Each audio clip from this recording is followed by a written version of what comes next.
Zelensky. Tensky call. Hey, we don't want. Please, I'm begging you. So, Fola here, Shey vibe, Zelensky. If you are for Fola, say yeah. Zelensky say yeah. Shey vibe say yeah. Team Fola. So we have Fola, we have Rema, and we have Ashake.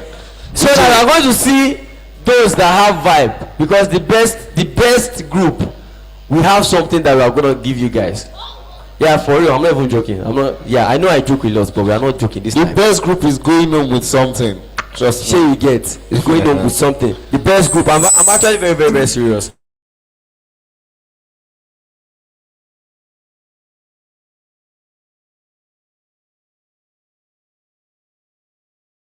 Please, let's everybody. go. DJ. Let's go. Okay. Hey. I want to see that vibe. Okay now. Okay. 1, 2, ready, say. I don't hear you. It's your level getting me from I want to say this your color no be before. Okay now. My banana. My banana.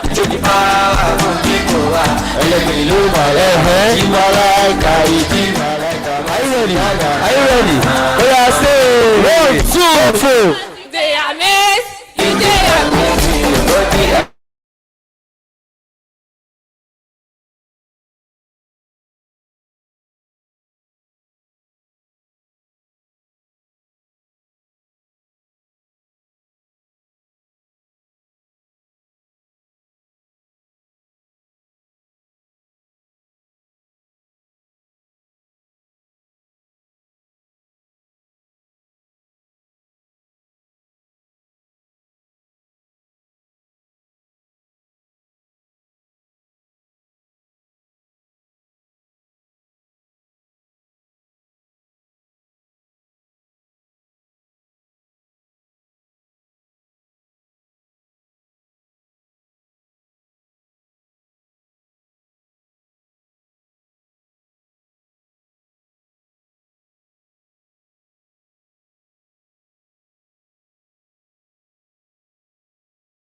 But are you ready? She bad, she only, she said no. Awesome, you got that. So let's go. 1, 2. I won't bet. I want money, I miss get for me bad. Hey. 1, 2. Ready, say. Sexy lady, go for mommy. Cause I'm happy, and I'm not the money. Alaja, believe the fire of the people. Alaja's having this song. Let's go. 1, 2, ready, say. I get the money, no be Japanese. Oh my, like my shiny. Baby, is come on,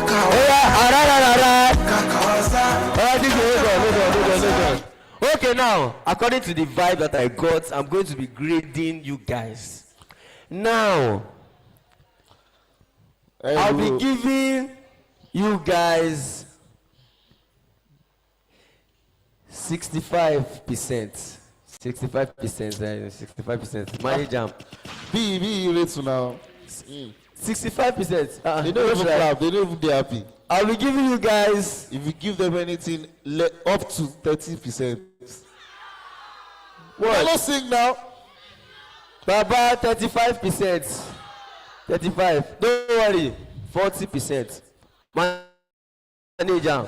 Now, Half to 42%. you see these people? You go think say they don't sabi the song until they play them. All of them looking so gentle. Let me see. I will give you guys. I give what? 40. I gave those people what? 65. Oh, 65.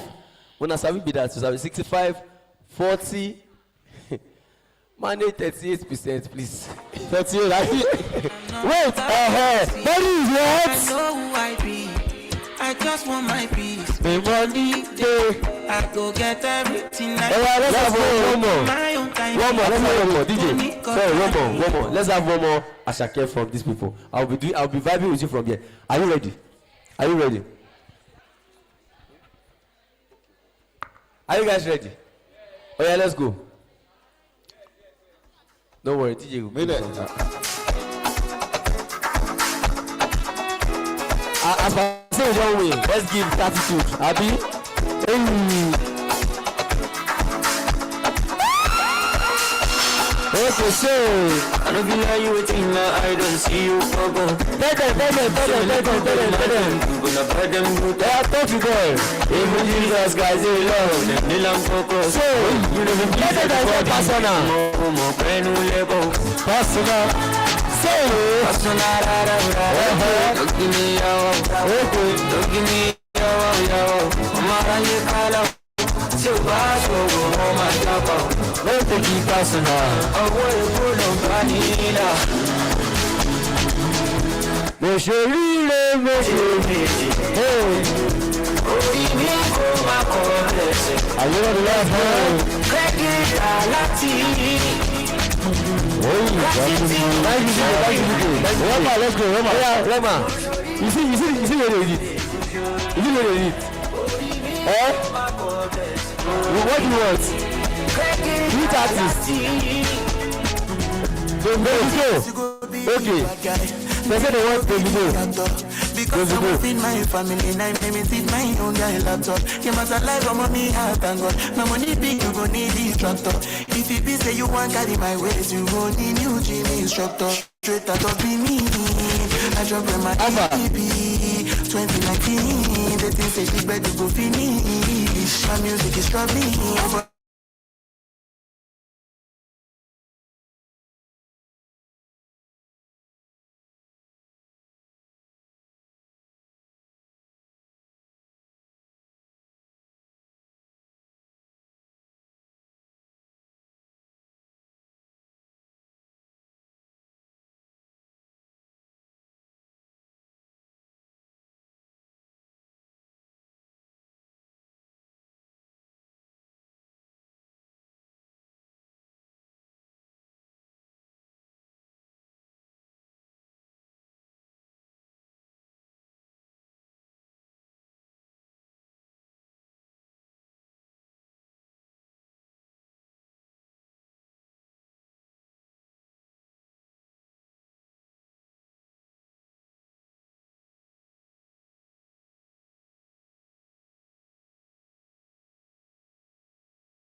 Wanna hold you tight, I pull my eye, but I'll be alright.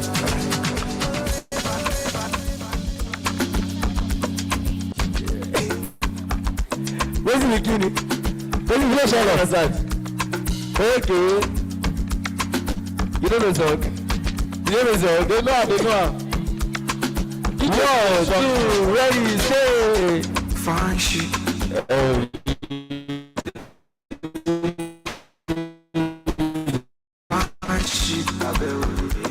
Fine shit. Let me know they want you, baby. Open up to me. You know what's it? I didn't fall to down. Pay the money, most I love. Thank you, DJ. Thank you. DJ, what wine now? No, DJ, thank you. We will have to move. DJ don't want, he wants to, but you know this guy, you deserve a round of applause. I beg, get me clap for him. He carried the group for a year. So now, let me see.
take with me.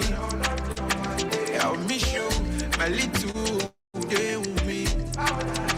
I'll see through. To Baba me daily no be voodoo. I light up my day from far away. Far baby, family, like you. Okay, all right. Thank you. So now, ladies and gentlemen, once I mention the name of your HOD, I know he's a very good man. I want you all to give him a clapping ovation. So, ladies and gentlemen, we are going to have the HOD speech, and a person of the one and only, the biggest, the most outstanding Professor Ojo Agunbiade. Please, a round of applause for him. Thank you so much. So, I think you'll be connected. So yeah, let's wait for the speech. Thank you so much.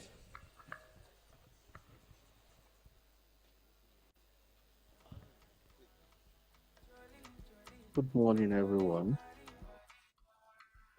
Hello, good morning.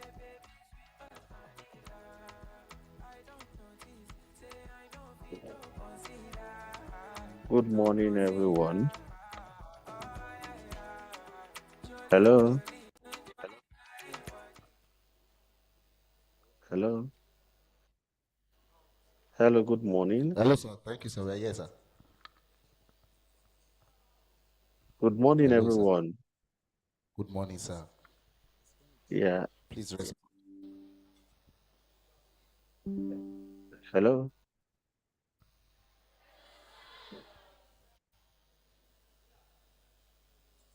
Hello.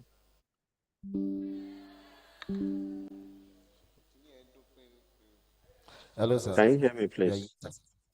yes, sir. We can hear you very clearly, sir. All right. Thank you, everyone. I sincerely want to appreciate you all and for this wonderful program that the students of the department has put together.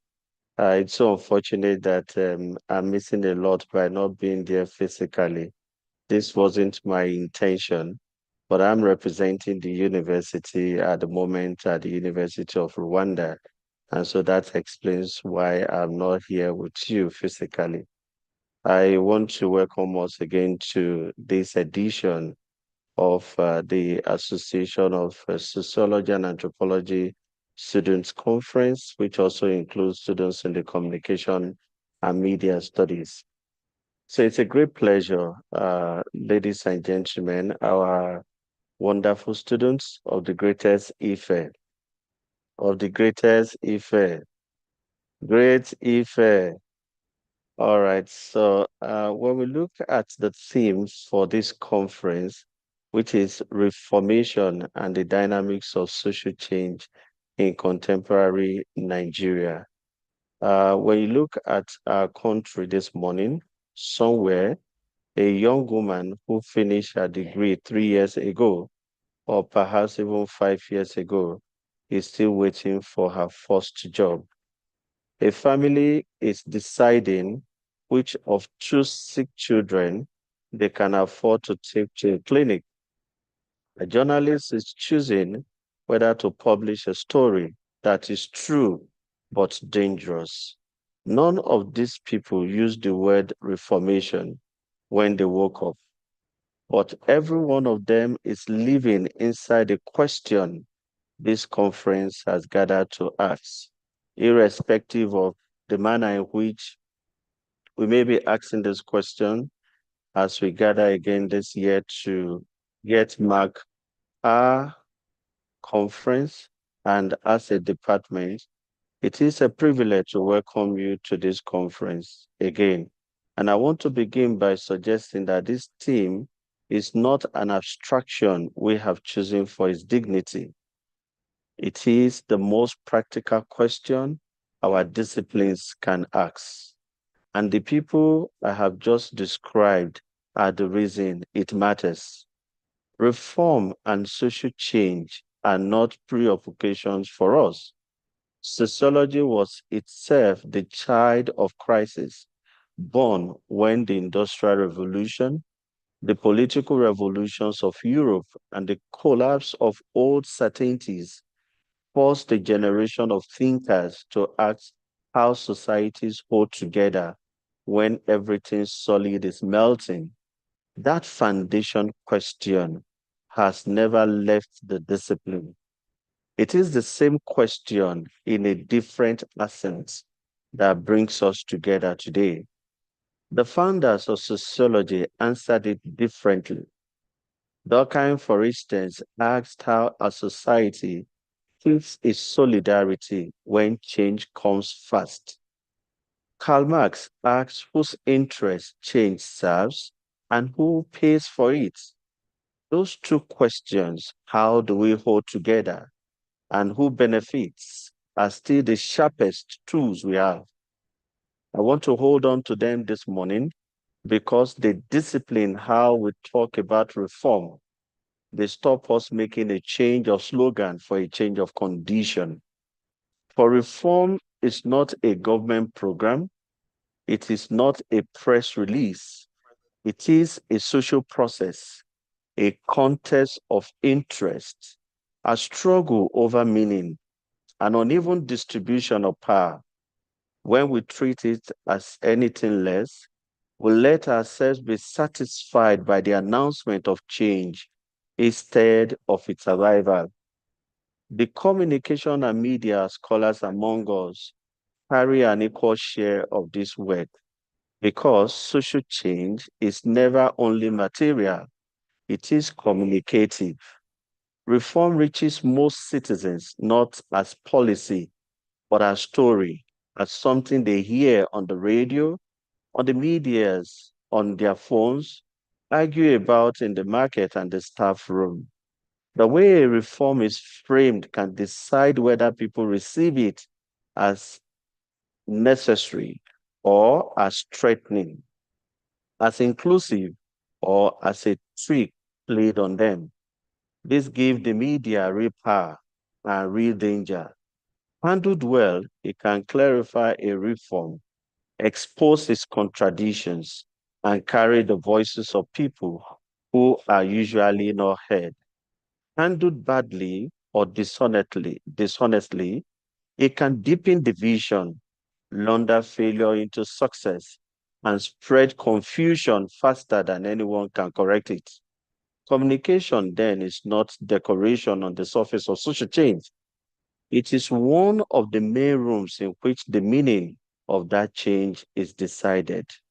Let me speak plainly about our own condition as a country, because the team asks us to.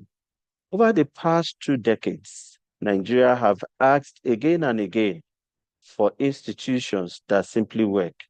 We have asked in ordinary ways and in extraordinary ones. We asked in the queues at fuel stations and the queues at polling units. Young people asked in the streets in October of 2020 with a demand as modest as it was urgent, that they should be able to walk home without fear of the very people paid to protect them.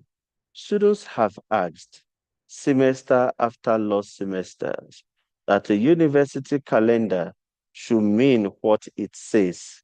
Families in the Northeast have asked to farm without being killed for it. We recall recently, even in Oyo, very close to us, how school children, how teachers were killed, slaughtered. Families in the Niger Delta have asked that the ground beneath them not be poisoned. These are not radical demands. They are the demands of people who believe still that citizenship should carry meaning. And yet, along that hope sits a heavy fatigue. Many of our fellow citizens have stopped believing that genuine transformation is possible at all. When the naira in your pocket buys less each month, when insecurity becomes the weather rather than the news, when the same problems return wearing the names of new agencies, this fear is not irrational. It is a reasonable response to repeated disappointment. So our task is harder than calling for reform.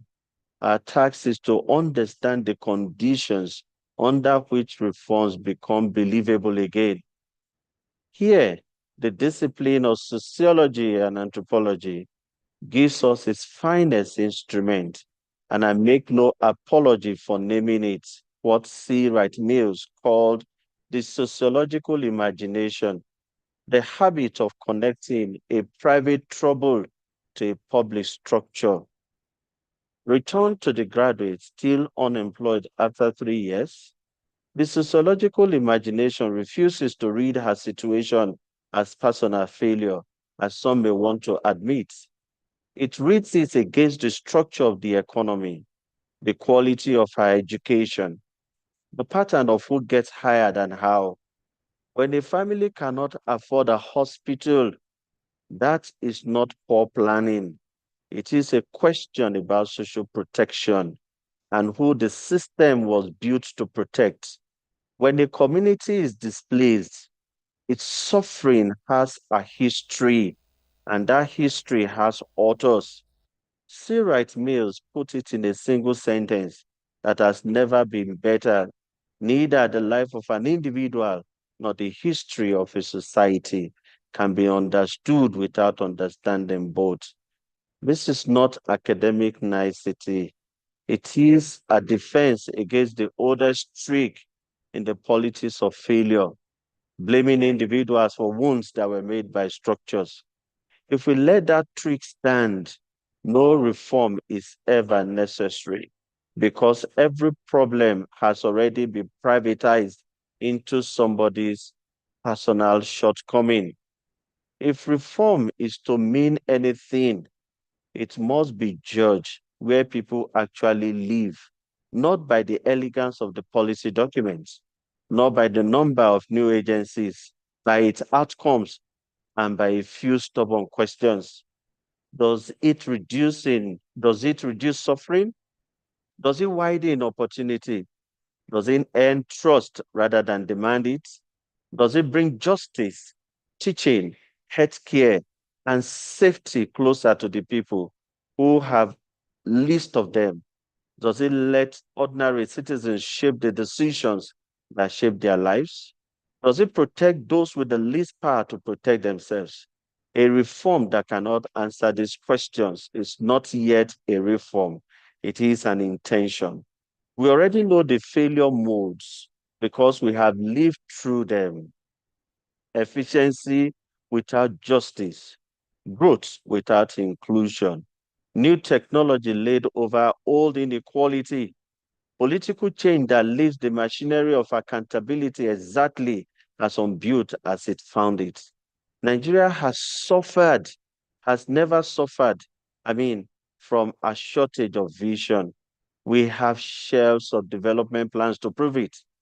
What we have lacked is the patience to implement, the institutions to remember, and the will to be measured by results. For the communication scholars, this moment is especially demanding. For communication students, it's especially demanding as well. Digital media has handed ordinary Nigerians a power they never had before to document an injustice, to question authority, to gather thousands around a shared grievance overnight. We have all seen what a single recording can do, but the same tools blur the line between fact and rumor, between reporting and performance. And the information now travels faster than anyone can check it. In that environment, the professional who insists on accuracy is not being old-fashioned. They are doing the one thing that keeps public argument possible. The media must refuse two easy temptations. One, to amplify despair without context and to repeat official claims without scrutiny. It must hold open a space where evidence still counts and where citizens can learn not only that something is changing, but why and who gains and what else might have been done instead. And what of us, the university? A university that only echoes the prevailing story has forgotten its purpose. Ours is to question the story, to generate knowledge that answers to social reality. And then this is the part we neglect, to carry that knowledge out of the journal and conference hall to the people who actually use it. Research that never leaves the seminar room is a private pleasure, not a public good. Social change is not owned to us by history. Martin Luther King Jr. warned that human progress never rolls on wheels of inevitability, that it arrives only through the tireless effort of people willing to work for it. Change does not happen because it is deserved. It happens because someone organizes, someone insists, someone refuses to be tired. So let me leave this conference with a charge rather than a summary. In the days ahead, do not stop at what is wrong. We are all fluent in what is wrong. Press on to what can be done. Move past the familiar diagnosis to the implementable alternative. Irrespective of our status as students, interrogate the real relationships among poor, institutions, communication, and citizenship, and measure your own scholarship by a demanding standard, whether it can contribute to reforms that ordinary Nigerians can see and feel and have no reason to trust. The future of this country will be decided by the quality of its institutions. You are the leaders that we are looking onto. You are the future of this country. You are the future that the generation that are coming behind are also looking at. The honesty of its public conversation and the willingness of its citizens to help build something better. Sociologists and communication students, scholars did not choose a quiet subject.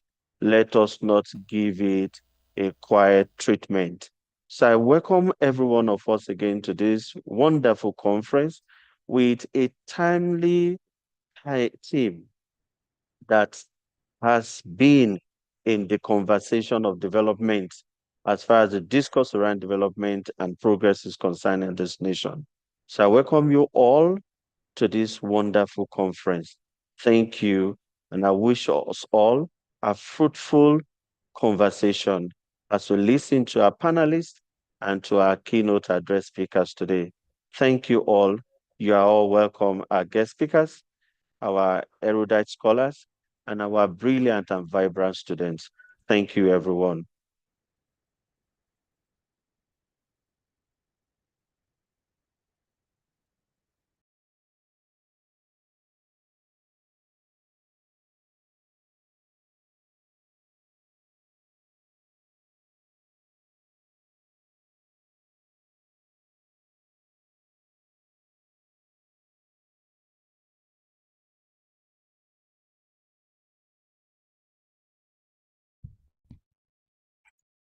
Thanks so much.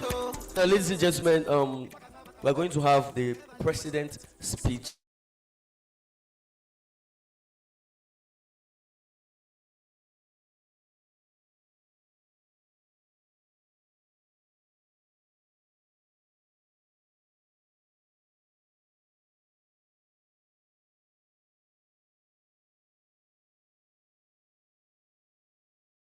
Get. Oh yeah, oh yeah, oh yeah, oh yeah, oh yeah. Time is going. Yeah, you are smart. Okay, that's very good. Thank God. Oh yeah, oh yeah. ASAP. ASAP, ASAP, ASAP. Is she the only one that is smart? If she's the only one, I'll just give it to her. That's all. Okay, oh yeah, yeah, yeah. I just wait. I just did 2 from this place. Maybe 2 from here too. Oh yeah, who is coming out? I don't understand. Oh yeah, nah.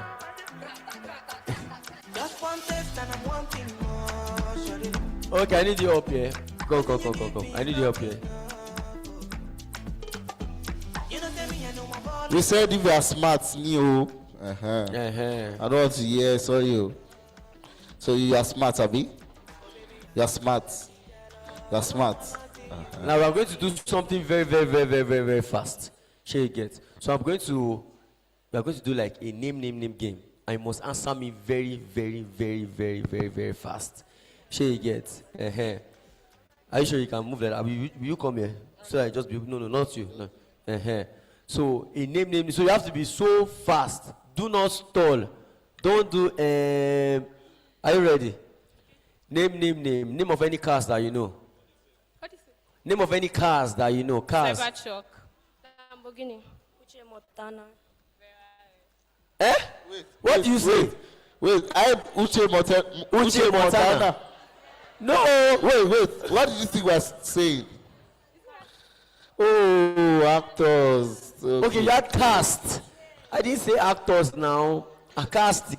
Cars. Motto. Yeah, let's go again. Last one. Are you ready? Name of any university that you know. That's off. Unilag. Unilorin. Unimed. Polybado. Thank you so much. Please, a round of applause for her, please. Thank you. But don't worry, she's still smart. Okay, are you ready? Name. Name of any bank that you know. Bank. GT. UBA. Zenith. First Bank. Stanbic. GTCO. Laila. Oh my, you shock us. She's the Laila. This girl brain, they work fast. Yeah. All right. So, ladies and gentlemen, we have our first winner for the giveaway. Please, I don't need you to come forward. Now, I want to ask you a question. What do you know about Oraimo? It is the biggest manufacturing company of gadgets like phones, power banks, cables. Did you say phones? I mean power bank, phone equipment like Okay, phone okay. gadgets. Please, on behalf of Oraimo, be please, Mr. CJ, we donate this. So videos So are on behalf of Oraimo, so Oraimo is giving you this wonderful gift. Do you want to see what is inside? So you have to bring what is inside. So pick what is inside. Are you happy? Are you happy? Yeah. So document your life. It says what? It says, what did it say? Keep what? Exploring. So keep what? Keep exploring. what? Exploring. Keep exploring. So yeah, let's take pictures.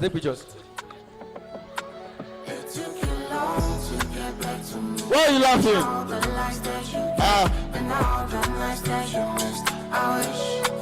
It took you long to get back to me. It's all the lies that you gave and all the nights that you missed. I wish. Yeah. Oraimo knows what you need. Thank you so much.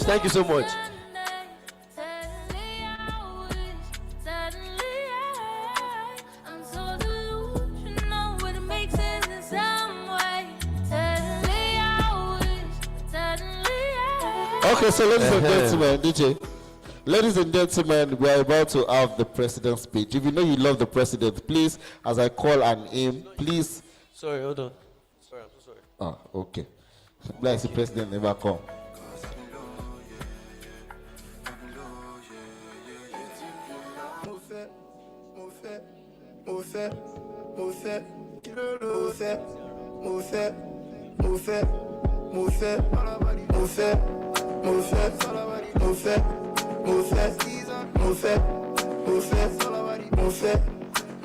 Me, I wanna shoot my shot.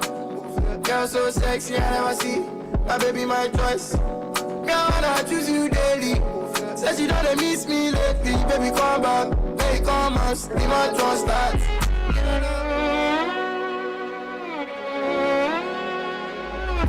I know the money, not the call. I want the money. Alright. Sorry, DJ, thank you. I know my baby, not the call. So I come back for Alright, so ladies and gentlemen, we are about to have our first speaker. So distinguished ladies and gentlemen, students of this wonderful department, HOD, our lecturers, our professor, I greet you all once again, and I welcome you to, is it ASAC or ASAC? ASAC. I welcome you to ASAC 7.0. Please round of applause for yourself. Thank you so much. And the theme is reformation and dynamic of social change in contemporary Nigeria. Yes, so we are going to be having our first speaker. But before we do that, I would like to call on a person to read the citation of our first speaker. Are you guys ready to listen to our first speaker? Oh, you are not ready. I mean, sure you be going. Will you be going? So please, a round of applause for the first speaker, please. Thank you so much. So yeah, the citation will be read by Ebigbola Deborah Oluwafunke. Please, a round of applause for Ebigbola Deborah. Thank you so much. Basket. Take it inside. They be feeding us. Now then the fans just be with us. I know what I learn what they want you. And I you wa go there for you. Yeah, see the money now. We where we know the time the money now. We fully let the daddy on this now.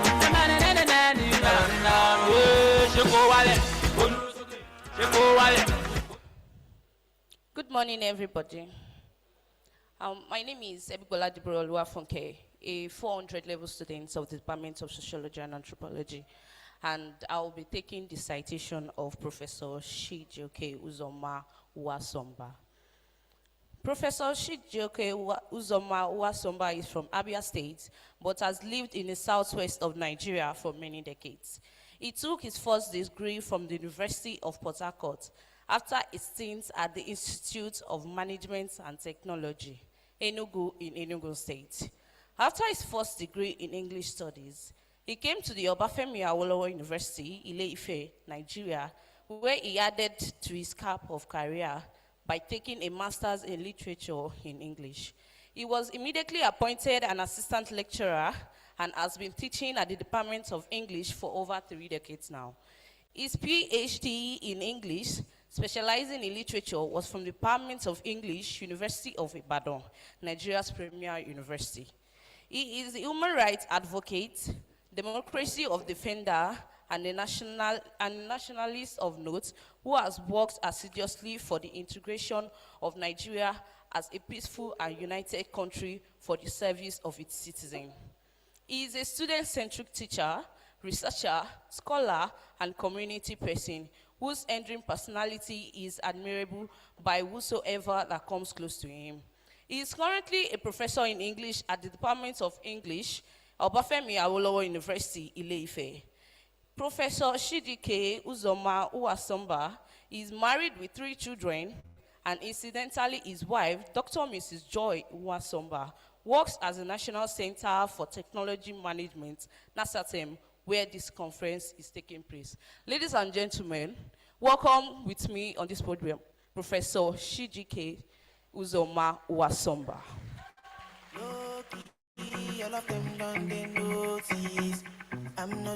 Thank you. My name is Chijioke Uwasomba.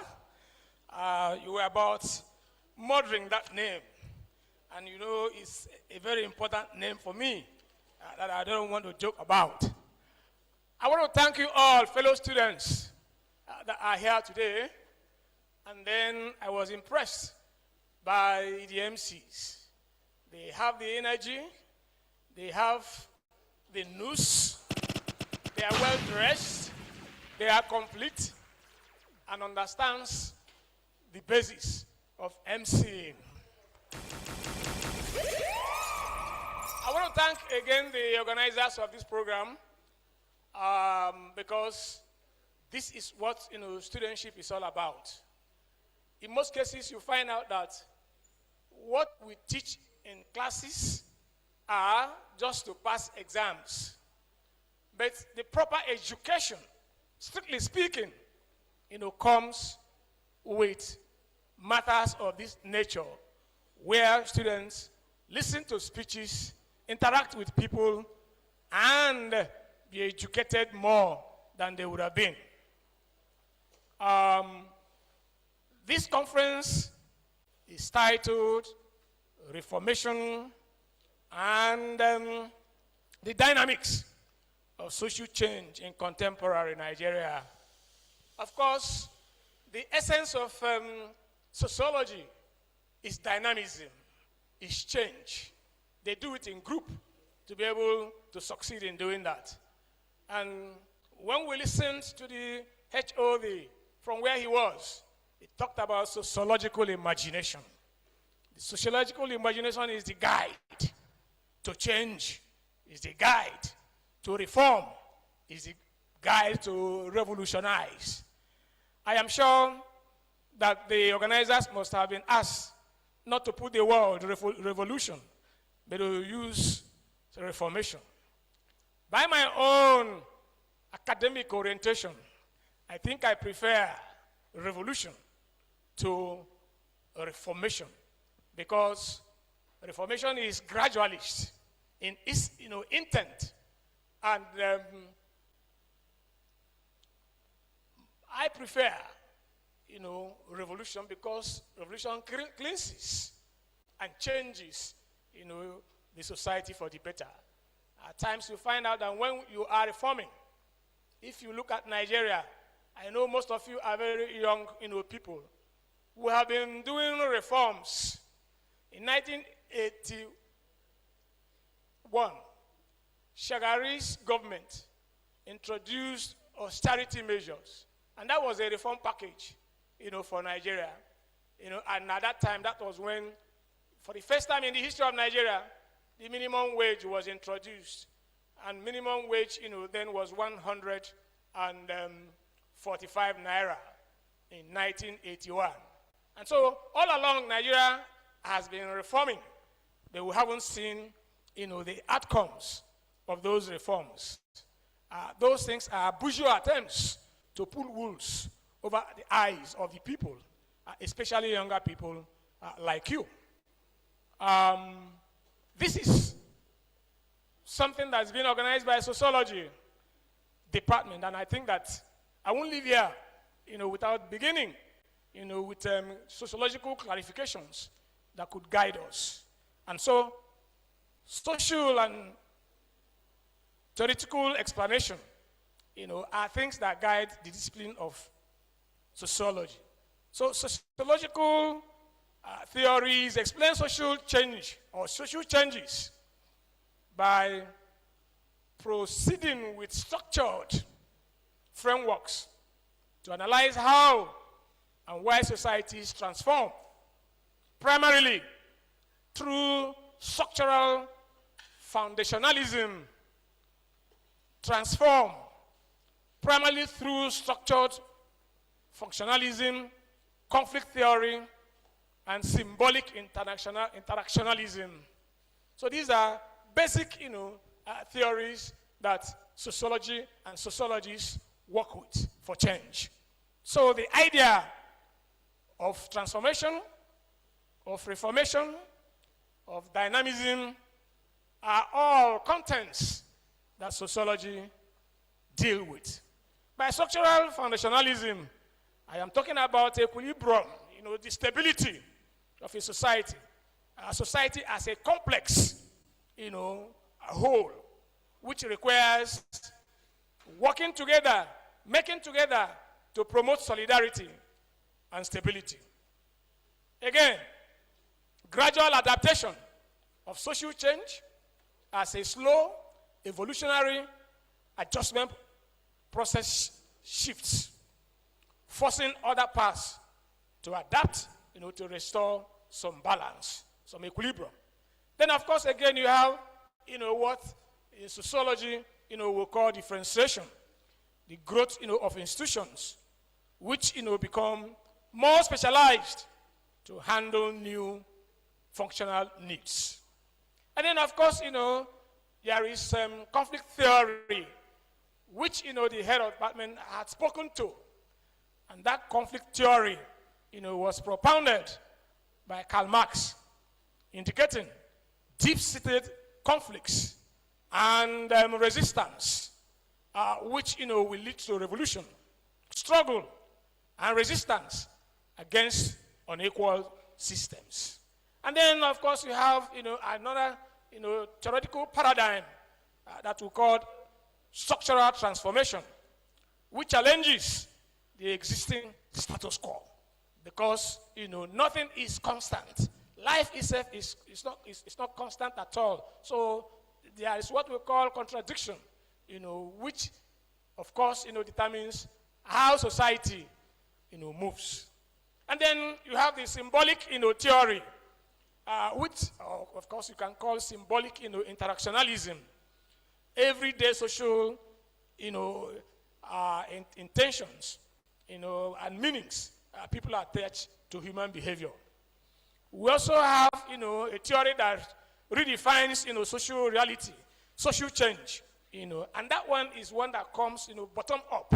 And I think that that's the one that I associate with and we preach, in today's lecture.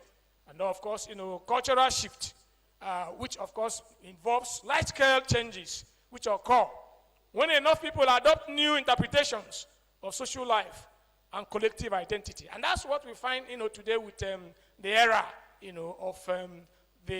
of globalization, which has come, with technology. I mean, of course, you notice that the HOD spoke all the way, from Rwanda, and all that. And some of the gadgets, that we have here, to be able to operate.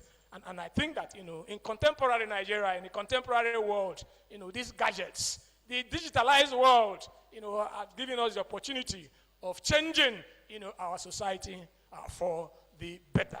And so that's within the domain, of that cultural shift that you find large-scale changes which occur, bringing people to adopt new interpretations of society, of social life, and collective identity.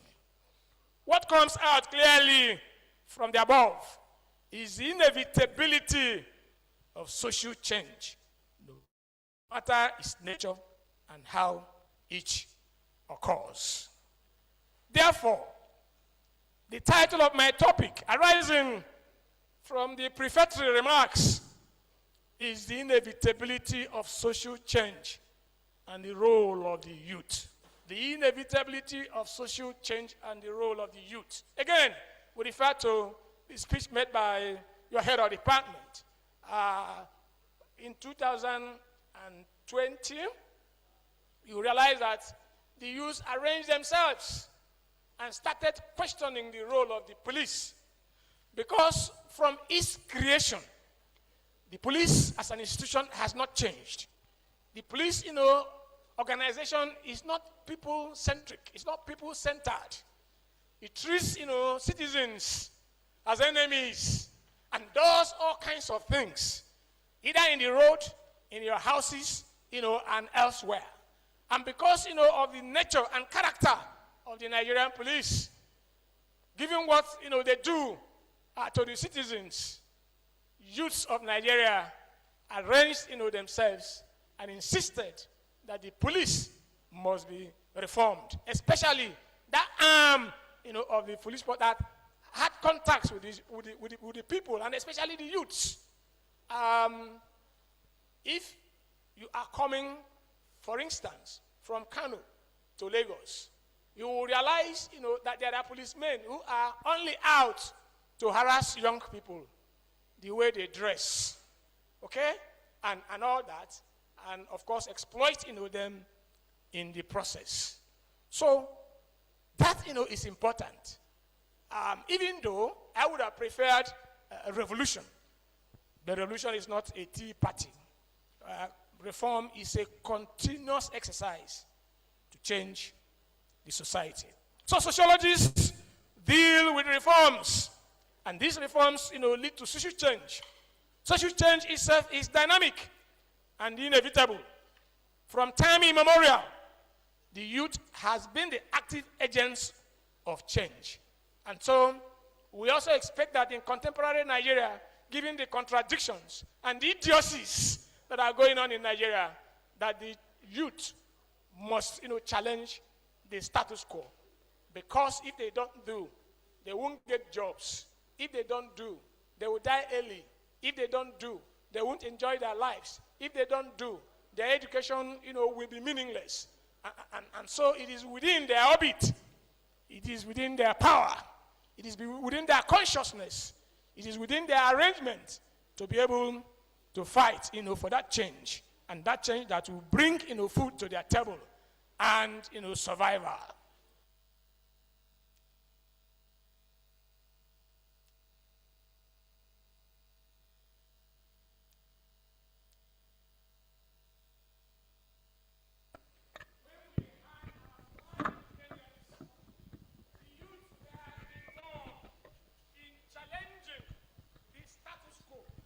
and wanting independence, the youth, organized themselves as the Nigerian Youth Movement, NYN, before 1960. And it was this youth movement that coalesced into the NCNC, National Council of Nigeria and the Cameroons, because, that was the party that was formed in 1940s after, the National Democratic Party had given way, which was formed in 1922, had given way to the NCNC under Herbert Macaulay. And so those people were youths, they were young people who organized. In fact, Herbert Macaulay died in his 40s. And so they organized themselves to insist that we needed independence in 1960.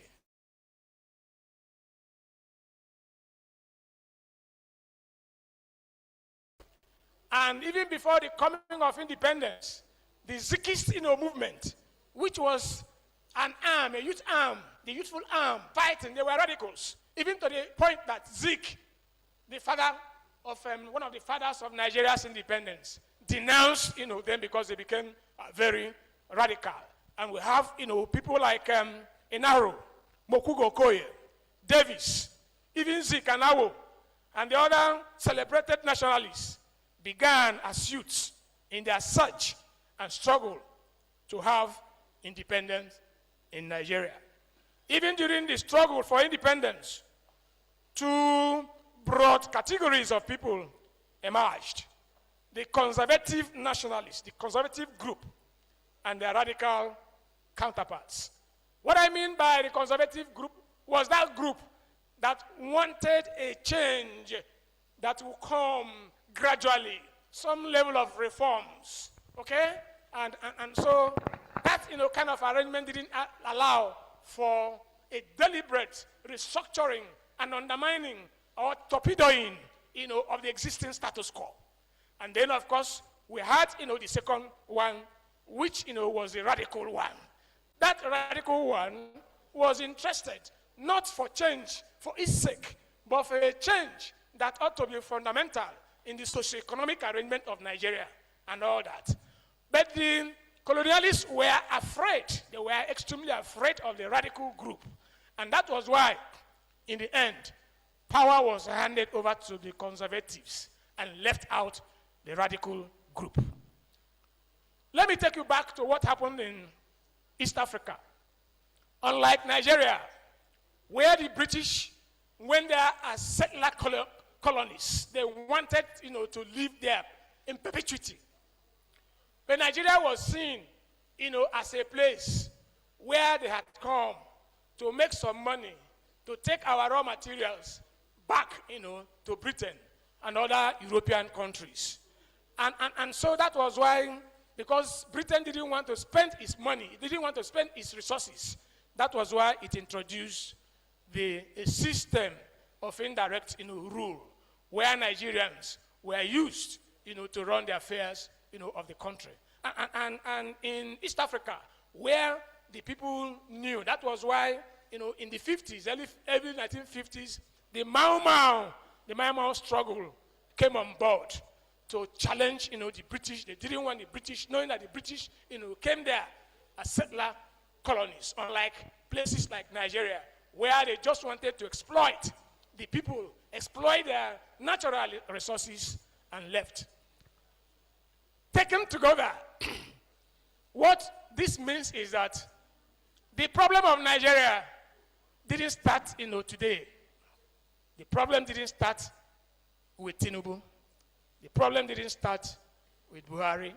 The problem didn't start with Jonathan. The problem didn't start with Shagari. If you want to trace the problem of Nigeria, you have to go back to the period when it won independence. And that independence is called the flag, independence, because we're not independent at all. What happened was that the colonialists went back and put in place their agents. These agents romanced with imperialism. These agents pimp with imperialism. And so what you have, is a change of color. Even when you have one military or civilian rule leaving power, you find out that nothing, the structures, of the country have not in any way changed. And because, of that structure, that's, what we are experiencing, today. And it looks like we are not making progress. The little progress that we made after independence, and the progress wasn't much. But because, of the further immiserization of our people and the underdevelopment paradigm that had perpetually taken place in Nigeria, people are beginning to say that the past was better than the present. And of course, if you look at the past, for those of us who are older than you are, I remember when I was in IMT Enugu in 1983, 1984, the value of the naira was 67 kobo to the dollar. I want to repeat and search, because we can Google, to find out between 1984 and 1983 and 1984, when Buhari came to Enugu, after their coup, because they were looking for legitimacy, the value of the naira was 67 kobo to the dollar. How much, what is the value of naira to the dollar today? I want you to answer. 1,000. You can see, because we are regressing. The attempt, is being made to give impression that the past was better. To the point that even some of our people now will prefer the colonialists to come back to run Nigeria. Because the colonialists will be afraid, they will be humane, they will be concerned, unlike the character of individuals that we have today in Nigeria. These, individuals are stealing money, and even snakes are stealing money in Nigeria. Money, is put, in sock-away holes, sock-away pits, So the ruling elite in Nigeria are extremely irresponsible and idiotic, that they are even stealing what they don't need. They are stealing what they don't need. And so, because of what we are experiencing now, people are beginning to think that it is better to go back to where we were than what is happening today in Nigeria. So many analysts have concluded that perhaps if the radicals had succeeded, Nigeria would not have been what it is, today. And I agree with that conclusion, that those who took over power, no matter how well-meaning they were not the right, people, and that the British knew. And that was why the British shunned the radicals and gave power to the conservatives, who bred the characters that we have today in power. And no sooner had flag independence been won, than the military acted. There are many versions of the story. I'm not going to bore you with the versions, but there was crisis in Nigeria, and that crisis started in the western region, which we know today as Southwest, over politics. And the center took sides and undermined Awolowo. And Nigeria was tending towards the regionalism.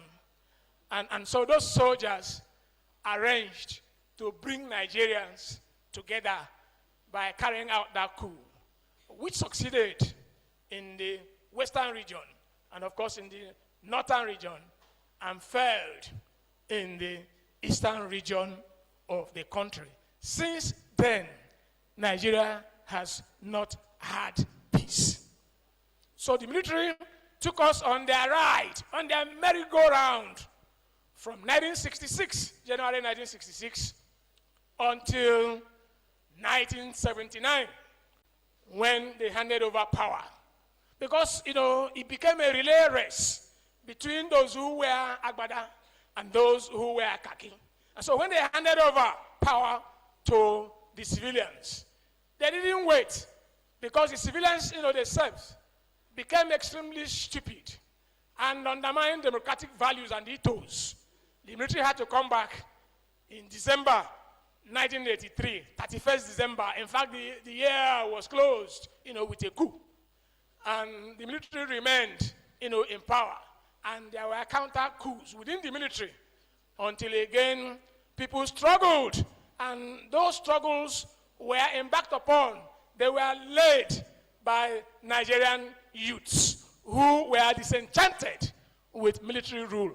And Babangida had to be forced out of power.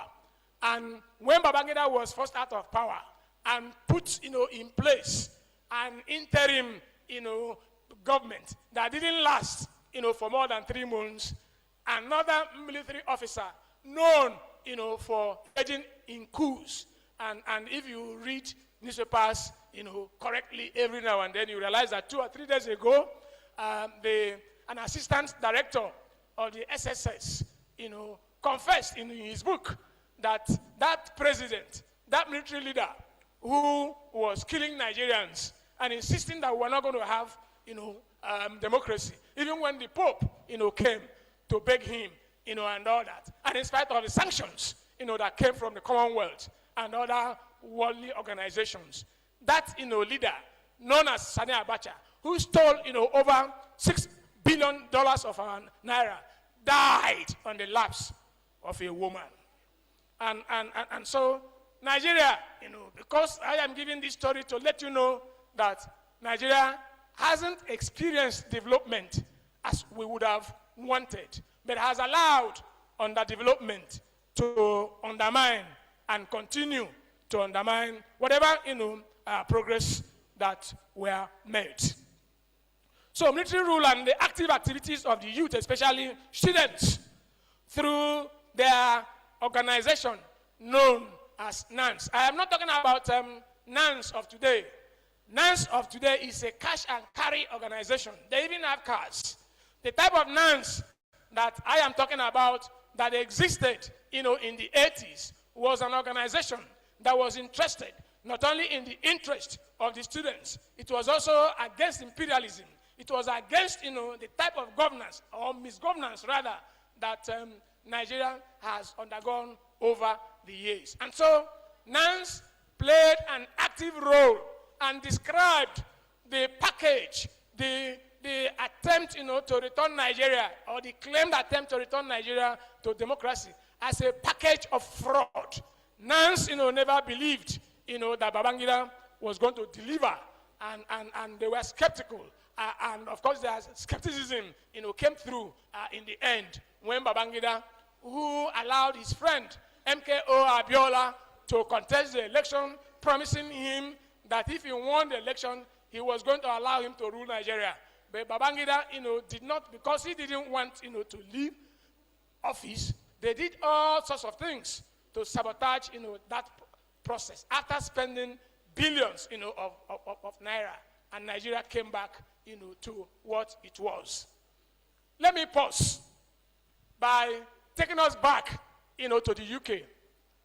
By last week, the former Prime Minister of Britain resigned. He won an election.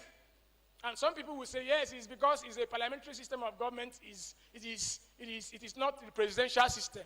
Yes, it is a parliamentary system of government, but if Starmer, the former immediate past Prime Minister of Britain, didn't want to leave office, nothing would have happened. He would have remained there, for 4 years until another election. But you notice that those things that he promised that he was going to do as a Prime Minister of Britain, he wasn't doing them. So much so that even members of his party were criticizing him. He decided to leave office, and another person came on board. I watched, the entire, process. Don't worry, I will soon round off. I watched, the entire, process. No money was spent. As I'm speaking with you today, INEC had been given over 800 billion naira to conduct election. And of course, that election, you can predict that nothing good will come out of it. It is the courts that will determine who becomes, our president, because they would have bribed, INEC, they would have bribed, the judges to ensure that would happen. And so Britain, they didn't close, shops. They didn't ask people not to go to school. They didn't ask, buses and taxis not to operate. It was a seamless, exercise. But in Nigeria, you will find out, that it's an opportunity for people to make money, to steal, money. And so these groups, alongside, students, the CDHR, Committee for the Defense of Human Rights, the CD, Campaign for Democracy, ASU, CLO, Civil Liberties Organization, they coalesced, together and formed a vanguard, because vanguardism is important. And I know it's an important term for you in sociology. They formed, that vanguard to challenge, the military. And even though many people died in the process, that was how democracy was restored in 1999. Don't mind that these characters that have taken over don't, value democracy and its ethos. People died in the process. Young, people died. Journalists, died. Teachers, died to make sure that that democracy came about. And so that continuing battle, which eventuated in 1999 into the so-called, democracy, must, continue. But for it, to happen, my message, to you is that education is important. And what do I mean by education? It's not, going to your classes. They are important because you need to have your degrees. You need to have your certificates. But I'm not paying attention to certification. Education is that one that leads you into reading, into understanding your society as sociologists, and insisting that proper things must happen. And with that education, you can then organize yourselves to expose, to espouse your commitment to social conscience and the pillars that imbue change as agency. And so we have our agential roles, to play as young people, as people who belong, to that category known as the youths for change, to come. Change, even though inevitable, must be fought for. The challenge before us in Nigeria today needs a change that guarantees good livelihood and enhancement of the lives of the poor. Organization is key, and this, must be done, and it should be devoid of ethnicity, and other nonsensical things, other nonsensical shibboleths that people throw about because they are distracting. We are one human beings. We are not, there's no difference between a Yoruba person and an Igbo person. The difference may be just in terms of the language they speak. But they suffer the same thing. When you go to buy fuel, or when you go, to buy food, you realize that the person selling it is not going to ask you where you have come from. All right? So what the person is interested in is your money. And so wherever you have come from is immaterial, to the person selling these things. So when people don't, demand their rights, they can't get it at all, because rights cannot be given a la carte. Rights, are gotten when people organize themselves and insist, that they have a right to exist, they have a right to live, they have a right to function as members, of the society. Finally, I want to say that nations are built by people who take responsibility. And that responsibility that we are confronted with as young people who are looking up for tomorrow is to organize ourselves by educating ourselves, knowing, what is happening, understanding that the Nigerian ruling class is a class that is careless, is a class that is interested in stealing. If you look at the the 2026 budget, they made it look up to 2,000 pages to discourage you from seeing the evil that they have committed. So you find out that the major treasure of corruption in Nigeria is through budgeting. And I think that we should pay attention to some of these things, organize ourselves, and to ensure that in the end, change is inevitable. And even though I prefer revolution to reform, but I know, that reform itself is more important than not doing anything. I thank you all for the opportunity that you have given me, and God bless you.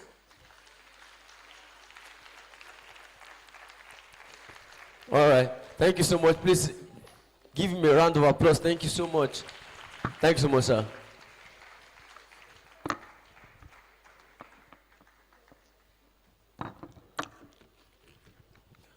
Wow. That's very, very, very, very good. All right, ladies and gentlemen, I hope you guys actually took notes. I hope you took notes. I hope you learned a thing or two. We all learned how the importance of education is, how actually the underdevelopment has affected Nigeria, how it has affected the poor infrastructures that we have, how people died for democracy, and how change is inevitable and must be fought for. Yes. And also, he said something. He said, nation built by people are those who take responsibilities. She understands. So please, ladies and gentlemen, I want us to give Professor a round of applause because that was so innovative. Thank you very much, sir.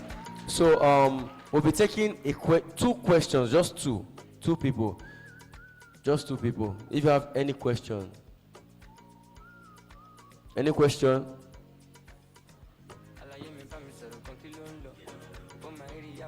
All right, one person. Please step forward, please. Thank you. The next person. One more person.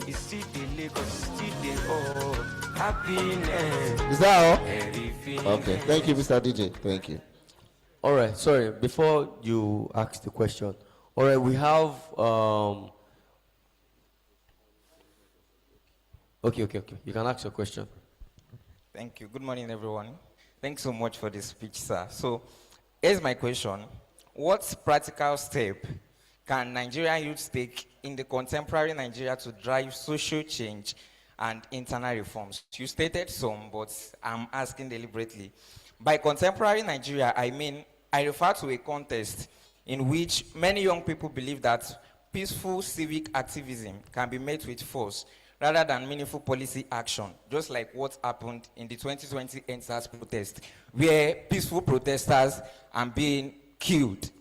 So what can we do in such? And you mentioned something towards the end of your speech that we should be organized and that education can actually drive reform. And studying Nigeria, I think we are more individualistic than coming together to take action. So in a context like this, what can we do to drive change? And should we propose a revolution or a reformation? Thank you. Yeah, that's a good one. Thank you, sir. Revolutions are not planned. If you look at the history of revolutions in the world, in 1917 there was a revolution in Russia. There was industrial revolution that U.S. head of department had talked about. And so revolutions happen even though they are not organized. But the momentum might have been generated by contradictions in a society. Now, if you look at Nigeria, there are contradictions. I've given you an example that by 1983, 1984, the value of the naira to the dollar, okay? And their economists are trying to explain away, what is. If you look at a country like Britain, what are they producing? How come that the British people don't touch with their currency? Nobody touches the pound sterling. And why did Britain move away from the European Union? It felt, that people from, other parts of Europe were undermining Britain, and so they decided that they will go away. And so there is no fixed way other than organizing yourselves, questioning the ruling class, ensuring, that you are not divided. Yes, people die. If you have read the history of apartheid in South Africa, there was a massacre in Soweto, and that massacre, had to do with the youths. It was the youths, of South Africa. That's, they were killed. All right. So you can't get change. You can't get reforms if you don't struggle for them. And in the process, I have to be sincere with you. Some people will die, but ultimately those people will become martyrs for freedom. And in the end, you will have a society that those you would have left behind. There was a guy, who was killed on this campus in 1999. Okay? Some idiots, wanted, because this university, what attracted us to this university was because, of the nature of the environment.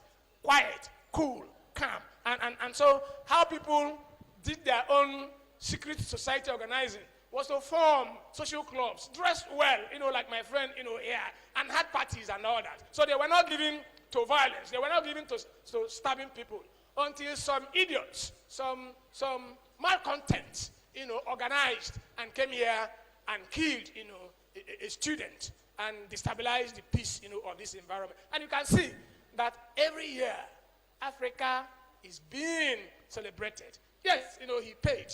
Death is inevitable. Are you not going to die? I'm going to die. There's none of us here who will not die. Okay, so if you, because of death, you don't want to organize yourself, then you have a country, that can't offer you anything. So it's important. That's why I said the basis of my speech, is the inevitability of change. Whether you like it or not, contradictions will lead, because nothing is stable, nothing is guaranteed.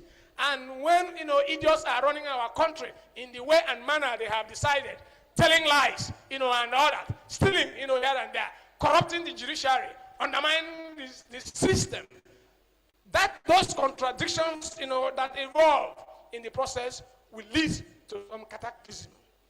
That's my view about it. Thank you so much, sir. Please, a round of applause for our prof. Thank you so much, sir. Thank you so much. Thank you.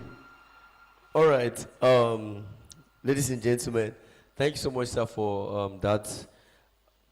So we have, all of us are very, very important, yeah? But we have some special people that we need to recognize in the house. I think some people in this place, they like clapping. Like, I don't know, you guys just say, bah, bah, bah. Why? All right, so ladies and gentlemen, when I mention the names of these very special people, innovators in the house, please, I want you all to give them a round of applause. So, I never even talk the name. People at this place, what did they have? Okay, so now, Honorable Akerinade Adekole, please, round of applause for him. Please, can you wave your hand? Oh, thank you very much, sir. Thank you so much, sir. Thank you so much. We have Mr. Ifeoluwa Amaho. Mr. Ifeoluwa Amaho. All right, protocol officers, please, I will need you to accompany them to the high table. So I'll mention the name again. Okay, so we have Honorable Akerinade Adekole. Please welcome me to the high table. Thank you so much. This place. All right. So then we have Mr. Ifeoluwa Amao. Thank you, sir.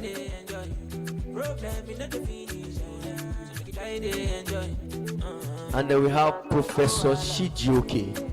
Professor Chijioke, please, another applause for our professor.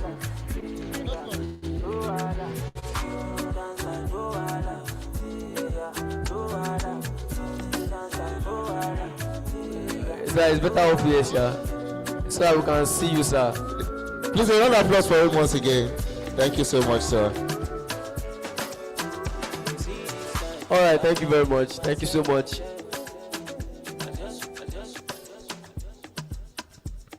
Okay, so thank you so much. So now we have a particular brand that wants to speak to us about the brand. But yeah, before that, so now, ladies and gentlemen, I hope you know that Stanbic IBTC is a partner for this event. I hope you know that. So now, Stanbic IBTC is one of the best bank, if not the best bank that we have in Nigeria. So now, and I'm very sure that most of you want to open a bank account. You want to have, let me tell you something, it's better for you to have like more than 1 or 2 bank accounts you get, so that you can even be saving some money in that one. So please, I just need, we'll be taking it batch by batch. So we need 3 people batch by batch. So I need 1 from here, 1 from here, 1 from the other one. So first person that wants to open a bank, who wants to open a bank? Stanbic IBTC Bank. Who wants to open a bank? Okay, you stand up. Please stand up so that they can recognize you. Stand up. Yeah, who wants to open a bank here? Okay, 2, 3.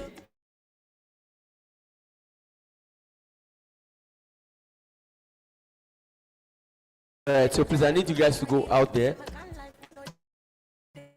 Then you will see the 3 people per batch. So I need you guys, look at Alaja. See Alaja, wave your hand. Follow Alaja. Alaja will take you to where you are going to meet an official. So you open a Stanbic IBTC bank account. Alright, so now I would love to invite some people also to the I table. Now, ladies and gentlemen, please, when I bring them up, make sure you give them a round of applause. Let them feel your warm reception. Let them feel your hospitality. So please, I need you guys to give them a round of applause when I mention their name. So the first person I have here is Dr. Oyeleke. Round of applause for Dr. Oyeleke. Thank you so much, man. Thank you for coming, man. Thank you. All right, and we have a person of Mr. Akinwale. Mr. Akinwale, yeah. To the high table, please. High table. Protocol officer, please welcome him to the high table. Thank you so much, sir.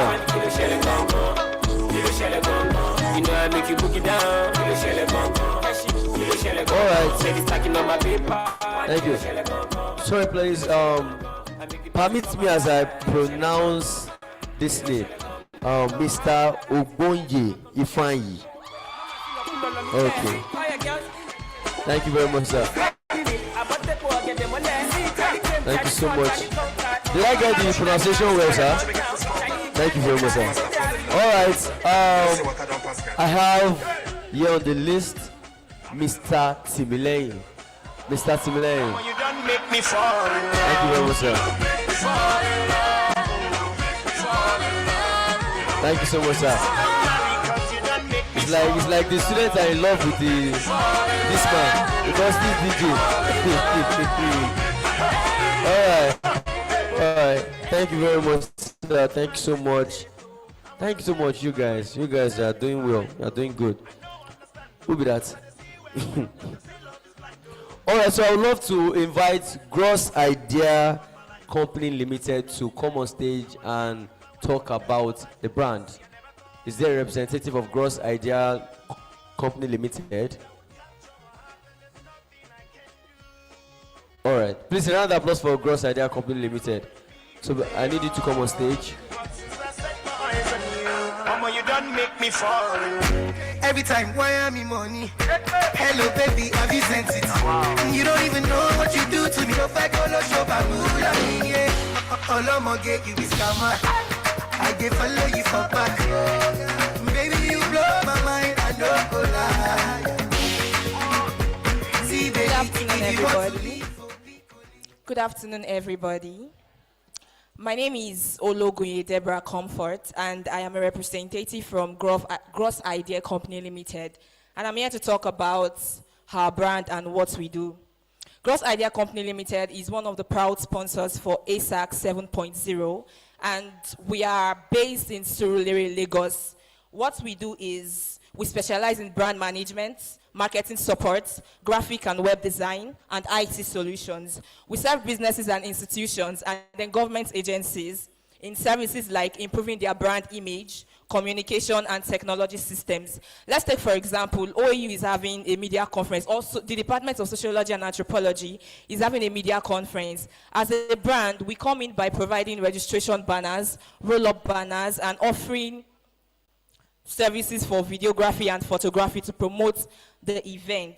And then another example is a restaurant that is about to launch. We come in as, designing the brand logo for the restaurant, designing promotional content, graphics, and many more related services. Also, we also make businesses realize how much they can maximize the use of technology. Let's take example, an hospital that records their patients' details manually. We come in by giving solutions to the problems that may occur, and problems, for example of problems that might occur are, missing the patient's record, taking time to find the records, and many more other problems. So we come in by making them know how they can make use of technology and helping them build systems and structures to improve their brand. Now, I'll be reading out our mission as a brand. Number 1, to be a client-focused professional service organization, to deliver excellent services with integrity and professionalism, to create value for corporations, government agencies, institutions, and the society, to help clients maximize present and future business opportunities. We envision becoming a leading organization that transforms challenges into opportunities, and we look forward to working with you and offering services to you at your best interest. You can reach us on our mail, info@grossideacompany.com, info@grossideacompany.com, or GIA_concept@yahoomail.com. GIA_concept@yahoomail.com. Also, you can reach us on our social media handles. On Instagram, you can reach us on Gross Idea Company. Gross Idea Company on Instagram. And then on LinkedIn also, Gross Idea Company. All right, before I leave, I'll be doing a giveaway. Yes, it's giveaway time. For the first 3 people to follow us on our Instagram handle, Gross Idea Company.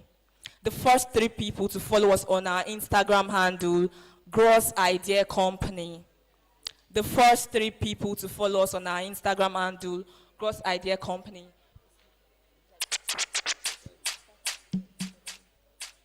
So if you have followed us, you can signify. The first 3 people, okay, please step forward. Gross Idea Company on Instagram. Okay, come.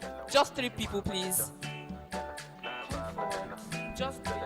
If you know you are followed, please just come outside. Very fast. Very, very fast. Okay, 1. Just 3 people, please.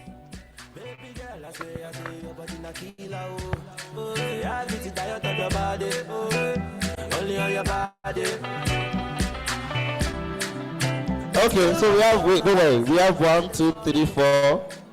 4, Abby. 5, 6, 7. Yeah. Let them show evidence that they followed. Open, show me. I like that. Now you do something very fast. Let's face the audience. Let's face people. You just tell me one thing that she said that you can remember, please. In case they say something that you did not say, cancel. I just need 3 people. One thing that she said that you can remember. They said they offer IT support. Is that true? IT solutions, actually. Sorry. They offer brand management and graphics and web design. Is that correct? Correct. Thank you so much. So you have your 5 tickets. Thank you so much. So next person. Media support, Is that true? Yes. But you didn't really get it, have you? Actually, yes. Shifts. Hey, why, bro? creative design. Creative design, is that true? Not really. Not really. Related. You take one. They go. You to take one. She said they help organizations to use technology in the best way possible. For example, hospitals. Correct. Take 5 tickets.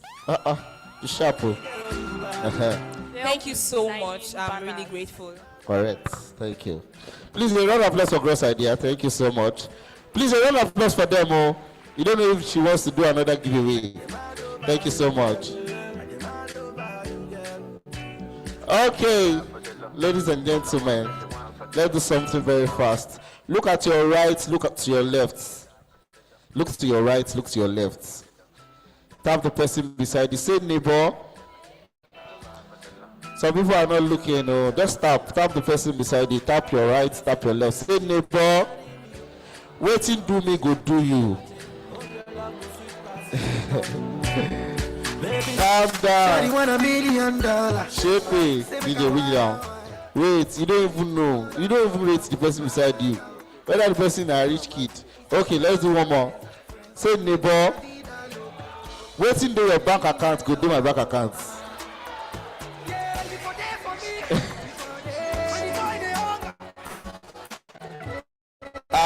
But wait, DJ, wait. I don't know. I feel like as a student, there's a particular money that you cannot go lower than that. Am I correct? Okay, so now let's do this. If I mention this particular amount, you tell me to go higher or lower. 100,000 naira. Wait.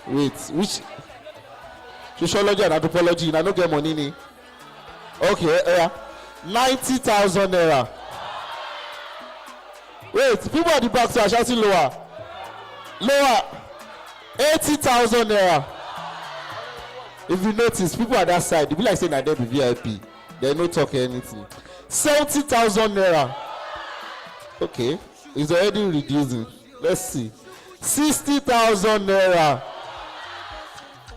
It should not be that bad. 50,000 naira.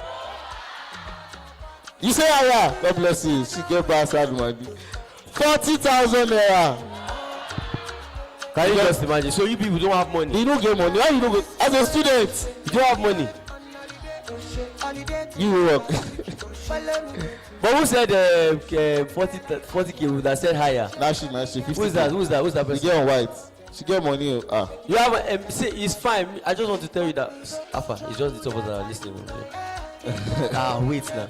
I just want to tell you that like next week is my birthday. If you want to carry me out, you get next week. Go far. Hey sister, this evening is my own birthday. I don't understand. I did schedule me. Okay, so now we have 40K. 30,000 naira. That's a lie. No, you guys. How you survive? You don't get 30K. Like an average student should like be spending at least 50,000 naira every day. No. Let's say like in a week. In a week, at least 50K. 50K. In a week. So you guys, you don't eat gari now, or you eat gari? Wait, you guys eat gari? So you guys eat jollof rice now? Jollof rice, fried rice, stir-fried pasta. You eat shawarma almost every day. Wow. How much is shawarma? 2K. Maybe 2K.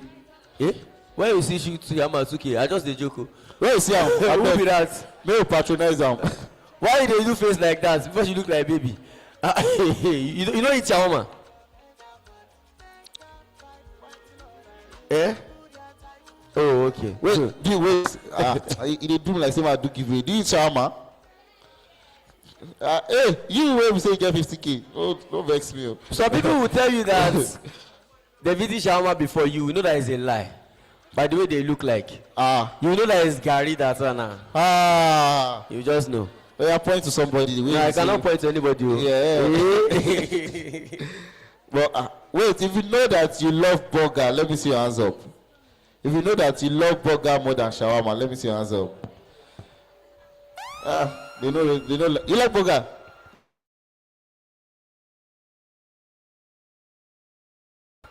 Patronize burger boys. So. You want to check what is inside, Abi? You know, go serve. Don't worry. First of all, it's not a raincoat. It's not a raincoat. Who was at them? Who gets to be a millionaire? They just share raincoats for there. Nobody was there. They just share raincoats. Go. Now, ladies and gentlemen, we have another giveaway from Oraimo. So I'll do the same thing. If you know you're smart, just come out. Please, smart people. No, if you are, sister, you've no bother. How many things you want win for here? Because it's in is here. Yeah. If you are smart, you can come outside. See that is here. If you are smart, come outside. Don't waste my time. If you are not smart, sit down. If you are not smart, sit down. If If you are smart, come outside. We have 1. Let's come again. 2. We have 3. Alright. We have 4. We have 5. We have 6. Last person. We have 7. Thank you.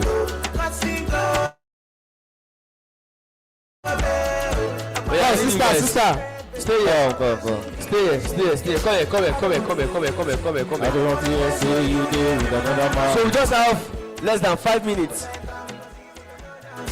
So we have 5 minutes. How many? 1, 2, 3, 4, 5, 6, 7, 8, 9. Jesus. 1, 2, 3, 4, 5, 6, 7, 8.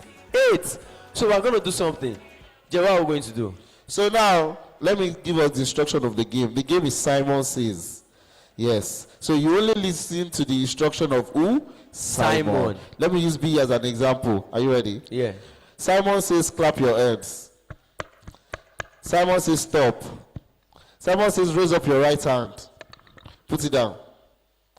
Brother Simon says, put it down. Simon says, put it down. Simon says, raise up your left leg. Simon says, make it higher. Simon says, stretch it forward. Simon says, make it higher. Put it down. I don't lose. You get? That means it's like you get. But no, what's how you lose? I don't go lose care. You don't do my leg anyhow. Do you guys get the game? So we have to say Simon says and you do what Simon says. If we say Brother Simon, Mr. Simon, Uncle Simon, don't answer. Are we good? Oh yeah, give them. ASAP. So are we ready? Simon says, raise up your left hand. Sister, thank you so much. Oh, okay. We should give our last one. Oh yeah. So now, everybody at the same time. Simon says, put it. Simon says, clap your hands. You have to pause. You have to keep clapping. You have to keep doing the action. Keep doing the action until we tell you to stop. We are starting again. Simon says, close your eyes. Open it. 1, 2, 3. Thank you. And 4. Thank you. Yes. The Simon says open it. Simon did not say open you.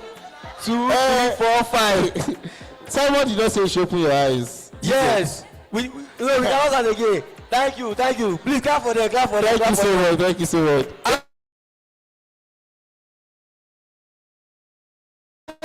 Sharp. Open it. So are you ready? Simon says take a step forward. Simon says raise up your left hand. Wait, Wait, she is. Oh, Nashi. Thank you so much. Thank you so much. Simon says put it down. Alaja, you mean business way? Jesus. Simon says smile. Simon says don't smile. They get smiley face. Simon says clap your hands. Stop. Thank you so much. Alaja is the what? Wait, there was a glitch. Alaja Sawale this Tesky. She's this Tesky. So let's glitch together. There was a glitch. Yeah, let's go again. Simon says raise up your two hands. Simon says put down your right hand. Wait. Yeah, Simon says close your left eyes. Hey, one of them is wrong. Oh yeah, wait. Yeah, I'll give you. Put your hands down. Put your hands down. Yeah, Simon says laugh. You have to keep laughing. Eh? Simon says laugh. Simon says stop. Simon says close your eyes. Simon says take a step forward. Take a step backward. Alaja, why Alaja they do like this? She dey glitch. Why Alaja they do like this? You open your eyes. You don't go. Hey. That's what you follow our talk. Now you question. Oh God. Yeah, open your eyes. Simon says raise up your left hand. What's going on? Now you. This is the last one. Last one. Even if you do 10 ski. Simon says what? Simon says raise up your right hand. Why did you, two of you, don't drop it, just put it up. Someone says, put down your left hand. Alaja. We don't give Alaja first money, second money, third money. She said, why? Thank you so much, Alaja. You are shaking her. Sorry. Thank you so much. Thank you very much. A round of applause for Alaja. She tried. Alaja tried. Okay. So now we have our winner. So we have a mystery box here. Do you want to know what it is? Do you have an idea? Wait. Before we give you the mystery box, you have an option to pick 500 naira or what is inside this box. What is that? I don't know. Mystery. So it's a mystery. You can choose to go for 500 naira. So what I say? 1,000 naira. 1,500 naira. 2,000 naira. And she says she wants. Okay. So now, on behalf of Oraimo, you get a fitness bottle. It was a round of applause for Oraimo, please. Come. Snap. Yeah, take a picture with it. And a trophy now. You want to kick up like bro? World Cup. Oh yeah, give her the stuff. Oh yeah, calm down. Kilo shele. She dey do like Mr. Money. No, they waste time. Oh yeah, take picture with it. It's okay. It is easy. Thank you so much. Please, another applause for her. I want to flex. Yes. I want to impress. And I want to carry. All right, now, ladies and gentlemen, thank you. Don't worry, we have a lot of giveaways for you guys. Maximum giveaway. And I hope you guys, you registered at the front. Please, in case you did not register before coming in, we advise you to go and register because there's a giveaway coming up for those that registered. Yes. And please, thank you. All right, so now, ladies and gentlemen, we are going to have our second speaker, a person of Honorable Akinrin Ade. But before then, I would like to call on somebody to read the citation of our keynote speaker. So, ladies and gentlemen, please, with a clapping ovation, help me welcome Badamosi Adeola. Badamosi Adeola.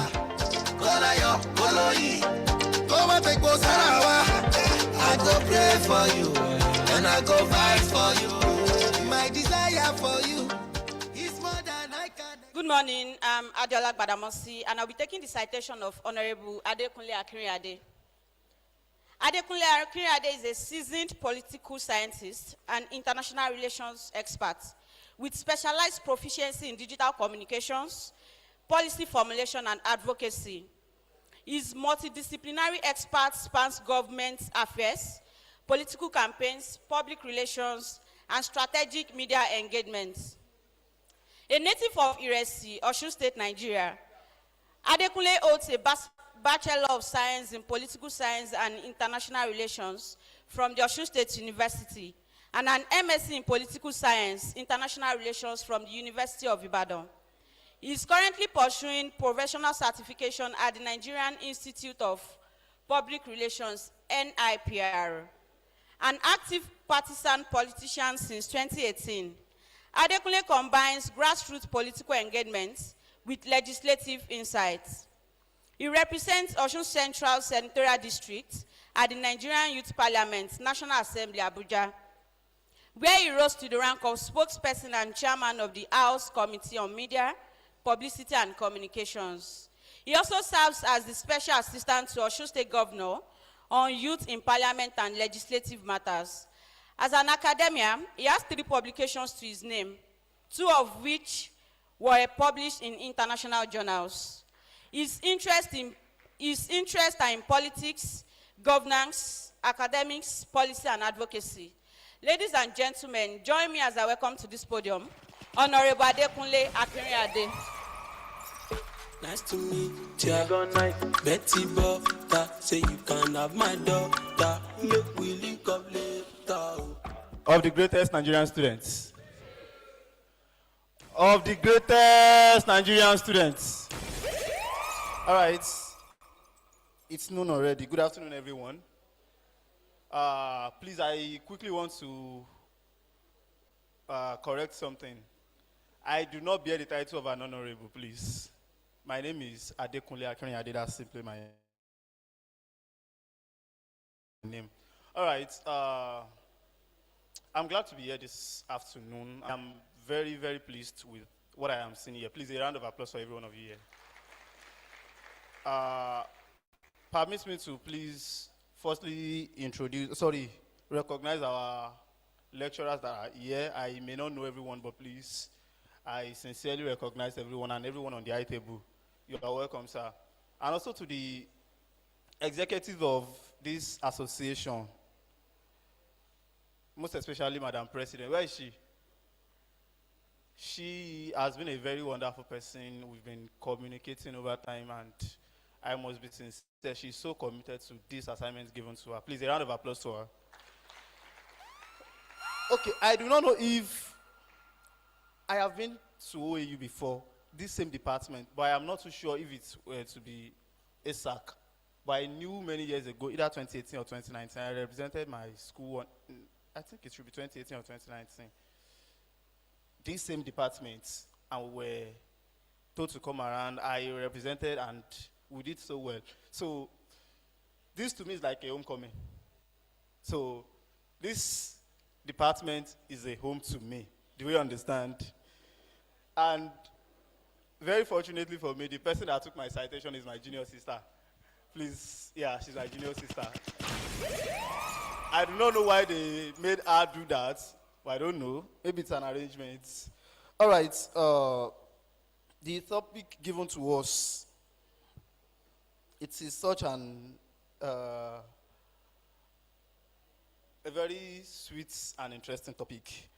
But Prof, when he was speaking the other time, he gave us the theoretical part of it as an academia that he is. I will be treating the practical aspect of social reformation. Are we cool with that? Are we cool with that? All right, I'll be treating the practical aspect of it. I will be giving us our things that we can relate to, that we can relate with. And please, I want us to pay attention. And also, it is going to be, I'll be asking questions time to time, so I can pick anybody to ask you a question. Are we cool with that? Are we cool with that? You are not? Don't worry. I own the microphone, so I controls whatever I want to do here. So if I can just call on you, especially those that said no, I already marked your faces. So you will be my first victims. All right. So, reformation and the dynamics of social change in contemporary Nigeria. All right. I want to say these things. I was told when I was a student too. Whenever we're having conferences like this and they bring speakers, they will keep telling them that, I can see future governors here. I can see future. You are familiar with that, right? Are we not familiar with that? I keep telling them there is nothing like future governor or any other thing, future senator or anything. We are present leaders. That is my own belief. And thank God for reformation that is taking place. If not for reformation, for someone like me will not be in the table where decisions are being made. Thank God for reformations. So we are going to be treating reformation, and I may be somehow political, but don't worry. I'll be as professional as possible. Do you understand? All right.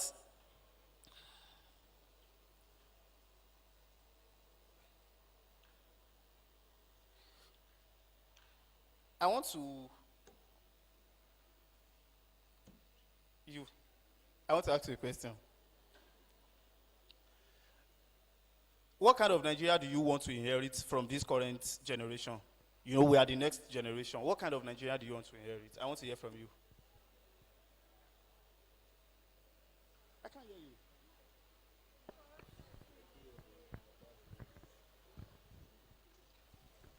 A reformed Nigeria, corruption-free Nigeria. A reformed Nigeria, a corrupt-free Nigeria. Please clap for her. Like Prof said the other time, reformation does not come at once. It's a gradual process. Unlike revolution that, everything have to scatter, then you have to start. But reformation takes process. It takes time. It's a gradual process. People will start doing a lot of things, and it may not materialize immediately. So I want to use an illustration. Now our gadget, our phone that we are using, let's believe it has not been updated for 5 years. You are using that same phone and it has not been updated for 5 years. It does not develop any faults, but you did not update your phone for 5 years. What do you think will keep happening? God bless you. It will be glitching. There will be glitches. Do we understand? If you keep using a particular phone for 5 years, there will be glitches. You just keep seeing that, phone me man hang, phone man. It is because there is no what? There is no updates. So, it does not mean the phone is bad. Do you understand? It does not mean the phone is bad. It simply means that the phone needs what?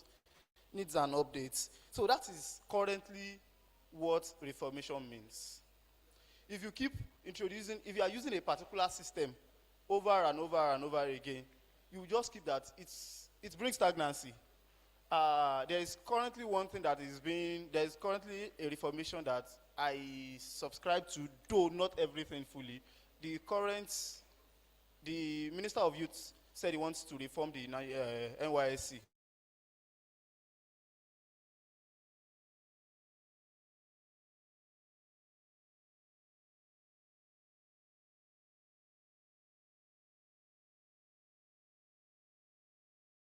We heard about it, right?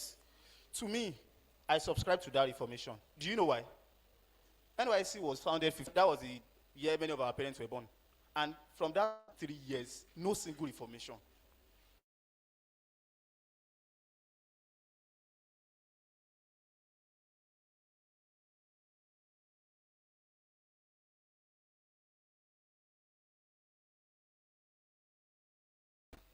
So when they said, they want to reform, I love this, because when people saw there that's uniform or any other thing. If you go and check all those reformations that they brought out, it is a very good thing, and I do subscribe to it. For 53 years, no major reformation. NYC has outlived what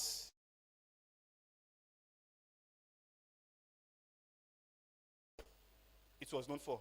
Why? Demand. That was a long year ago. There is no civil war again, so we need to start reforming a lot of things. Now, reformation is not merely changing leaders. It is about changing systems. Do you understand?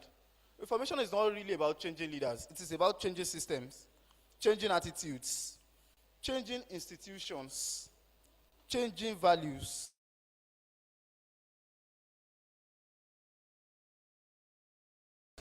Changing how society functions simply means changing the system for better. It simply means changing the system for better. Now, many years ago, you guys may not be on campus then. Maybe during the days of our lecturer.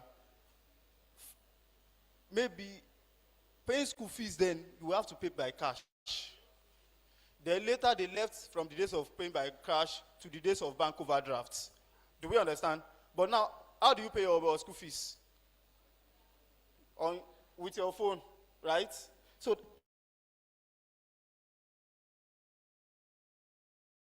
what has happened over time? Reform overdraft. Or like the days when you start carrying cash around because you want to pay school fees. There is now major reformation that is happening on campus to our educational institution. Now, you can now go online and there's a payment portal, and then you do not even need to struggle at all.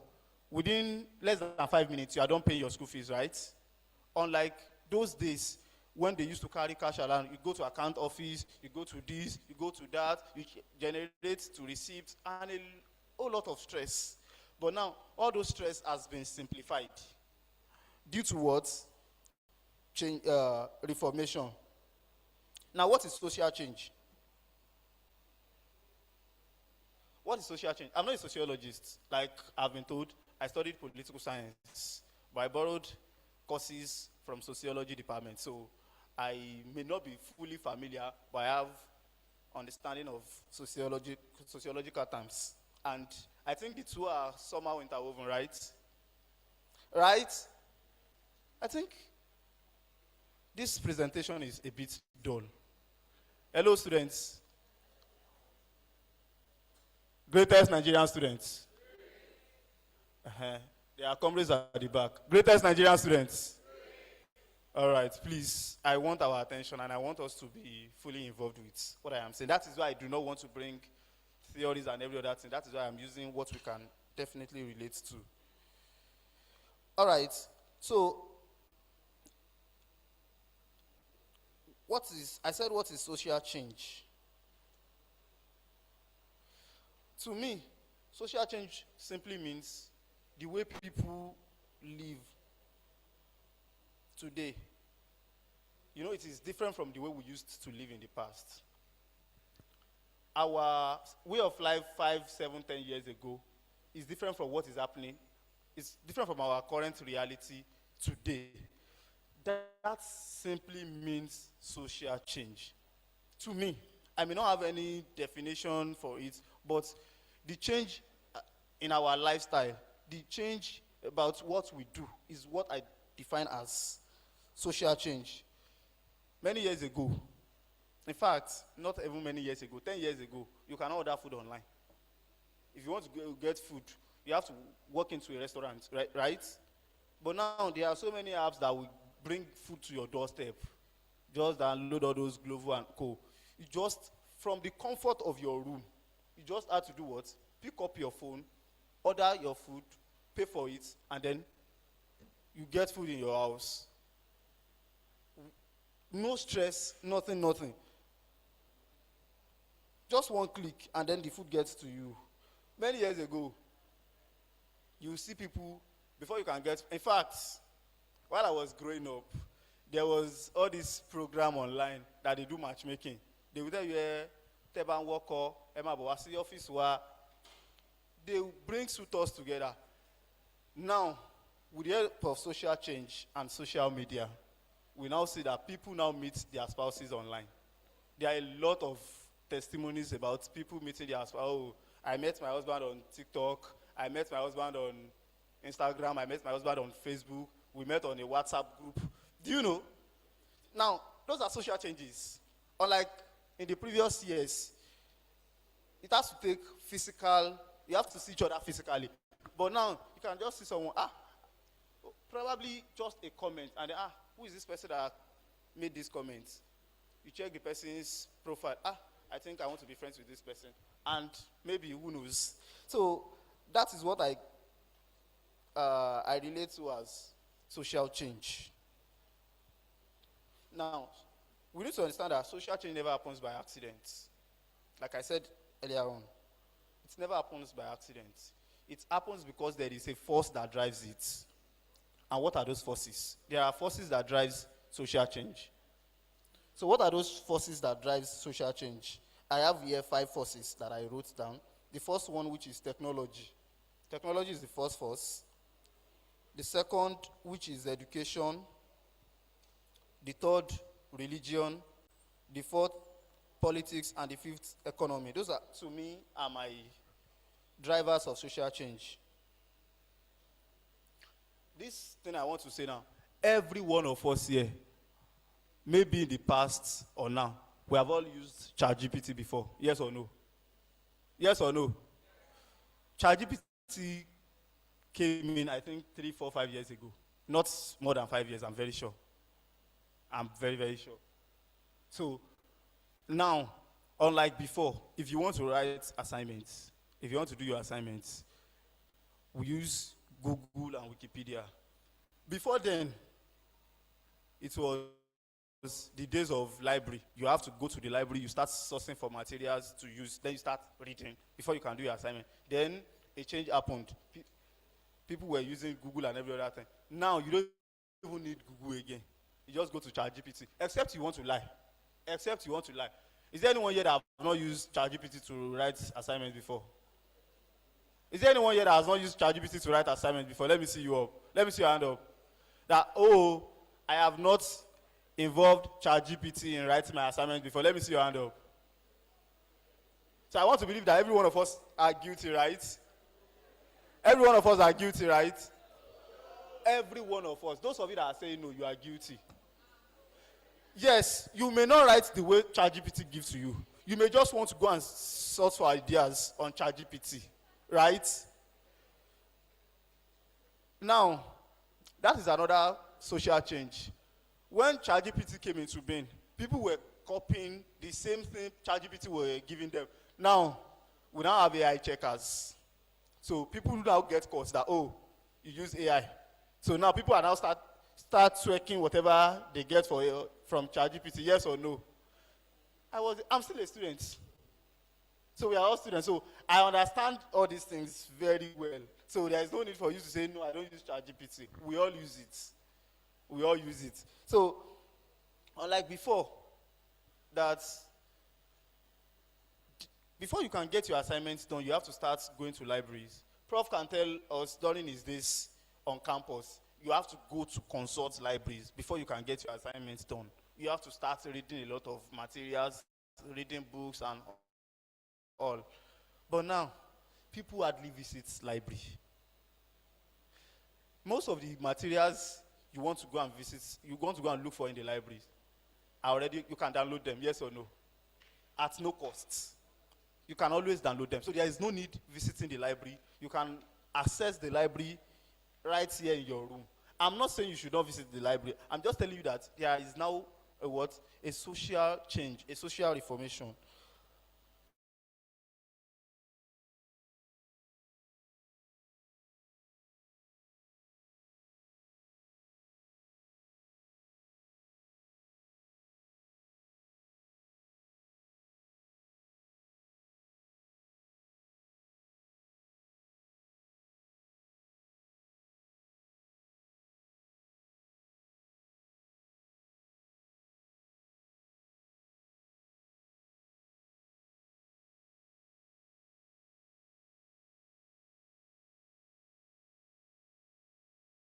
Sonia, and what is he doing? He just come online, sets camera, and start doing all sorts of things. But because there is a social change, the society now celebrates what he is doing. Do you understand? We may not be part of those who are celebrating him, but he has an audience. He has millions of audience, millions of followers. So we cannot shy away from that truth, that social reformation, social change is also getting to what? It's also getting source of livelihood. From the days of COVID till now, we know that church services has changed, right? Now we have 3, 4, 5 services on a Sunday morning. It did not start like that. Many of those things started during COVID, yes or no? Because of social distancing and because they want to manage crowd. So they will tell you, some people will come in the morning, 7 a.m. to 8:30, 8:30 to 10 a.m. All those things started, and now we have adapted to it. Now we now see online services. Online services are now very rampant, unlike before. People just, I want to join Sunday service, and I don't want to go out, and I don't want to go to church. You just pick up your phone. And I join, you connect online, yes or no? I do it very well. There are days that, okay, maybe I'm on transit, I'm traveling, and I have a program in my church, and I don't want to miss. I'll just pick up my phone, and I will join the service online, and I will continue. So it is also affecting even the religious part of us. So now, this part, Prof said it the other time, and I also want to make emphasis on it. One of the things that changes a lot of things in Nigeria of today, especially our political system, that EndSARS protest really did a lot of things. It was until after EndSARS that this not too young to run bill gained prominence. Yes or no? Are we not familiar with the not too young to run bill? Are we familiar with it? Okay, now let me explain what not too young to run bill is.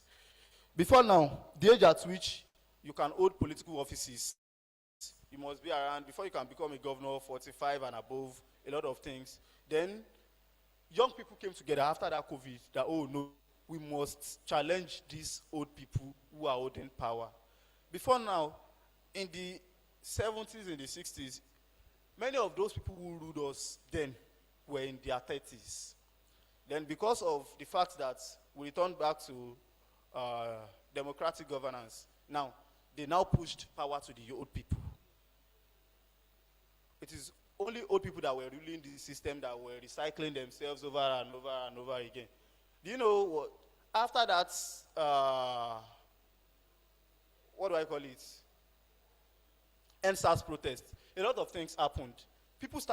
Young people started demanding for their rights. They started demanding to be included in governance. This is not even politics this time around. They decided, oh, there must be a certain percentage of young people that must be in governance. And that is why someone like me can also be featured in His Excellency's cabinet. If such a thing did not happen, I would not be where I am today. Do we understand? So, a lot of social changes has happened over the time. A lot of reformation that is sincerely beneficial.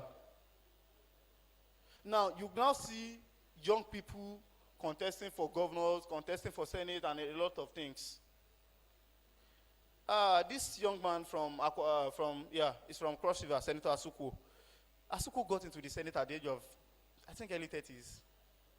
Yes. He became a senator in his 30s. A lot of them. Which before you can become a senator, you have to be in your 60s, in your 50s. They will now be bringing old people, recycling themselves over and over and over again. But a lot of things are now changing. Our political system is getting sincere reformation. Our social system is getting reformed. Our religious system is getting reformed. A lot of things are happening. Now, why does Nigeria find reform difficult? Anytime reformation is happening, Nigerians are always finding it difficult. Why? There are reasons why we are always seeing reformation as a difficult thing. Remember I said it's a gradual thing. It does not come at once, unlike revolution that just happened overnight and circumstance and situation had to make people adapt. So reformation people find the reformation difficult because of these 5 reasons. Number 1, resistance. Resistance. Whenever a new thing is being introduced, we are always resisting it. Each and every time Meta changes the interface of WhatsApp, if it does not suit you, what are you going to do? At first, you are going to grumble. Oh, WhatsApp to change, can you come? Do you understand? But will your complaint stop them from changing it? Now, I want to give an example. I am also guilty of this. Our WhatsApp status, you know, it is vertical and horizontal. If you follow any channel, it will turn it to horizontal. If you do not follow any channel, it will be vertical, right? Since the year they started it till now, I prefer that vertical form of WhatsApp status. So if I need anything and I know, okay, it's on a channel, I will join that channel, I will read, and then I will exist. Because I do not just want to adapt to this new reform. Do we understand? So reformation will keep coming out, and people will keep resisting it. People will not be cool. People will not just be happy with the fact that there are reformations. We are going to complain. 2 weeks later, we all get adapted to it. Anytime the government introduces new policies. Now, when they brought this issue of cashless policy then, we all complained, yes or no. Now, if you see cash with me, I don't know. I hardly hold cash now. Do we understand? Not only me, many of us hardly hold cash. But when they introduced that policy, all of us were complaining. All of us were grumbling. In fact, people died. Though, when they introduced it, it has a political coloration. They attached politics to it. That was the main reason. But because it is a change, people get adapted to it. And we move on so quick. And now it is now helping us. Because I rarely lose money. Unlike when you hold too much cash. You can just go around and then you lose money. Since when was the last time you found money on the ground? It's been long. Yes or no? Unlike before, when cash was in excess, people were always moving cash. You start seeing that, according to what Prof said, people were burying money. Cash was useless. It was little around, but now, why do you even need cash when there is transfer? Do we understand? So those are changes. Corruption. This is another thing why people do not want reformation to happen, because people who are corrupt. Corruption is in the sense that I'm trying to be careful with this. Whenever you are entrusted with power, you know, people tend to abuse the power given to them. Yes or no? Oftentimes, people tend to abuse the power given to them. Students, if they should tell you, okay, let's say in our exam hall, they install CCTV camera, and then they now leave us with no invigilators. Are we cool with it? Many students will not want that kind of thing to happen. Do you know why? Because we are used to cheating. Because we want to cheat. And we know these things. People, if you get, it is now easier for us to get caught with this. Okay. You said I should be rounding up. All right. So it is now easier for you to get caught. So because we are used to our corrupt style, we will say, oh no, they must not install CCTV. Oh. Do you understand? A lot of things. This is why people are resisting change. This is why people does not want change to happen. That is why we find reformation very difficult to adapt with. Now, culture. You know, there is a traditional way of doing things. People will tell you, this is how we used to do it, and it cannot change. Very recently, something happened in this OAU campus. There is one man, I think he was coming from the United States. He said he wanted to introduce the new IFA corpus. I read it online, and a lot of people kicked against it. A lot of OAU professors, especially in Faculty of Arts, I read a lot of backlash. I think it happened 2 weeks ago. People were saying, no, you must not come, we must not change our IFA, this is how. To me, I understand what they are trying to say. They are trying to avoid heresies. But there are times that you just need to allow changes to happen.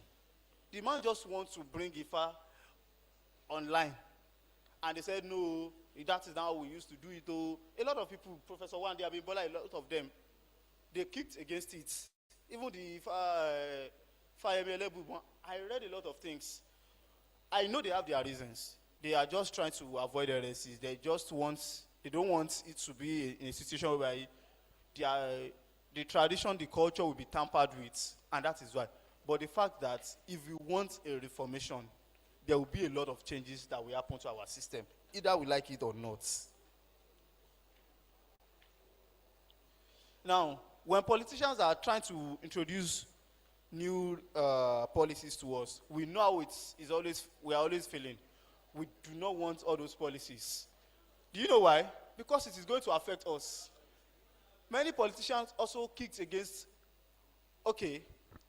when the new president came around, he said he was going to remove subsidy.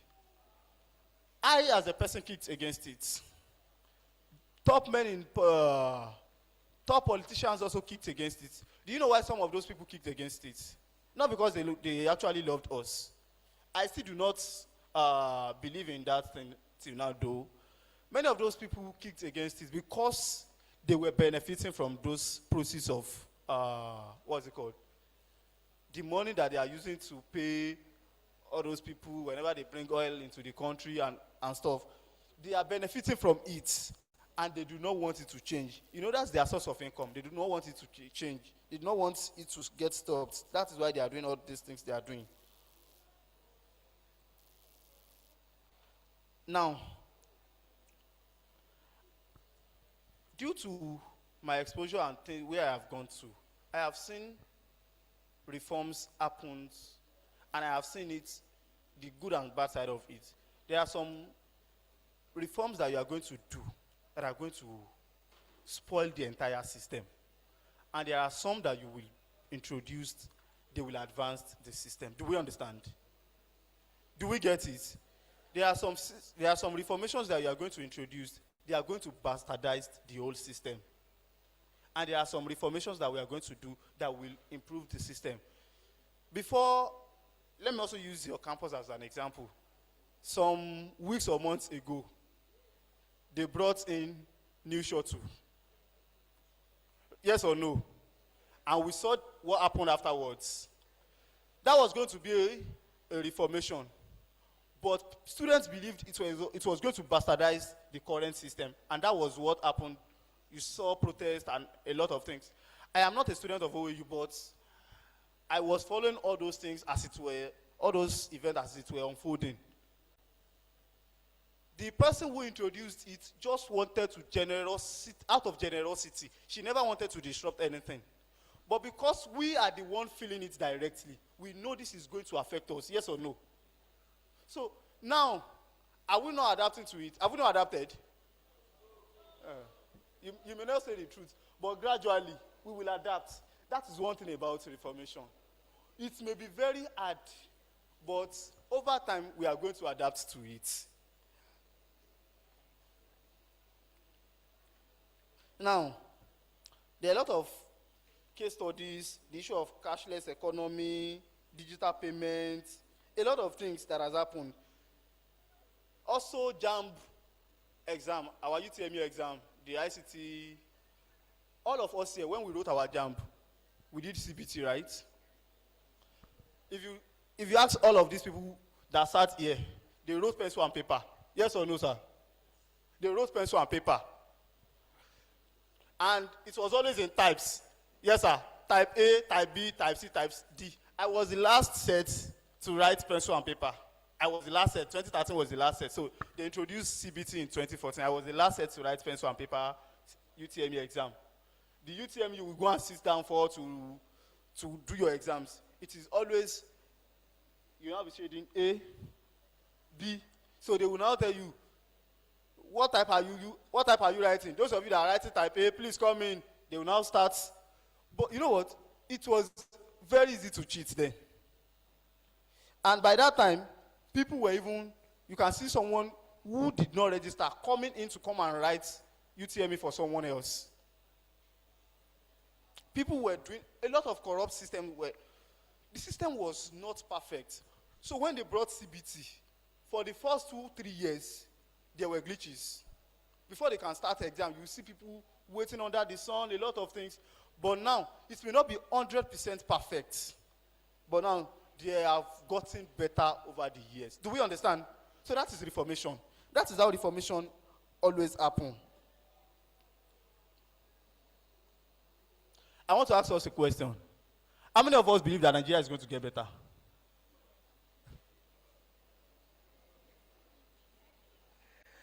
We believe Nigeria is going to get better. How many of us are always complaining about the current system that we are operating? God bless you. Everybody. Now, the last question. How many of us are doing something to change it, to change the current system? How many of us I am very sure many of us are above 18. I think the threshold age for entering a university now is 16, right? Many of us are above 18. How many of us have our PVC? You know you are above 18 and you have your PVC. This current ongoing registration, how many of us registered?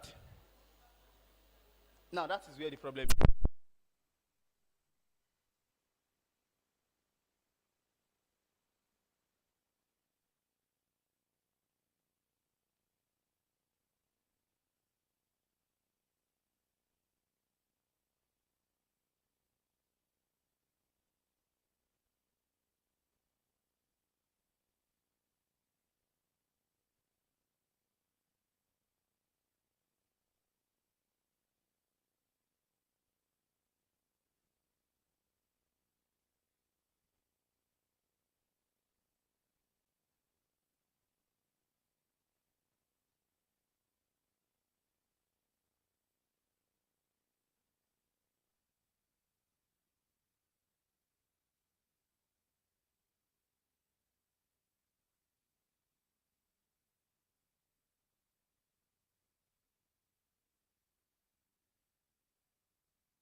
I have a lot of friends that give me money. I do not base my income solely on this. But because I have interest in it, I joined and I was, if you see me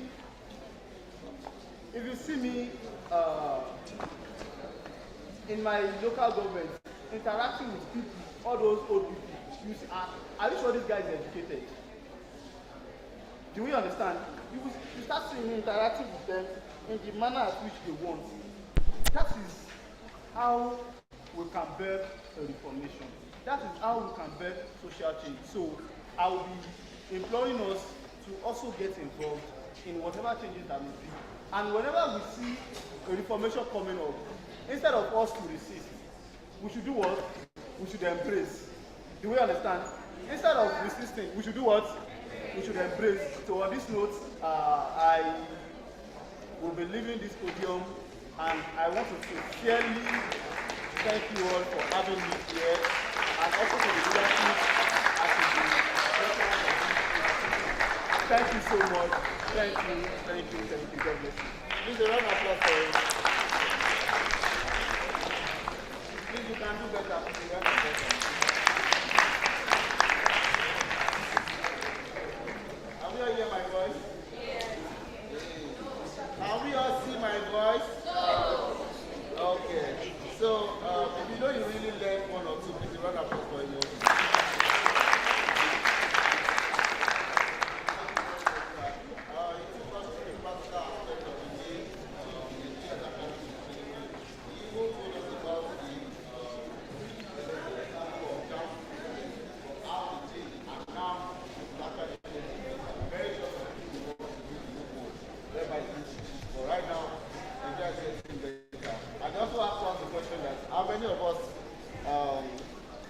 How many of us believe that Nigeria is actually going to get better?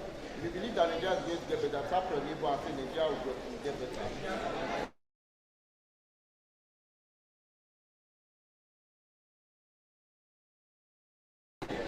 Say that it start from me. Say that it start from me. So if you have any question, I need you to raise up your hand. Just two questions. Okay, come forward. That question is come forward. Oh, come forward.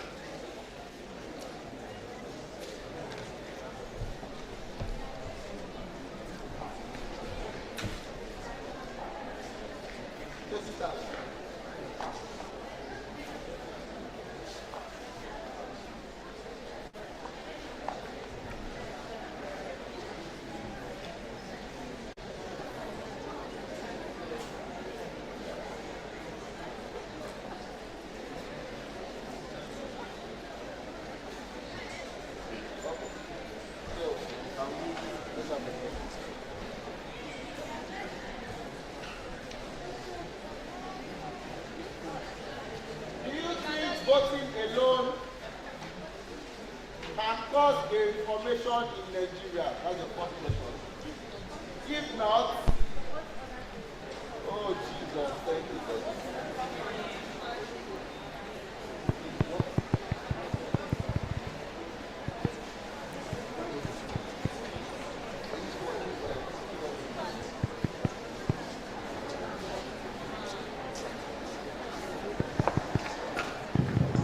Okay, thank you.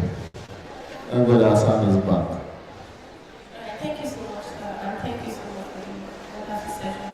So my question is, do you think voting alone can cause a reformation in Nigeria? And if not, what other things can cause reformation in Nigeria? Also, what solution can we give to the Olodo uprising?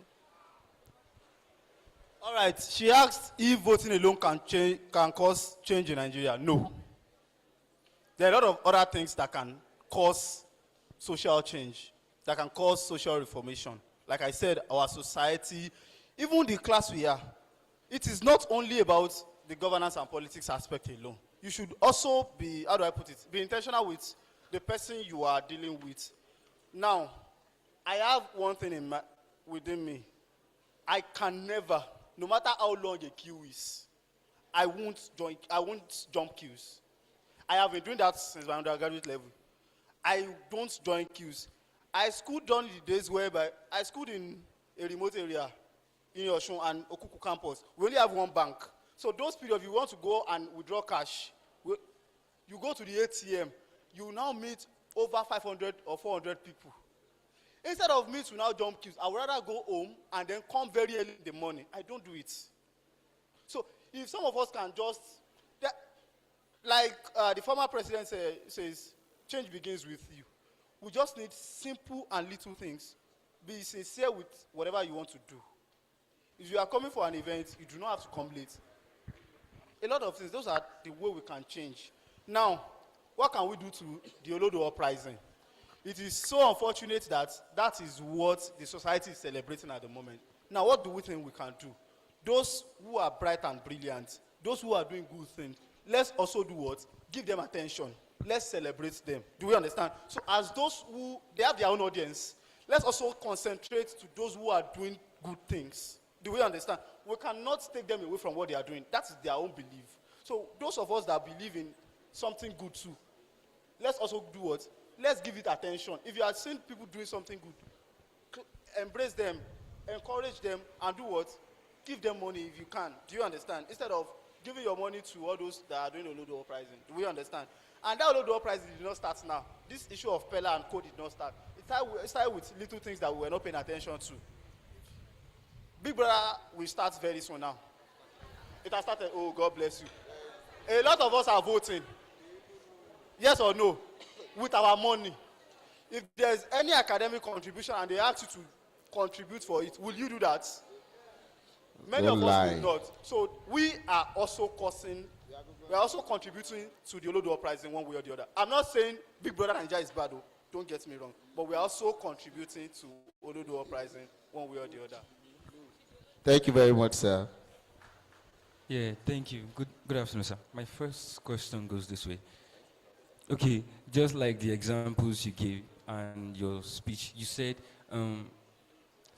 system, a new reform, so we should not expect to be smooth or perfect from the start, blah, blah. So my question is, why not build them? Why not carry out some hypotheses, some questionnaires to build a perfect system instead of creating the one that will probably bring discomfort to people that we are trying to help? For instance, the new shuttle bus. Madam, the First Lady knows that 50 shuttle buses with 30 rickshaws is not enough for over 30,000 students. So why not, carry out some hypotheses to give us a good reformation? Question one. And question two, just as you are a politician, if you happen to, you ask the audience the question that, do we believe Nigeria can still be better? And some of us were like, yes, no. If you happen to be the president today, how do you want to make Nigeria better? All right. Thank you so much. First question. The first question he asked about why can't we build a perfect system from start? The only person that is perfect that I believe is God. Human system will keep having imperfection. That is why over time it will always be, you are going to see, oh, we are going to improve on this system, we are going to improve on that system. Do you understand? You will, even all the gadgets that we are using, you will see that you keep updating over and over again. So whenever they have a new system that they know that, okay, it can help us, that's why they will bring in that update. Do we understand? And for that of Madam First Lady, I do not want to say too much about it. If I say things, it may be interpreted out of context. Myself and Madam First Lady do not belong to the same party, so I want to be very careful with the way I answer that. Do you understand? But majorly, I will fault the management of OAU. But because lecturers are here, I also want to skip that part. Do you understand? Now, to the last question, if I become the president of Nigeria, what do I want to do better? I have never thought of it. The only thing I have always been thinking of is, if I become the governor of Osun State, what will I do better? I have not actually think to the broader part. Yeah. Now, this I will do better if I become the governor of Osun State is the fact that Osun State lacks industrialization. Industrialization. The reason why there is insecurity problem is the fact that people do not have job. If people are engaged, there will be insecurity will reduce. That is my own belief. If you have what is keeping you engaged, if you ask me, if I become governor today, one of my first 100-day projects will be to create, at least in each federal constituency, how do I put it, an industrial hub. Do we understand? And you create all those things. We are going to build it for them. Then you now start bringing investors. People have been saying, we want to bring investors, we want to bring investors. To where? Investors will not come to, they will not be operating in a vacuum. You are going to build spaces for them that they can now see that, oh, and those places, you are going to make it at first a free trade zone. What do I mean by that? Reduce taxes, or you make it a no-tax system, a no-tax area. But one thing you are going to tell them is, all those people you are going to be employing must be from the states. So you will not tax them maybe for the first 5 years. And then you tell them, all these resources you are going to be sourcing should be from the states. If you want to buy something, buy it within the state. So the money will be what? Will be circulating, will be recycling the money. And those who will be working should also be sourced from the state. When you do that, we have 9 federal constituencies. If you pick 2,000 people from 9 federal constituencies, that's how many. So with that, there will be a lot of solution. That is what I will do. Do we understand? Thank you very much, sir. So the last person. Good day, sir. I have 2 questions actually, but he has kind of asked the question that I have. So the second one will be, you spoke about embracing the reforms. And I have a question about that, because if you look at Nigeria, we are known for embracing reforms, adaptation. That is our national treasure, I should use that word. We have been adapting since 1960. So what do you think we should do apart from embracing reforms? Like I said, when the no-cash policy was introduced, to every one of us, then, we thought it was all going to be a good policy, yes or no? Is it not a good policy now? People died, in case you don't know. In Ibadan, I saw people that died on the spot because they were protesting about all those issues of Emefiele, no cash, and every other thing. But today, it is helping us. We cannot keep using a system for long. When a system is wearing out, what do? You change to the next one. That is how you can build a last-longing system. Do we understand? But if you are used to, oh, this is how we used to do it, nothing must happen, nothing must change, there will be no development that will take place. But if you want true and real development to take place, you have to keep evolving. Do we understand? Thank you. Thank you very much, sir. We have one more question.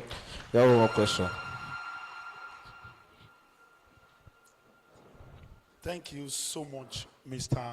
Akinriande. I'm so impressed with your presentation this afternoon.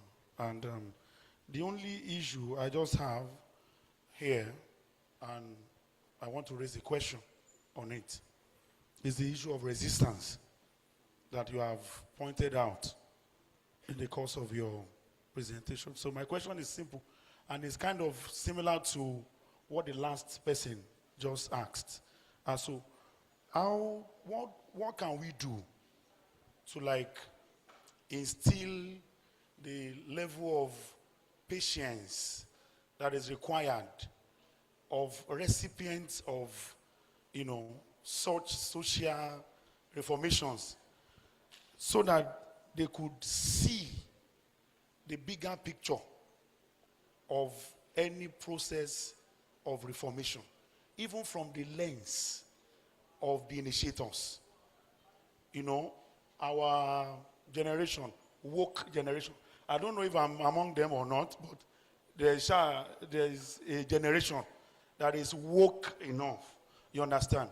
And the belief is that we flow with immediate gratification and we forget the sustainability of whatever process you are trying to like initiate. So what can initiators of social reformations, what can they do? Knowing fully well that this is not a gathering of sociologists alone. We also have communication students. Because again, there are issues of communication. When you are initiating something and the audience, the recipient, they are not fully aware of where you are going. So what can initiators do? Thank you. All right. My own answer will be very short and brief. If you let people know what is going to be the end goal, do we understand? Okay, this is what is going to be the end goal. People will want to adapt over time. Oh, you want to introduce something to us, and then you are forcing it. But if you know, okay, for some of us, I would not want to say we were fooled when they brought this CNG bus. Do you understand? We were told that, CNG costs lesser. This is this, that. I was even telling someone, are we sure we're not going to go and change this your car to CNG? Let's take it to Abuja and go and convert it. Do we understand? If we know what is going to be the end result, okay, this is why we are doing this. Oftentimes, government introduce policies because they do not really give the citizens clear policies, the clear understanding of what they want to do. When this issue of Neo Fund came, I'm a social critic. I also criticize the government for Neo Fund, but I don't want to know. Students are enjoying it. That's the truth. Students will enjoy and then they talk for the air. Students are enjoying it. I do not believe in many of the, the reformation that the president brought. But over time, I saw a lot of things. Before now, we are always known for crowdfunding students during exam. Whenever, maybe a day or 2 days to exam, you now see graphics. These people need so amount to complete. Okay, you people attend a federal institution with little, your school fees is not that much compared to some of us that attend state institution. You know, 2 days to exam, you start seeing them. So amount of people have not paid their school fees. Then they will now start coming to fellowship to start soliciting for funds. They will go to fellowship around to start soliciting for funds. They will go into MSSN, class group to start soliciting for funds. But such a thing has stopped now. At first, we did not know how this is going to happen. The only thing we were just more particular about is, it is going to keep people indebted for a while and all. But every reformation that will come, it is going to have both the good and bad effects. The only thing is, we should just be sure that the end goal outweighs whatever the bad effects will be. Do we understand? So what I would just think is, anyone introducing a reformation should be able to tell them, this is why we are bringing this. This is why, assuming the buses brought to campus, if they should bring 500 to campus, students will prefer it to Tangboro, except we want to lie to ourselves. If they bring it enough, if there is enough of those buses that was brought to campus. But the reason why we were protesting and we resisted was the fact that it is going to cost us a lot. You know, we have to start jumping around, we have to start queuing. And one thing is, probably how do I put it? The resources at hand cannot cater for that long. But instead of them to now mop up everything at first, they can just be introducing it gradually. Introduce 50, then you will now be interchanging. So you now have enough, and then you cannot tell those people, we do not want you in our campus again. Do we understand? I think our leaders also, the process at which we are introducing all these policies are wrong. But if people know what is going to be the end result, people may want to persevere. Thank you, sir. Thank you so much, sir. Please, a round of applause for our speaker. Thank you so much, sir. We really enjoy your session. Thank you so much. A lot of us would like to enter politics very soon. You are looking at me. No, I know some of you want to do politics now. So now, please, ladies and gentlemen, please a round of applause for yourself for paying attention too. Thank you so much. So now, I have giveaway for us. So when I say giveaway, we say what? Giveaway. Giveaway. You guys are not ready. You don't want? Giveaway. Okay, so now, DJ, wait. Now, I have this perfume. No, this is not perfume. This is perfume oil, Touch. And I don't want to say the reason why we should do this giveaway. So, but this is from a brand. This is from IBK Fragrance. So now we need the first 4 people to follow her on TikTok. So I need everybody to bring out their phone. Please bring out your phone. Very fast, very fast. Before I will call it for us. Wait, don't bring out the phone. Go to TikTok. Are we ready? Are we ready? I'm waiting for us. So bring out the phone. Bring out the phone. No network. Connect to somebody's hotspot. Bring out the phone. No, we are waiting. I need everybody to participate. First 4 people. Are we ready? Which one we know again? Now Android did they use? If you are using Android, before the Android you open TikTok. You go first open. If you are not using iTel, it will open, it will first crash. So are we ready? IBK _fragrance. The IBK is spelled HYBEEKAY _fragrance. First 4 people. IBK HYBEEKAY _fragrance FRAGRANCE on TikTok. First 4 people. DJ, thank you. I want to collect the list. Don't come outside. I want to collect the list from her. She's going to tell me the names. So, please, where's the name of the brand? IBK. Yes. I want your heart and soul and your own body too. I can't let you go. I'm beginning to fall in. Yeah. Say something in the corner. You're in Dolce and Gabbana. I want boys done hammer. You wearing no Prada. Say something in the corner. You're in Dolce and Gabbana. I want boys done hammer. You wearing no Prada. Say something in the corner. You're in Dolce and Gabbana. I want boys done hammer. You wearing no Prada. DJ, please. I'm going to spell it again. There's only one follower that we saw. Yes. IBK HYBEEKAY _fragrance. DJ, thank you. So I'm giving her just 1 minute. 1 minute. In fact, 30 seconds. She will call your name. Let's go and sit down. IBK. Go crazy, oh baby. Do you love me? Do you want me? Do you dance all on my body? Don't worry, go crazy, yeah. Slay.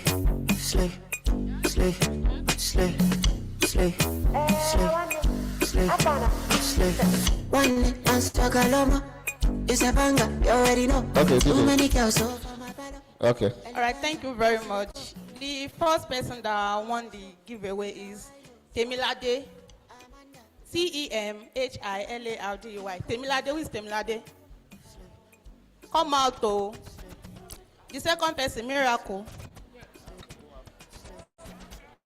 Ifeoluwa.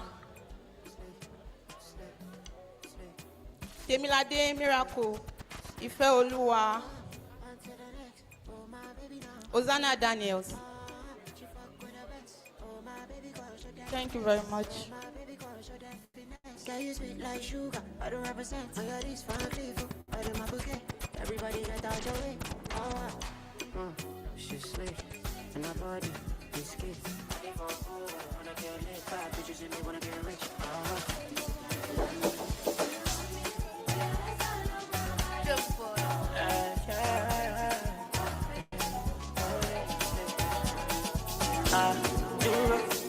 Que mon matin au passé to backbody duro.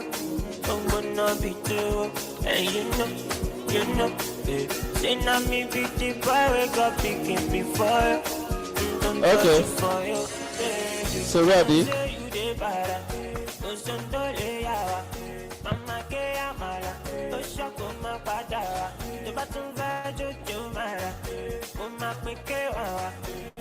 So ladies and gentlemen, in case DJ please, in case you want to smell nice, in case you want to pass and you want people to be like, oh my God. So please patronize IBK. She sells the best in Ile-Ife. Message her on TikTok. You can Do you want to call out your number just in case anybody wants to message you? 081 641 44495.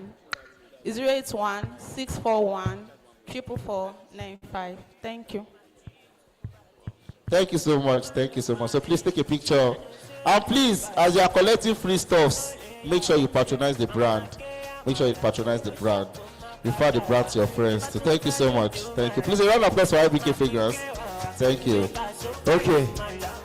Thank you very much. Yeah, ladies and gentlemen, please, I want you guys to give yourself a round of applause. Give us a round of applause. You guys, you are doing well. You are doing very well. And I love you guys. All right, so back to Stanbic IBTC. If you want to get a bank, you want to open a new bank, from this place, one person from this place. Very fast. You want to open a new bank. Do you want to open a new bank? One, stand up. A new bank here. Move. A new bank at the back. Anybody? A new bank here. You. Okay, two. Stand up, please. A new bank here. A new bank here. Who wants to open a new bank? Nobody? Okay, since nobody is going here, we'll have two from here. So one and two, please. Please, oh, yeah, say stand up, please, stand up. Look at that Alaja at the back. Stand up, I said you stand up. Look at the Alaja at the back. Alaja, please wave your hands. Please follow Alaja. She will take you to. Please, Alaja, please stand up for recognitions. Please, the Alaja on blue, make sure you meet her. And also, just in case some of you are thinking, there is gift for everybody that opens the account. Yes, they have gifts for people that open the account. So please and please, let us try. Don't worry, if everybody wants to open accounts, it will go round. So that's why we are doing little by little so that we don't have to queue outside. So please, if you just raise up your hand, please. Where are the Alaja, please stand up so they will come and meet you. Where is the person that raised up hand from this place? Oh yeah, thank you. She's waiting for you. Where is the person from this side? She's waiting for you at the back. Where is the person from that side? So she's waiting for you at the back. Thank you. Okay, so now ladies and gentlemen, we want to have a quick giveaway. Or more giveaway. It's plenty, and this one we are giving two winners. You understand? But before then, I'm very sure that you guys, you registered, yeah? You registered. Yeah, so your lovely department collaborated with a tech company, and that tech company will be giving out free phones. Who knows TechnoSpark 50? Yeah, TechnoSpark 50. They'll be giving out free phones. Just three. Just three. Three phones. Just three. Sure, understand. So now the thing is, what we did, I think the organizers, your officials, you understand, they made sure that they labeled every chair. You understand? So I think you wrote your number now. So we'll be calling on. So you check under your chair. Yeah. We'll call the number for you. Wait. It's not under. Are you ready? Okay. Number 29. Number 29. Check it. Number 30. Number 30. And number 124.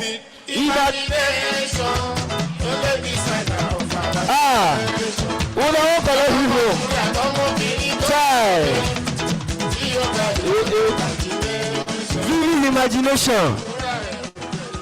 All of you are really checking. Hey, where is it? Jesus. All of you want to collect free phone. Sharp. You want to collect free phones. Sharp. Abi? Oh, you students, it will always work on you. For the past how many years I've been doing MC, every time I do that joke, it's always working. You guys know it's to learn. They will always check it. Who has seen me do that joke before? But you still check them, Abi. Well done. One day, don't worry. Alright, so now, next thing, who is smart? Yeah, come out, sharp. If you are smart, step outside. If you have collected before, you know you collect again, no. If you are smart, come outside. If you are not smart, sit down. If you are smart, come outside. You are not smart, sit down. We have one. Oh yeah. Who's We have coming? two. Come on. Okay, one. Come on. Okay. No. She don't. Oh, she didn't win. Okay. Come. So now we have to make it very snappy. So you have to be. So we are doing name, sharp. So you have to make it very, very sharp. So we need just two winners.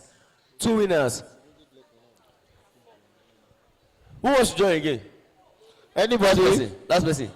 If you've not won before, let me shock you. This mystery box is getting better. It's getting better. You know it was Jota, water bottle and Jota. I'm not going to tell you what's inside this time. Okay, Alaja wants to do. Okay. Yeah, no, it's just one person. It's You don't do. Thank you, man. She don't climb up. She don't climb. Thank you so much. Should we pardon her? No pardon. They don't plenty. So are we ready? So name. So I'm going to tell you names. I'll tell you names. I will tell you the things you should name. Are you ready? And you must be very fast. Any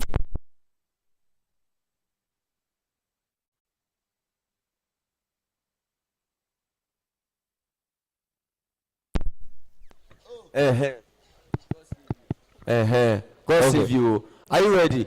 Name of any cars, motor that you know. Toyota. Lexus, BMW, Camry, Volvo, Sienna, Kia, Micra, Nissan, Ferrari, Lamborghini, Mazda. Sharp. Oh yeah. Wait. Una don dey.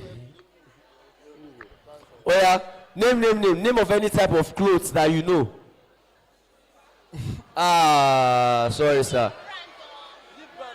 Which one says it brand? What? If I said any type of clothes, you say suit, trouser, kini.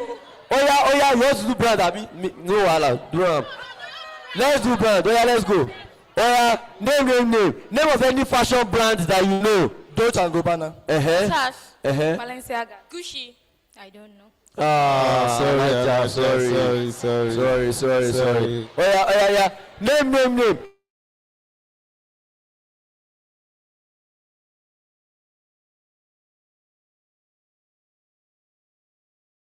Name of any department of university that you know. Sociology and Anthropology. Arts.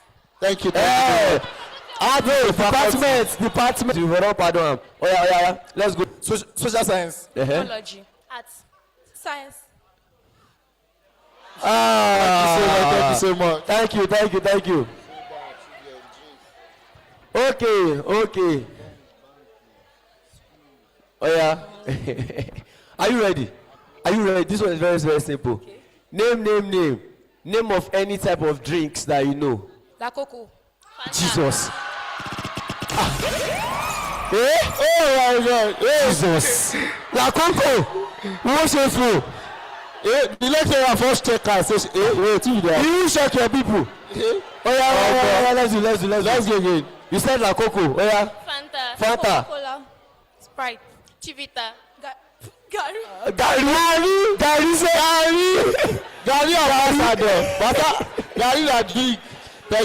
drink. Wow. Ladies and gentlemen, make sure you take your Gary drink. It's very nutritious for you. All right, now, ladies and gentlemen, we have our winner. Congratulations to you. Now, wetin we go do? We go do am like this. Ada. Now mystery box. So they come will put just that for you. No, you guys. Don't come. So it's a mystery box. Shey you get. So if I say which one do you want to pick between left and right, the first person to answer will be the first person to pick. You understand? If I say which one are you going to pick between left and right, if it's left, you say left. If it's right, you say right. Are you ready? First person to pick. She was the first person. So where my left day? Left. Okay. Open it. Do you want to open it? Come. Show it. Open your own. Wait. Wow. What's there? Please clap for her. Wow. Don't keep it. You have to snap with it. Picture. Take picture. Yeah, it's not. So easy. open your own. Oh, is that a charger? Oh, wow, a fitness bottle. Wow. Wow, Please that's come very together good. and take pictures. Oh, yeah, take pictures, take pictures. Raise it up. Eshio. Thank you so much. Oh, yeah, let's move on to the next. Oh, now, ladies and gentlemen, we are moving on to the next speaker. So we have the next speaker on ground, the person of Mr. Ifeoluwa Amaho. But before then, I'll be calling on somebody, a very, very innovative person, to give us the citation of Mr. Ifeoluwa. So please, ladies and gentlemen, with a clapping ovation, help me welcome Miss Adegoke Oluwaseun. Please welcome Miss Adegoke Oluwaseun. Thank you so much. She's here to read the citation of our keynote speaker, Mr. Ifeoluwa Amaho.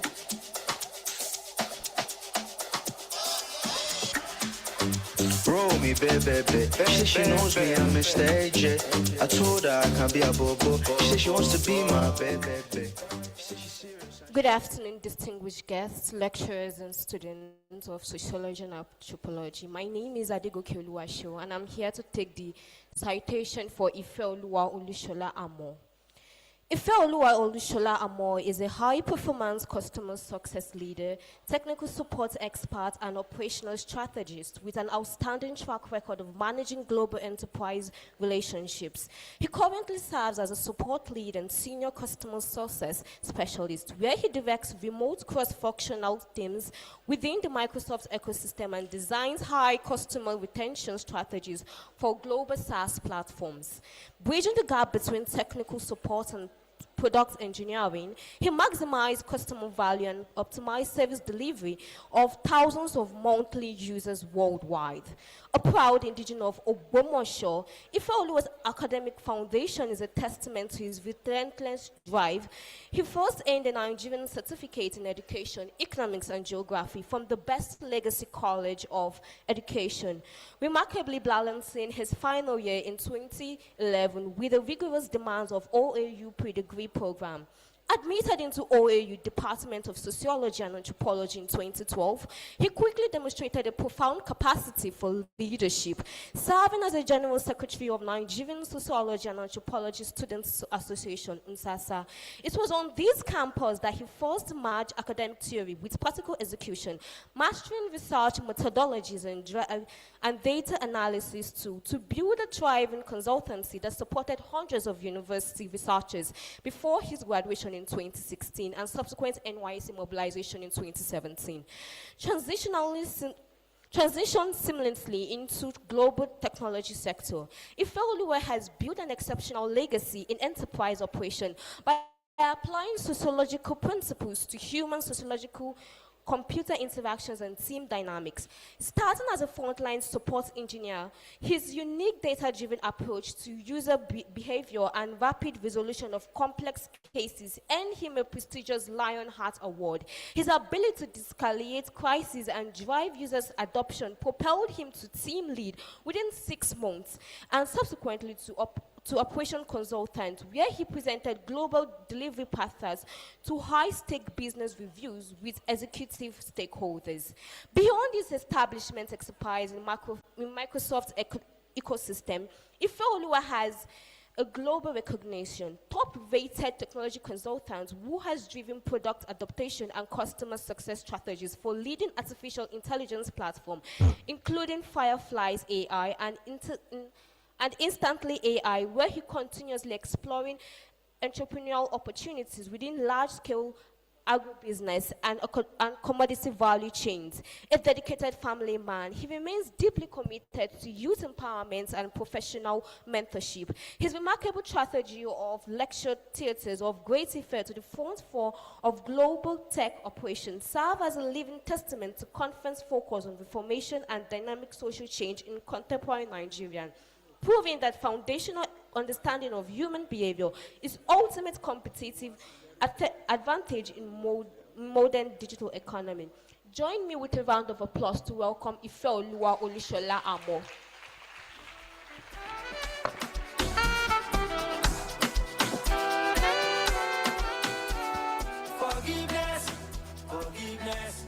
of the greatest Ife. Of the greatest Ife. Thank you very much for having me today. I want to stand on existing protocols. I want to appreciate the HOD, the association.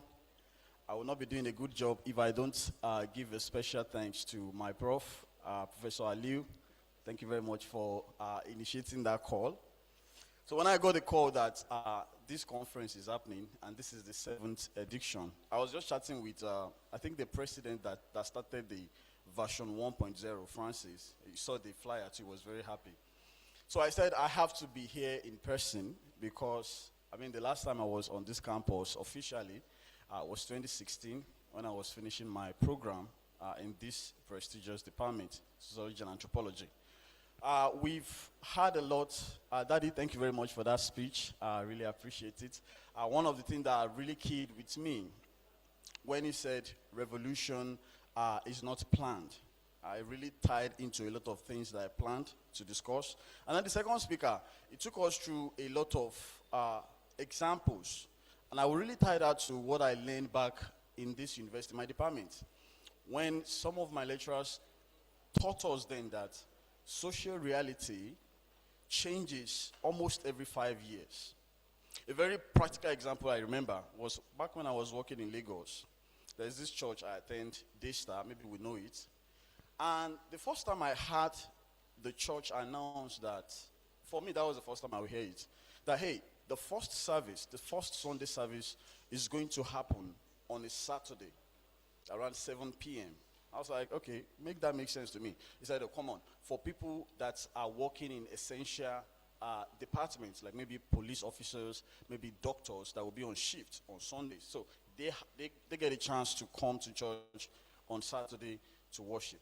So what I want to take us through today, because I know we've had enough lecture already, the way we eat in sociology, the cycle is not complete if we stop at theory.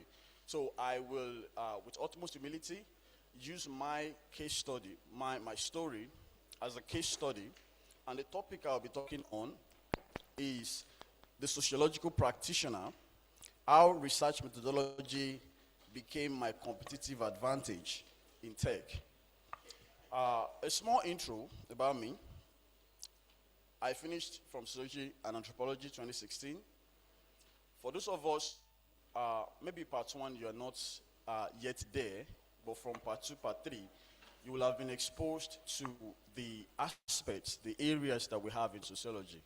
I'm talking about sociology of medicine, medical sociology, industrial sociology, criminology, and all of that. So, for me, I started to discover my passion when I got to part 3. And for me, it was research methodology. I have this comfort. I'm very relaxed when it comes to working with data. All right? So, my prof then, Professor Adebusuyi, very lovely man, he did not hold back to really unleash what we need to know to become a professional in research methodology. You know, some trivialize it and you just think it's just about questionnaire and maybe your chapter 4 research methodology, all of that. I will take us through in the next 30 minutes. I'll make it fast so that we don't get bored. I want to take us through how I have journeyed. I'm not going to say my story as the ultimate formula. It's just a case study. I'm going to try and make it on a deductive template. So I'll start from, points that you also can replicate, especially for those who have interest in diving into some of the thriving industry. And I'm going to be taking you through it, not in a scope that is echoing that you need to retire what you study in sociology. Many people ask me today, Ife, what language do you write? And I tell them, I have never finished a course. Now, this is funny. I've never finished a course about programming. And I've spent about 8 years in tech. I've used my money to purchase courses about programming, Python, whatever it is. The closest I came to programming, to writing codes, was when I was doing my CCNA. I was really influenced by Inteco. I don't know if it's Inteco. When we used to browse the internet then with very good speed. So I got fascinated with, the switches, the router, the fact that anywhere you are on campus you can connect to the internet, So I started developing interest in that. Now, back to what I was saying. I would tell them I've never finished a programming language because given my background, I like to call it my birthright academically, what I've studied for 4 years on this campus, I know where my strength lies. And my strength is not about, being being inside the server room or writing line of codes. I am interested in the aspects of tech that afford me the privilege to interface with people. People who finish from tech, maybe some 10%, I don't run the research, so that's just hypothetical. Maybe some 10% have the innate ability to flow with people. That's just a talent that they develop on their own. But talking about you being professionally trained, you have theories to back it. Down to mate selection, there are theories that we were taught in sociology. So if I've been trained in terms of how to understand people, how to understand how institution works, as long as there's two people, it's a group. If I can analyze what they are doing and tie that to some business objective, okay, there's enough people that are already writing codes. And thank God there's even AI now. You don't have to write code yourself. I'm going to major on the people aspect, leveraging what research methodology discipline has taught me in school. So, if you've ever wondered, I wrestled with this in part 1. I don't know if some of us still wrestle with that. When I came in, they will ask me, hey, Ife, what is this about, this course, Sociology and Anthropology, what's it about? And I remember there's this, my colleagues will laugh when I say this. I remember there's a line we always chorus then, that, they said we can work anywhere. That we can work anywhere, we're sociologists. Now, at the time, that didn't make sense to me, I have to be honest. But as I start to progress in the ladder of learning in that department, and I start to look outside the university hall to see how the real world works, I start to understand that, okay, now, when they say you can work anywhere, it's a very powerful advantage that we just need to see case studies of people who have actually practically gone through that sequence. So, for my own case study, research methodology, I have colleagues that are in hospitals, Sociology of Medicine, those who are working with NGOs and the likes. All right. So can a sociology graduate get into tech? I don't know if they're projecting. Okay, no. People assume that tech is a closed room. People assume that they need to rebrand themselves. A very popular example would be, you need to take a course on JavaScript. You need to take a course in cloud computing to become an administrator for Azure or for AWS. It's not going to be an efficient race for me that finished in sociology, spent 4 years doing that thing, to now say I want to start learning. I mean, we have people who have done that switch in terms of career. But hey, my interest is to find a legitimate space where I can use what I've taught in my department, research methodology, to my advantage. Okay? So, what you need to understand is that taking technology company as a case study, when you develop a product, you only write the code once. Any other thing you do after that for that product is just an update. It's just a revision. They call it version, right? The big part that drives the revenue, let me use Microsoft as an example. Ever since the product engineering team that came up with Azure, or the one that we know, Microsoft Office, Microsoft Suite, Word, Excel, PowerPoint, they've only written that code many years ago. Yes, there's updates. When AI came, they tried to integrate it so you have an upgraded version. But in terms of the revenue, because it's a subscription model, every year you pay, every month you pay. What those companies are looking for are people who understand the customer.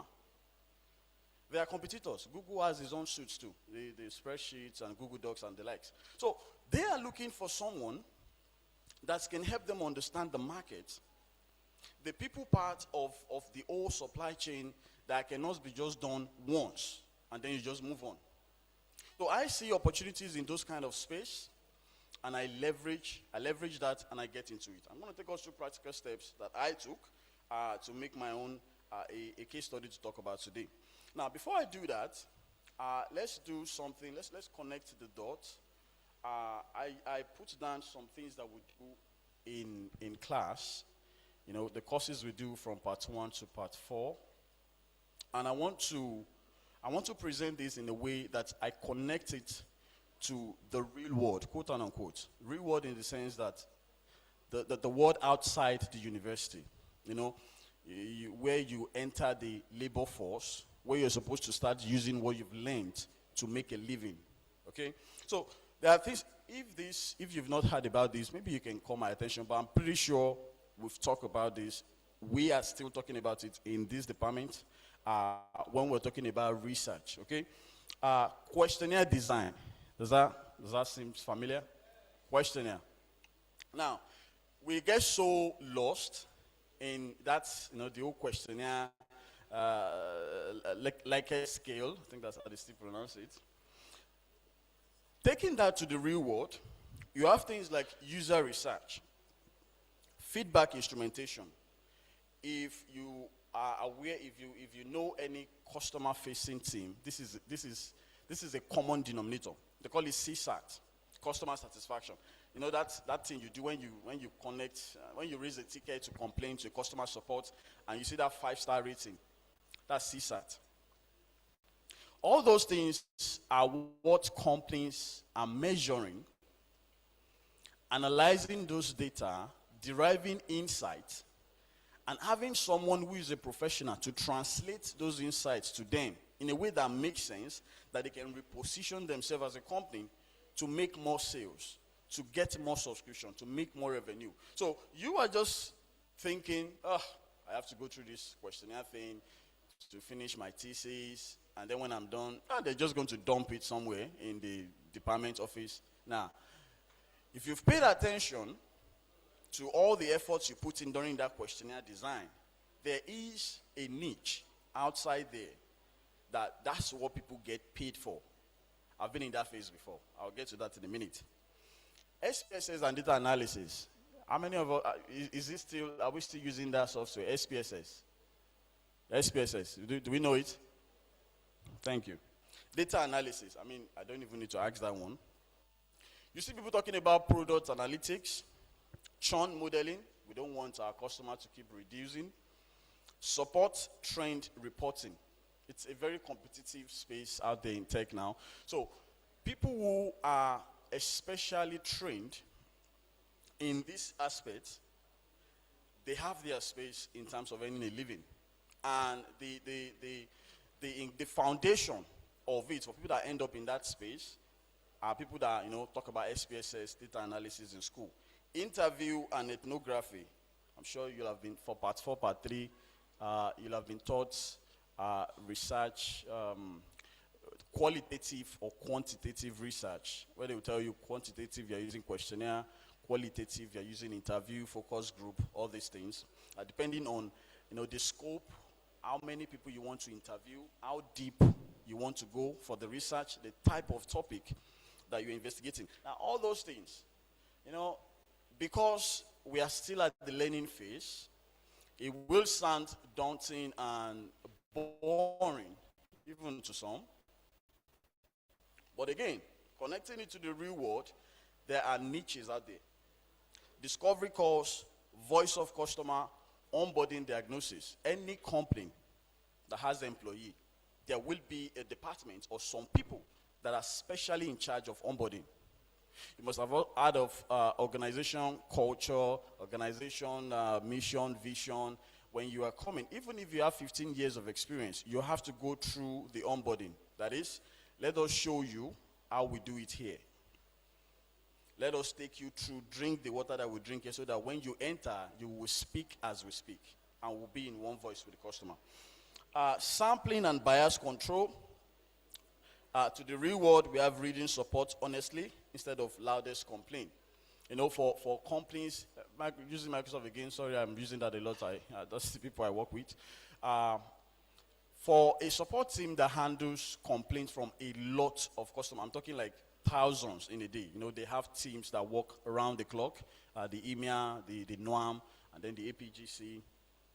And then you start getting complaints. Part of the training that you will have gotten from school, from sampling and bias control, is understanding that, okay, when I put all these complaints in a bucket, I want to be focusing on the one that has the biggest impact. A very good example that I remember very well back in school, sociology, they taught us social problem. I don't know if you guys are familiar with that concept. And there are features, there are characteristics that must be present for a problem to be called social problem. Among the things I remember very well is that it must affect a lot of people. There must be a public outcry about it. So if we are very vast, very comfortable with sampling, bias control, outside there are people who are basically making a very impressive living by reading support data honestly instead of the loudest complaint. They look at the data, okay, we have 600 complaints. They're not very chaotic in the way they are saying their statements, like, you guys need to fix this. Oh, we have 3 where they're saying, I need you to escalate this to Satya, I'm going to sue you guys. There are people who have been trained to say, okay, if we don't pay attention to this, in the next 5 years, we're going to lose our business. And that professionalism is what you guys are going through. The knowledge that is the foundation of that professionalism is what you guys are going through. I'm going to run through the rest. Group dynamics and stratification. You have team designs, adoption mapping. Something I like to give this example here. For group dynamics, I remember one thing that happened that really helped me in my journey. When I started working for this company, I actually got in as a frontline support engineer. I will get to that in a bit. And after 6 months, I got the privilege to become a team lead. I've always been studying how leaders in that space works.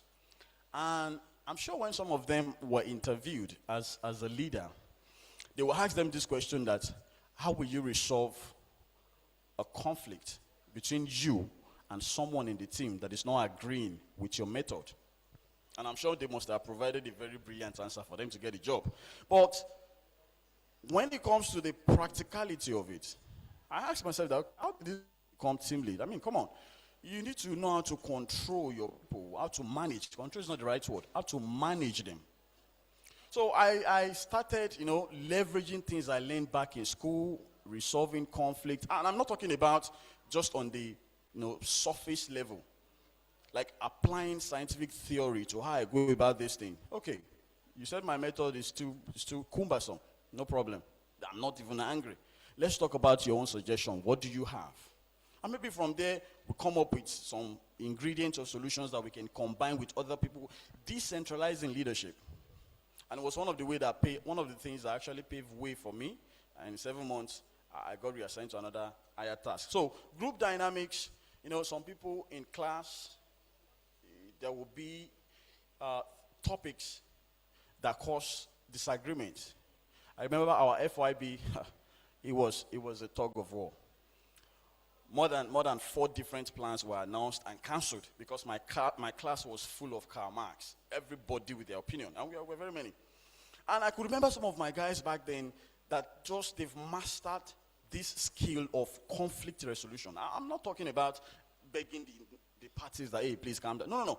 I'm talking when they are done, if you're paying attention, you can tell that, no, these people, there's a science to how these people are going about this thing. And I know where they are today. They are making it big based on that knowledge. The last one on this is grounded theory and coding, root cause analysis across thousands of unstructured tickets. The point I'm trying to make here is that all those things, your own interest might not be research methodology. It could be criminology. It could be medical sociology. It could be sociology of growth. All those theories, if you've not been doing it before, if you're struggling to make sense of how it connects to the real world outside of here, maybe you can give yourself an assignment to start looking outside. Don't wait till you get to part 4. Start looking outside to see, okay, this sector. And the beauty of it is, as a sociology, when you specialize on any of these aspects, it's so vast. The private sector, the public sector, you have your peak. So start looking outside to scan through how it's done there. And then in yourself, you start doing some kind of placement that, okay, I think this one, I could wrap it up and get myself into this space. Now, let's get to the honest part. Last year, I got the privilege to speak at the Philosophy FYB seminar.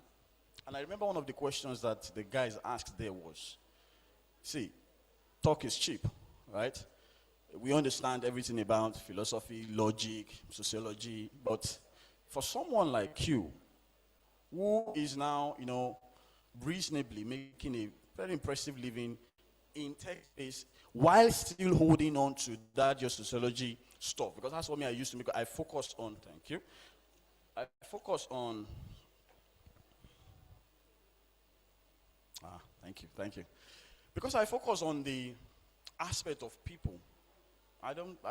Don't bore me with too technical stuff, writing code and stuff. No, that's not my strength. So you get the question like, how do you do it? I'm going to say this under three summary concepts.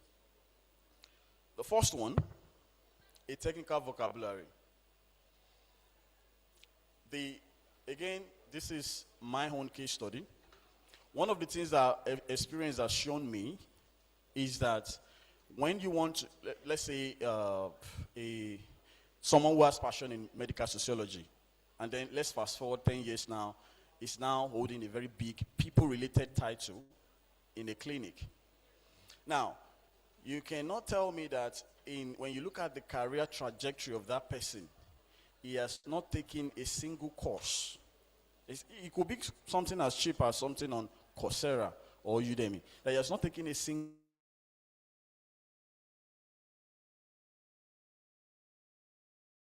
course that is specifically related to health. At that time, it's not going to be more sociology for that course. We call it emic and epic perspective. I don't know if you guys remember. He's trying to indoctrinate himself into that space. So it's like as if it's a gateway. For me to get passage, I need to understand their vocabulary. For me, let's not go far. So actually on this campus, there's this academy that was very instrumental to my journey. I don't know if they are still there. It's in Faculty of Tech. They call it Cisco Networking Academy. You can take introductory courses there. That was the first place I started taking free courses when I was about 3. Introduction to this, IT essentials. You get to understand computer devices, your phone, your tablet, your PC, your desktop, all those things. So the first thing will be a technical vocabulary phase. You need to, if you've identified the industry you want to go into, as using your sociological practicing skill as your added advantage, you need to understand the technical vocabulary. Then proof that exists outside of your head. Let me read what I have here. A portfolio, a data set you shared, a process you documented.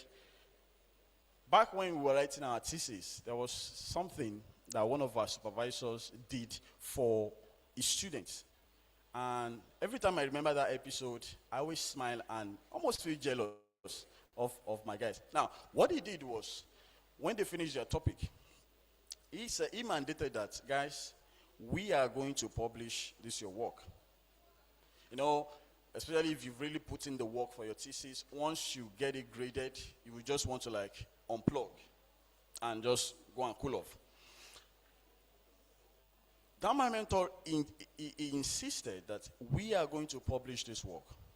Let me tie that back into this. You need to have a verifiable, I don't want to use portfolio again, but a verifiable artifact. Let me use LinkedIn as an example again. When you go on LinkedIn, you see, I'm sure they've been training people to change this.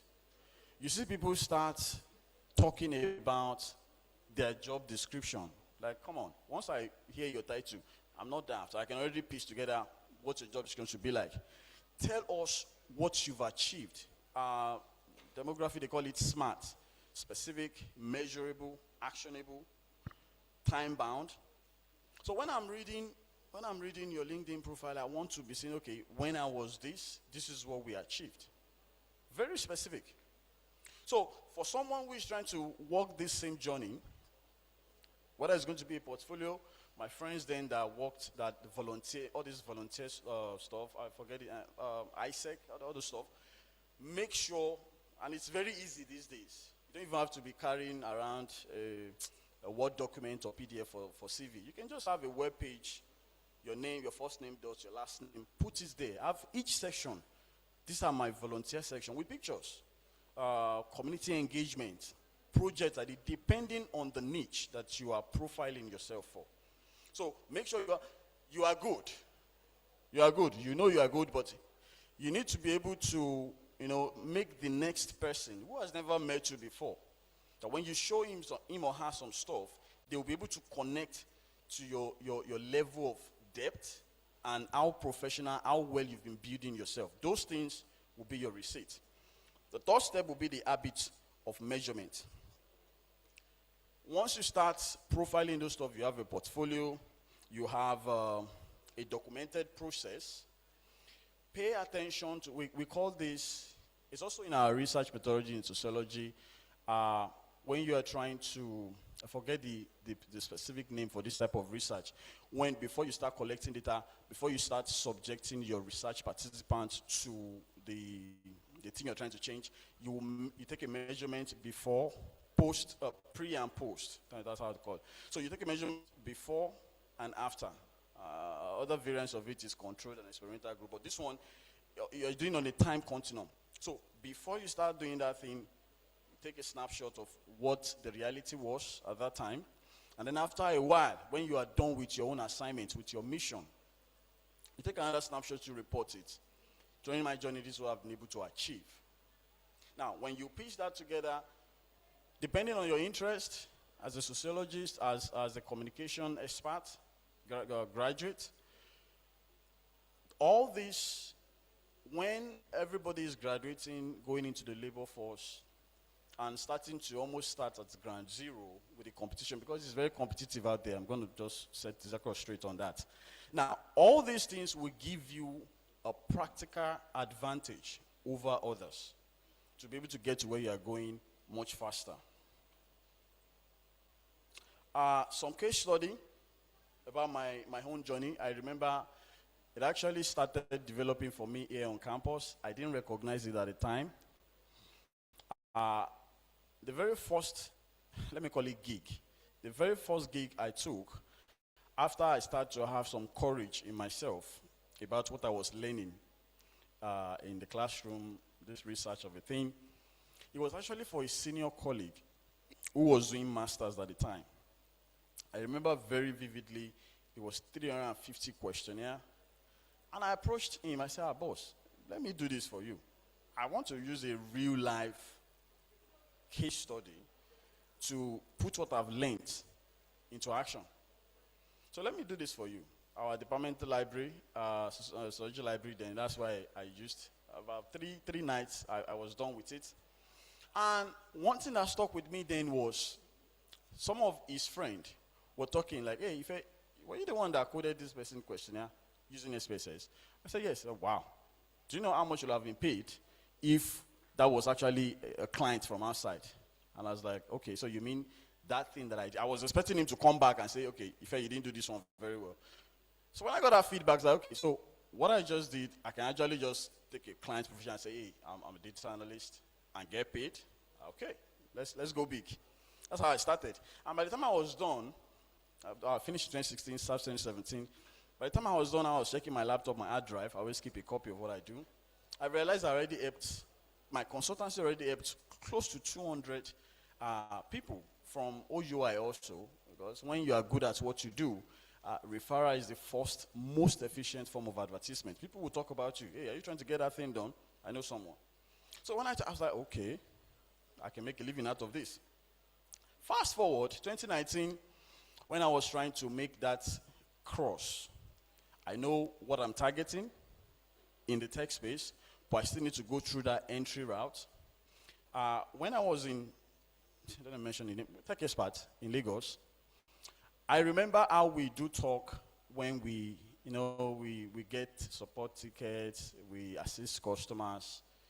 And there was one thing that changed the game for me.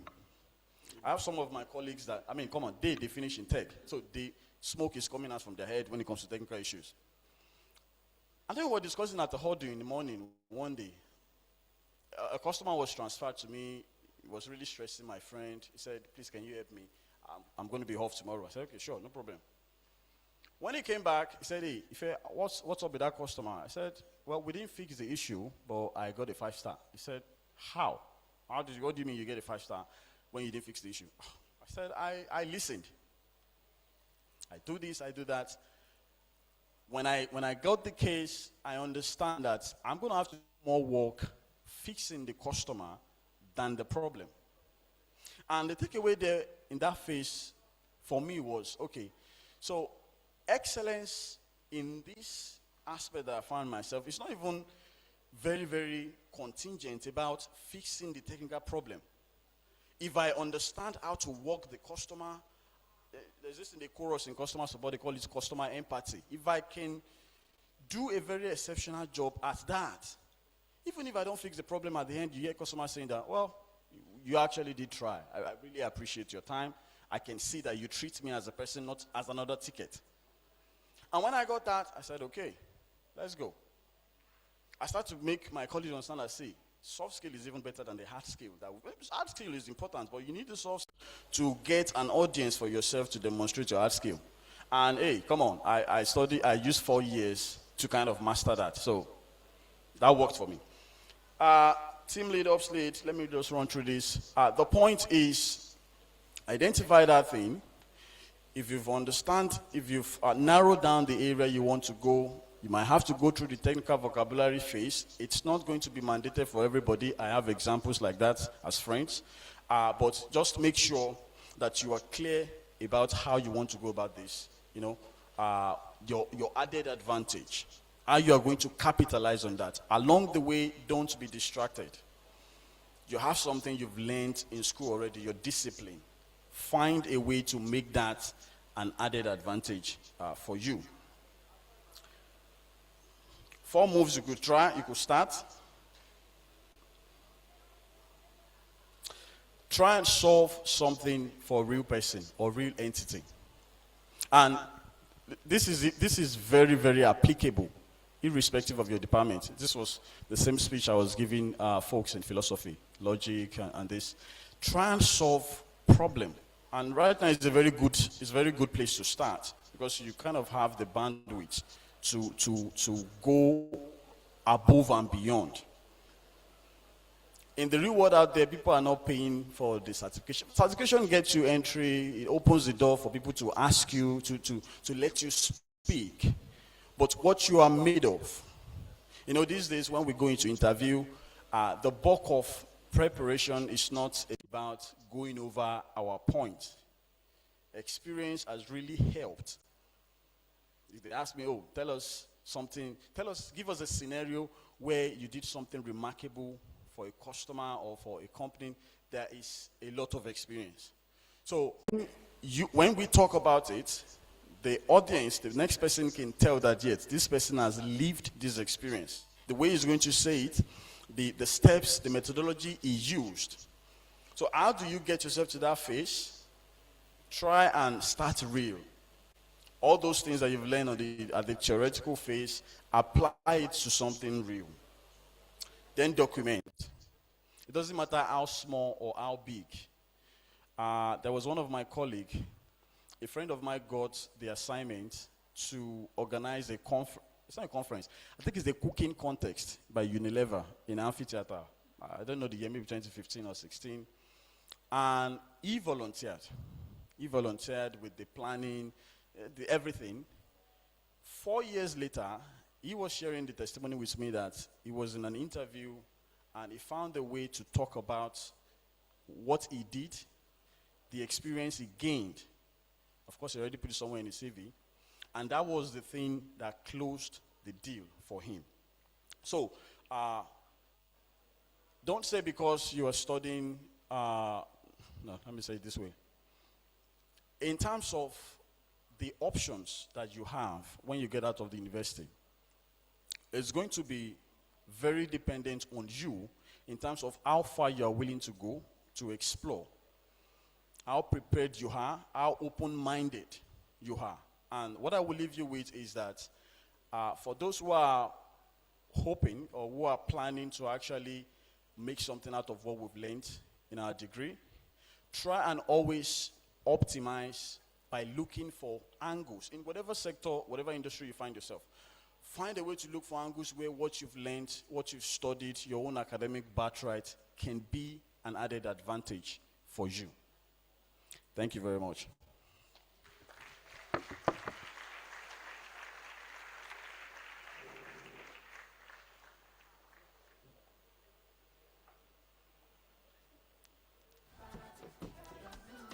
Please, a round of applause for our speaker once again. We can do better. We can do better.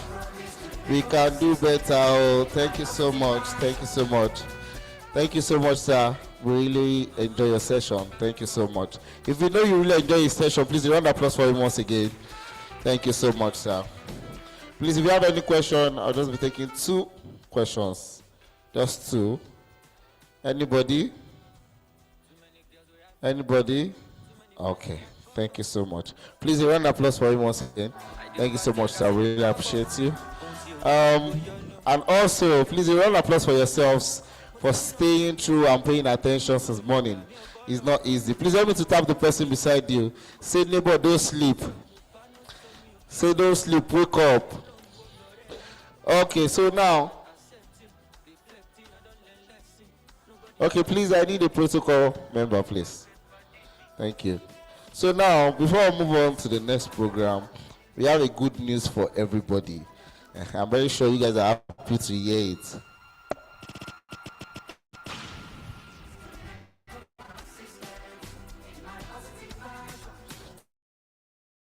So now, the good news is that the merch is going for a discount, 6,000. But because of this conference, we are going to be selling it for as low as, we are trying to bring it down so much. Why are you doing your face like that? She's anticipating the price. So we are going to be selling it for as low as 5,500. Sir. As low as 5,500. 5,500, no go far. And the polo, how much did they say the polo normal? 7,000. Currently, there is no discount for the polo. But for this, if you can rush it as fast as possible. 5,500. Maybe in the next 5 minutes, it can go back to 6,000. So please make sure you buy now. Like, you can get it right now. Thank you so much. All right, ladies and gentlemen. So, okay, before we go into the next itinerary that we have for today, we are going to be having a little talent display. Not a little. There's no talent that is little, please. We're going to be having a talent display. So people are going to come to this stage and entertain us in music and in dance. So. All right.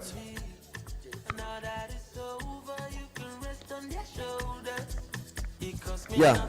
So as I was saying, so we have for singing. Which should we go first? Is it singing or dancing? Which one do you want to see first? Singing or dancing? Singing or dancing. If you are for dancing, say yeah. If you are for singing, say yeah. Okay. I'll go for singing first. I just did one. We'll go for dancing. We'll go for singing. I'm just joking. All right, now, ladies and gentlemen, we're going to have our first performer, a person of Smile. Smile, are you around? Smile, not there around though. Okay, Smile, please, a round of applause for Smile, please. Thank you so much. Fine boy, we sabi sing. Fine Wow. Wow. You resemble Heartbreaker. That's what they be. I won't be shocked if he did sing love song for you. Hope it's not love song, sir. Thank you. Please come on. Do you want to? No, you let him come up. Come up stage. So this stepper dance, please get ready after smells.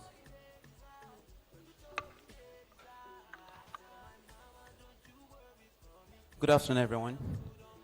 Okay, so standing on the existing protocol, good afternoon, sir, my lecturers, good afternoon to all professors in the building, and good afternoon to all students seated right here. I'm Samuel by name, but then my nickname is Smile, right? So I'll just be doing just one song. I am not an artist, but then I just want to do something, yeah, and I hope you all vibe along with it. Thank you.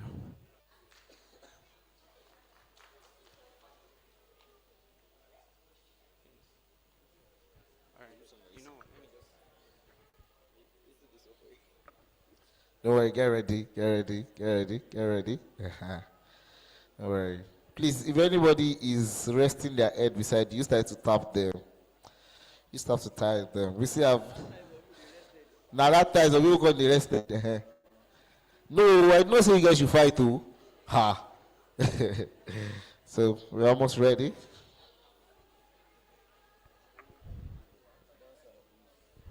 Okay. While we prepare the first thing I want to sing, the dancer, this stepper, where are they? This stepper. These steppers. These steppers, where are they? They're not around. They're not around.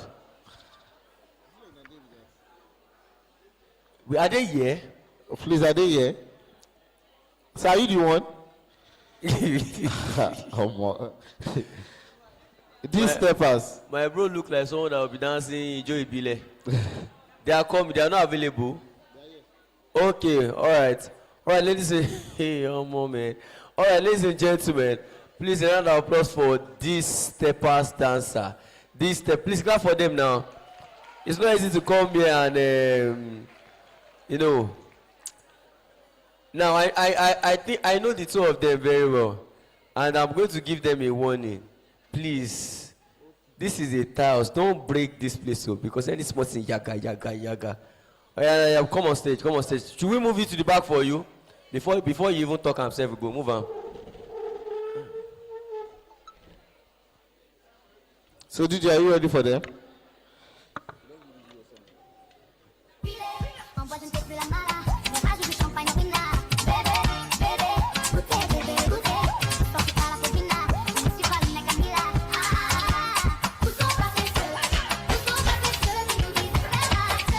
Okay. Hey, let's go. Say.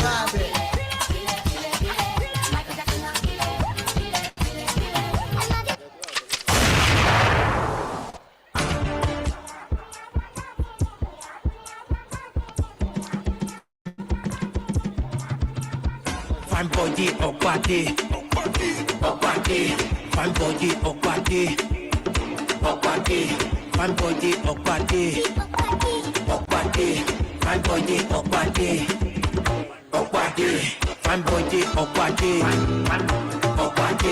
Fine body, Okwade. Fine body, Okwade. Fine body.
Karima olórí gbogbo, ó fẹ́ bẹ̀rù sí kàkà ní kókó, ó fẹ́ fọwọ́ bá mi ní ìdodo, ọ̀gá ló ṣòtúlé ṣòtúlé.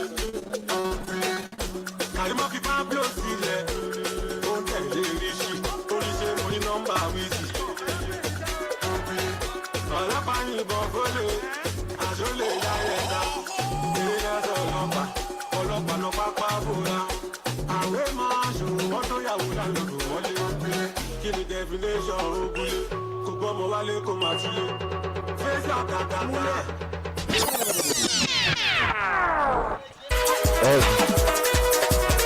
Una never see anything.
Wow.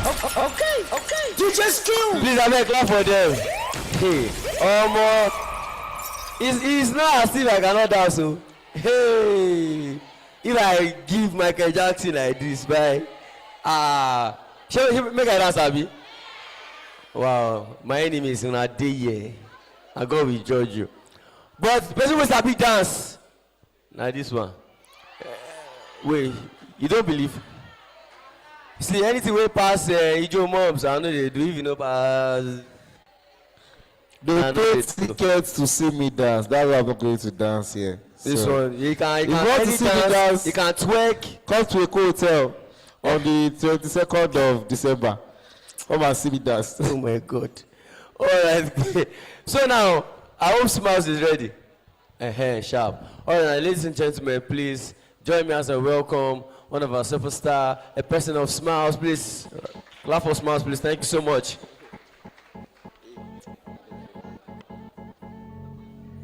All right, so it's a very simple song, and I want us to do it together. Yeah, thank you.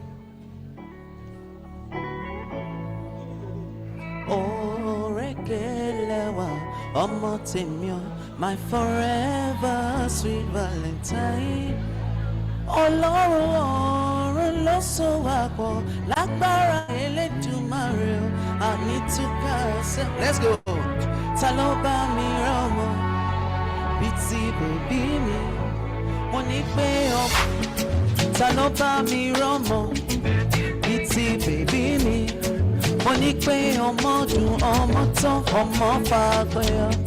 Mo ní kò sọ́mọ náà, bí ti dàlé mi.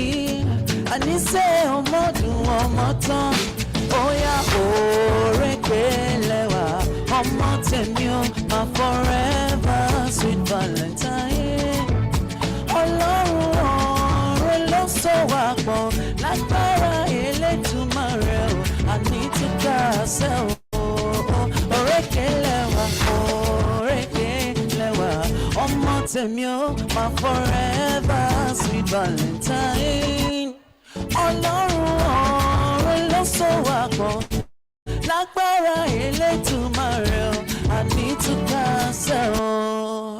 Ìfẹ́ mo ní sí ẹ, ìfẹ́ ẹlẹ́ẹ̀lẹ́.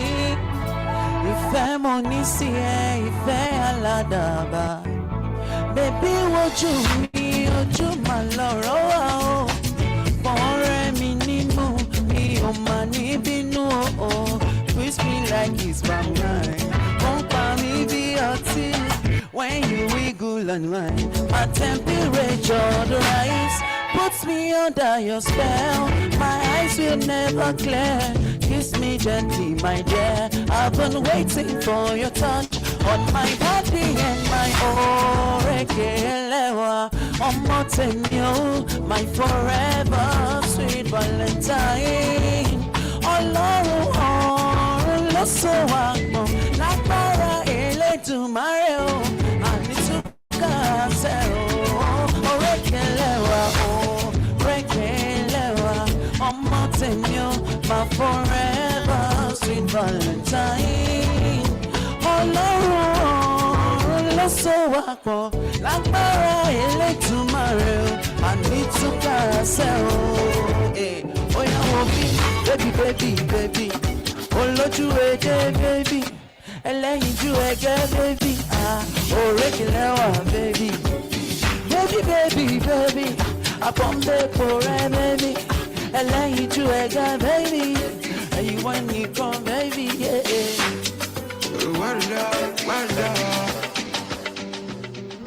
Ọjà mo wá lọ. Another world. You give me just 1 minute before we conclude. Bó ṣe máa yọ mí kú mi ò lè gbàgbé. Màmú ẹ lọ tí ń bọ̀ tó, a máa kiss mọ́jú kó máa mọ̀ pé. Ṣé ìsí àsìdé jẹ́jẹ́ lè gbé sáyà? Ìwọ ṣáni ò ìsáyà. Mo fẹ́ kó ṣe ní impromptu when I'm done, wà ní mo sọ.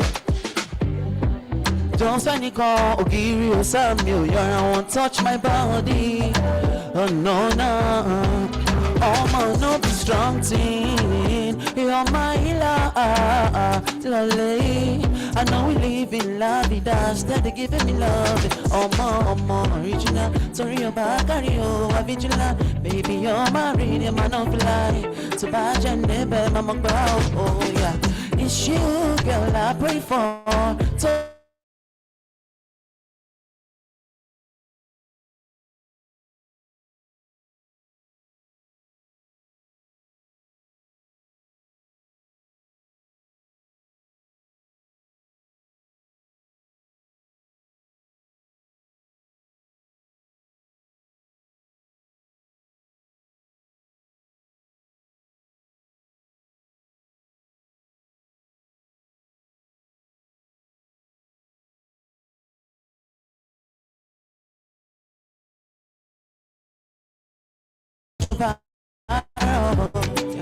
Things I could do if everything go well. No be mine, no.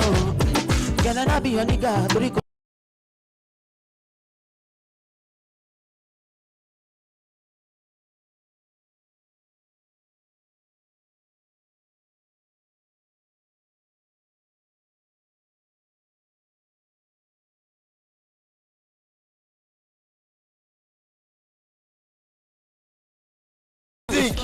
You want to hear us sing? You give me money. Will you give us money? Which song should I sing for you guys? Fela 2. Go and meet Fela. Eye Fodo. Beautiful. Thank you, Unasabi. Who they check? Who they check? Who they? Now the only. Oh yeah. Let's come back to church. Oh yeah. Ladies and gentlemen, please stretch forth your hands and worship the Lord. Let's worship. Yes, let's worship. Tani, yeah.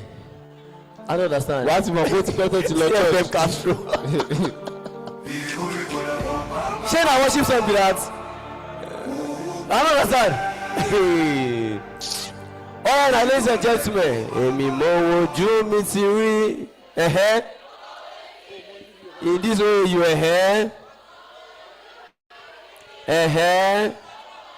for FYB, ṣùgbọ́n. Ọmọ part 1 ma kọ lọ́kọ̀ tó dé. I don't understand. Why ọmọ part 1 dey sing lọ́gọ́ tó dé o? I don't understand. Wetin you don see? You never see anything. You never see anything. Say ayé mi létò. F5 blessing, can you spy Abi? Thank you. Thank you, DJ.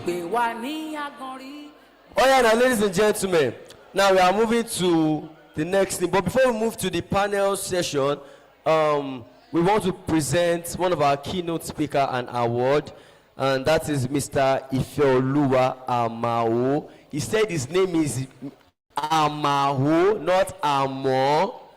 So Mr. Ifeoluwa Amao. Oh yeah, now so ladies and gentlemen, so please join me as a welcome on stage, Dr. Oyeleke, to present the award to Mr. Ifeoluwa Amao. Please let's jump our hands together. Welcome, mommy. Thank you so much, ma.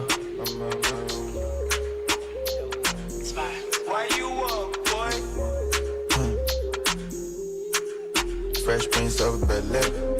I'm a Nicky, you got that. Please raise your award. Oh, okay. Chanel. Fuck on ballet. Nike, everything correct. Me, I thank you. The vest. Bel-Air. Yeah, Fresh Prince of Bel-Air. I'm a Nicky, you got that. Bad girl say she want Chanel. Chanel. Fuck on ballet. Nike, everything correct. Me, I just say you the vest.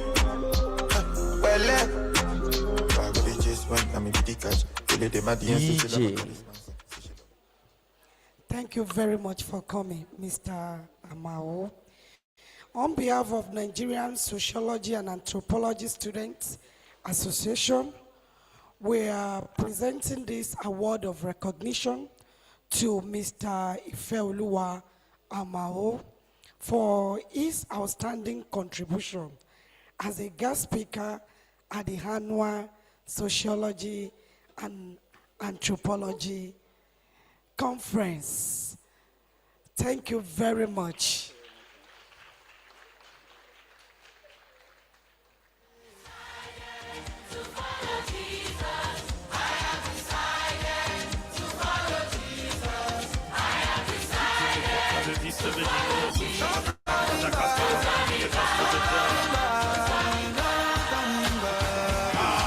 Thank you very much, I can never turn back.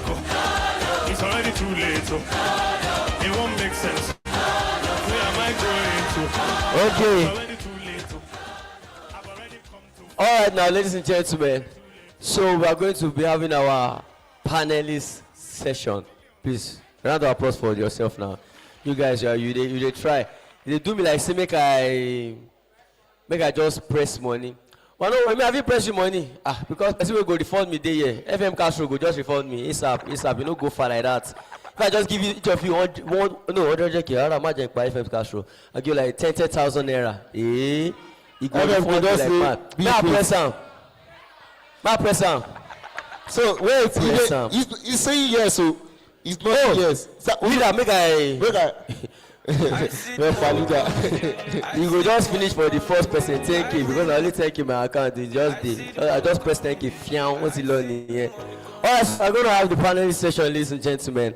So I'm gonna call on. You know what?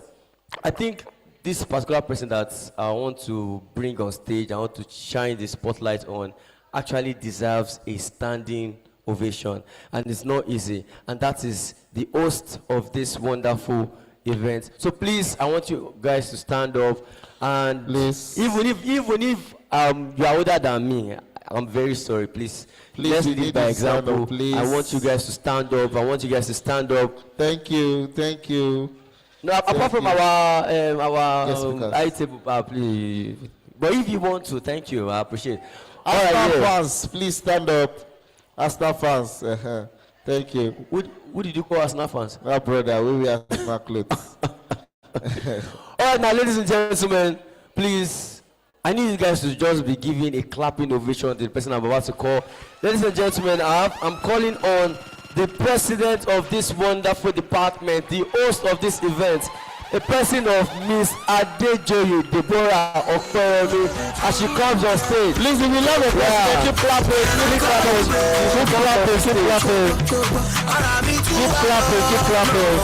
One of the best presidents. Thank you so much. Once you get on this stage, keep clapping.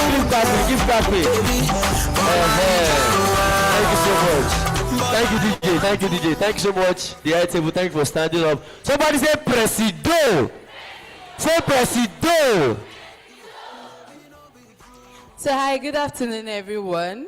So sincerely, I appreciate everyone in the hall, from our speakers, our lecturers, the students, officers in the house, the volunteers. Thank you very much. So for the panel section, I'll be welcoming to the stage. First, we have Mr. Oluwafemi Tobi. Let's clap for him, please. So Mr. Oluwafemi Tobi is representing Mr. Dotun, the CEO and founder of Scrap Arts Museum. Let's clap for him. So yeah, Mr. Dotun was meant to be here, but due to 1, 2, 3, 1, 2, 3, you can have your seat, sir. Due to 1, 2, 3, 1, 2, 3, he sent a representative that would be here on his behalf. And trust me, he's going to deliver.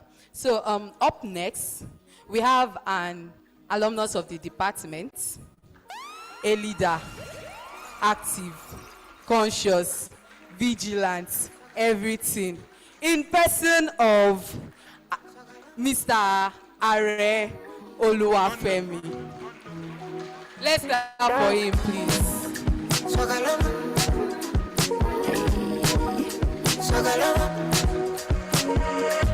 Please clap for our leader, the one and only FM Castro. People that know him very well used to call him the name he does not like. And this is the first time I'm calling him the name Granddaddy.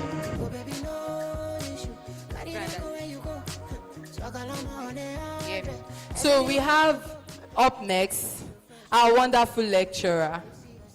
She's a mommy to us all, in person of Dr. Oyeleke. Let's give her a round of applause. You know, see, there's something very special about her presence. We told her at the last minute that, ma, please, and she said yes. That's when you see a mommy, you would know. It's a mommy that you will call at 0.59 minutes, and you're like, ma, please, can you come? And they'll say, no problem, I'll come. And she's around now. I'm trying to delay a bit for our favorite lecturer.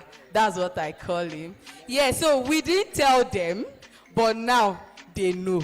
The lecturers on the high table, indirectly, you are part of the panel section.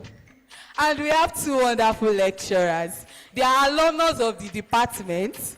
They are lecturers as well. And something special about them is that, first we have Mr. Ifeanyi. Well, I was in part 1. I was in part 1 when he was in part 4. One day in the faculty, he was like, how are you doing, Deborah? How is school going? Don't worry about part 1, part 2, part 3. You'll be able to gather your CGPA. Just read, explain, do this, do that, without even asking. So you should know that, yes, Mr. Ifeanyi is someone that is always ready and active. Up next, we have Mr. Timileyin. The first day I got to know Mr. Timileyin was doing tutorial. I was a part 1 student, a fresher. I just came to the department and they're like, they're having tutorials, and I went there. He was teaching SSC 105 there. And one word he's always asking is, do you understand? Do you get it? Do you understand? Do you get it? If you attend this class and he does not say, do you understand? Do you get it? He's not teaching. He's not even talking at all. So today, we are here to get it and we are here to understand it. So, a round of applause, standing ovation for the next lecture I want to call. ESAC is a success today, not because of me, but because of him. This lecturer is that one person that will ask you, Deborah, how is it going? How is this done? Shetty saw tele out. Don't worry. Everything, my Lord, in person of Dr. Aliyu. Please, let's welcome him to stage. Let's welcome him to stage. For this dance you don't do shagala. Oh yeah, me oh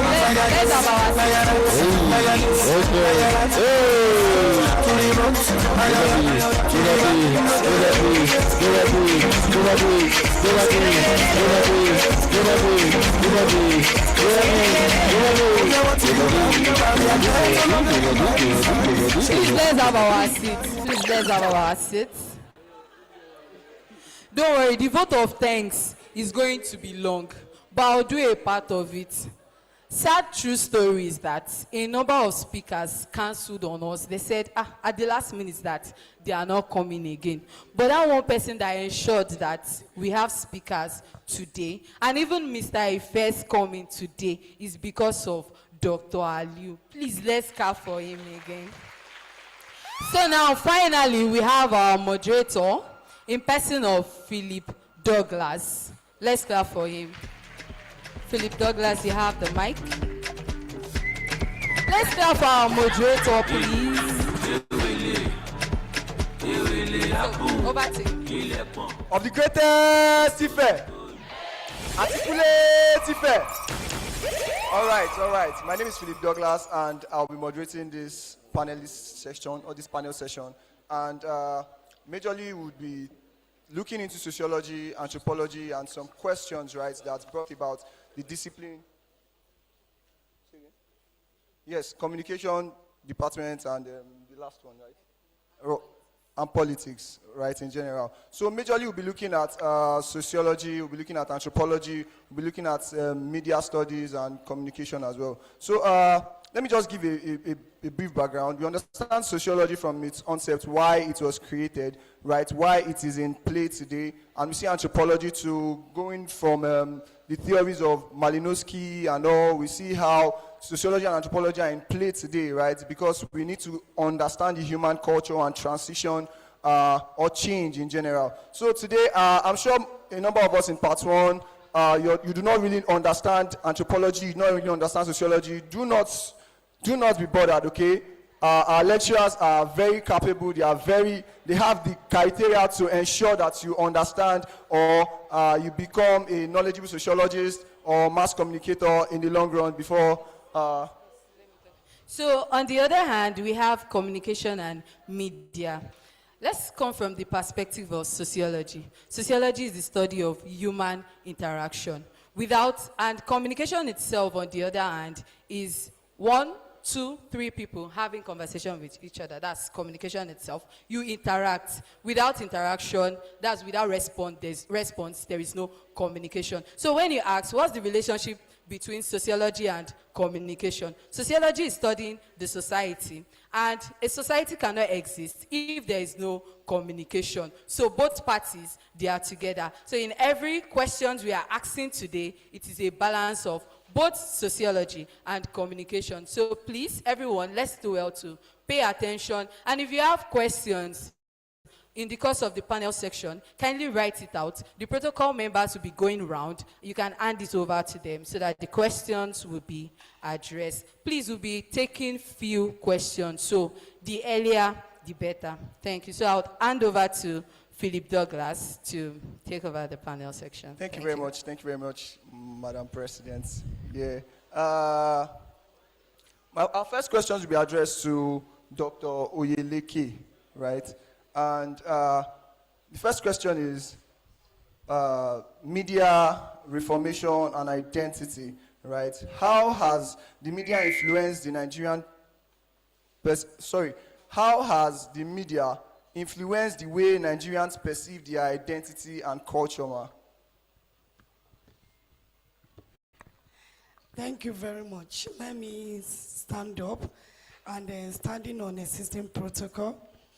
Now, we've had a lot about reformation since morning. This concept has been coming up from every speaker. Now, looking at how media, coming about reformation, you talk about identity and culture. When the president was talking the other time, he said sociology is about interaction within the society. Can interaction take place without communication? No. We can't have it. Now, when you now look at reformation, we said reformation is change. Change. And this is not a sudden change. It is a change that happened. It is a process. And that is what communication is. When you look at it, we have the sender, we have the encoder, we have the feedback. So it is a process before it finally gets to its destination. Now, let us look at reformation now. I will just give you 2 examples. Now, the social media. When you are talking about the social media, some people, before the advent of social media, the identity that they actually maybe created for themselves is not what we have now. Social media have helped people to create identity for themselves. Then our culture as well, cultural transmission. This can only take place through the media. Some of us, you don't even know how, you've never been to the east. That is the Igbo land, or maybe to the north. But through the media, if I'm to come out now and begin to dance and do my hand like this, you will say I'm dancing like an Hausa woman. You've never been there, but through the media, this culture has been transmitted to you. And through the social media, it is being now transformed. And this transformation continue. It is a process. It is going to continue. Now, the second one is AI, the artificial intelligence. Day before yesterday, I told AI, please, I need a picture of me carrying a new baby girl in an hospital. And AI generated the picture for me, and I put it on my status. My DM was on fire. Everybody was congratulating me. So especially those people that have not seen me for the past 1 year, they were telling me, congratulations, knowing fully that I needed a baby girl. So now, looking at the identity and the culture, this is, the media has gone beyond what we thought it is, and is still going to go more and more beyond. So that is what I have to say. Thank you, because I know more questions will still come. Thank you. Thank you very much. Thank you very much, Dr. Oyeleke. You don't agree with me today that Dr. Oyeleke just explained to us, right, that media has reformed, or media is one of those concepts, right, that we use in reforming our society, right? She has explained and has answered that question, right? So my next question is same to Dr. Oyeleke, right? With the rise of social media, how can young people distinguish between influence and misinformation? That is very simple. All the communication students that are here, the reason why you are here and the reason why you are a professional is to differentiate between fake. You know, there's difference between misinformation and fake news and disinformation. Now, the social media is full of information. There is no gatekeeping again. What do we call gatekeeping? In the conventional media, where we have the editor-in-chief, whenever a reporter feeding something, they will fact check, they will look at it, and to see whether all the information there, including the name, the figures, the spelling, the statistics, to ensure that they are correct. But now, with the social media, we don't have that process again. Somebody can sit down at the corner of his or her room and put it there that maybe the SUG president has done so thing today. And the information will continue to move from Faculty of Social Science to Faculty of Arts. Before you know, it will spread. And what is this? It is fake. Now, as a trained professional, as a student of mass communication that has been trained to differentiate, to distinguish between the fake news and facts. Whatever you see, number one, you need to see the source. Even on social media, we have different sources. So there are some sources that you can trust. There are some that when you see information there, you need to double check. Is this correct? I won't mention some of those sites because we are on maybe in a public gathering, but you have been trained to do that. So your source first. When you check, when you see an information, you go and check it from another source that you actually trust. Then we have what we call fact checking. Fact checking with the scenario I printed for you about me putting a picture. If that picture should go out, there is a way you can fact check through the fact checking tools to check, is this really Dr. Yeleke or is this AI? So as a trained journalist, as a communication scholar,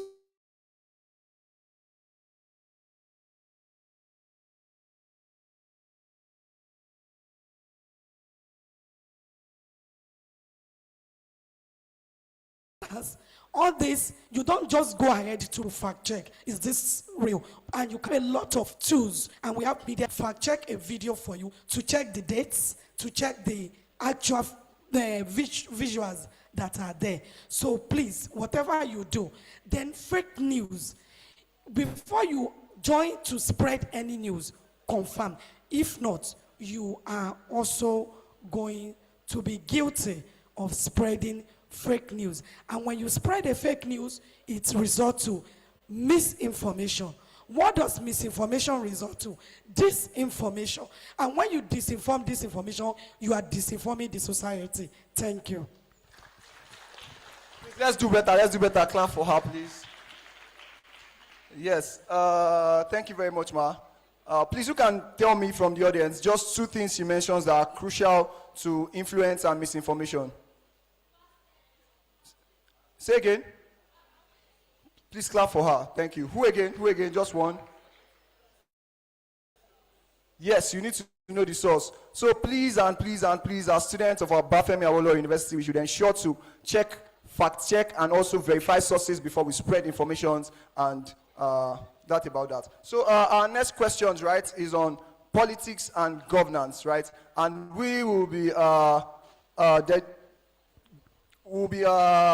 calling upon FM Castro, right, to deliberate or to explain to us questions on politics and governance. So, Mr. FM Castro, right, my first question here is, good governance is often described as the foundation of national development, right? In your own view, what is the greatest governance challenge Nigeria must overcome to achieve meaningful reformation? Should I take that again, sir? Okay, so the first question is, good governance, right, is often described as the foundation of national development. In your own view, what is the greatest governance challenge Nigeria must overcome to achieve meaningful reformation? Thank you very much. He has actually mentioned and established the fact that one of the problems of this country is leadership. But to a very large extent, as much as that is very, very correct, we can also dig beyond that. But we would not go beyond that so that we will not consume too much of our time. But in order to face that particular challenge, it is actually a problem of all of us. A thing that begins with everybody.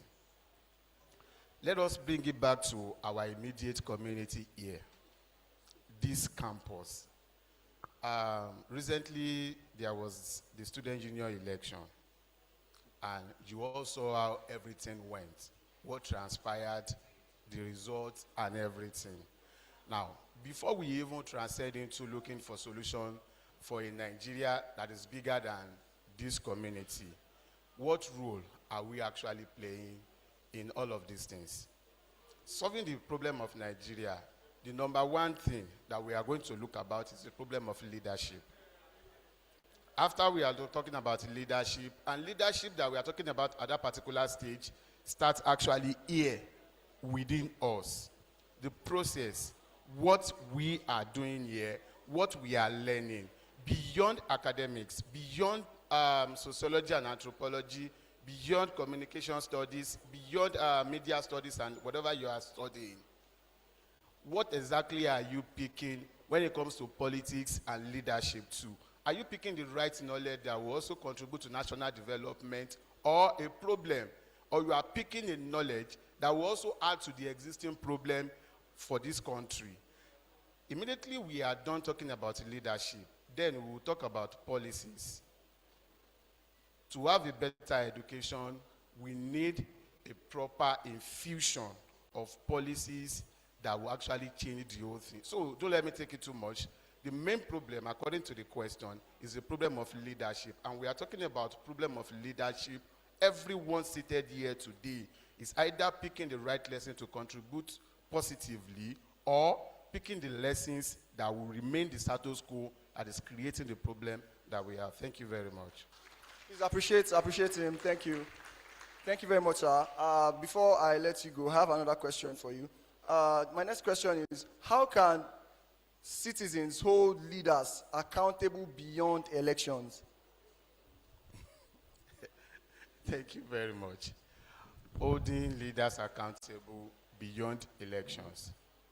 Well, I think I am not going to rephrase that question. I am going to address it the way it is.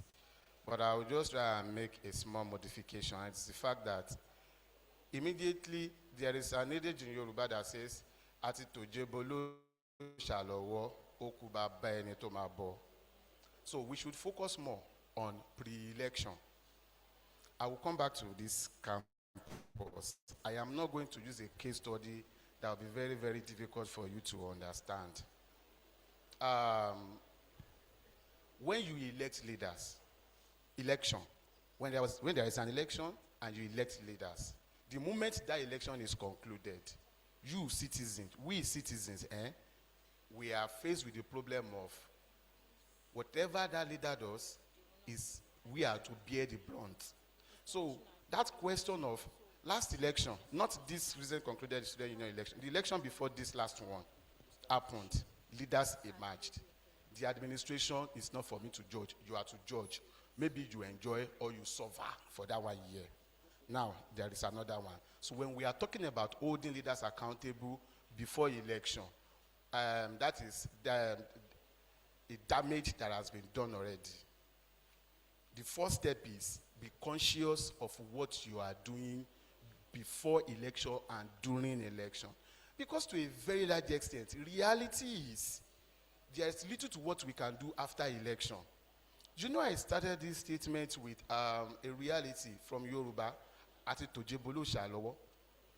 If peradventure in Nigeria, you think Tinubu is not doing well, you don't have anything to do than maybe some advocacy, activism,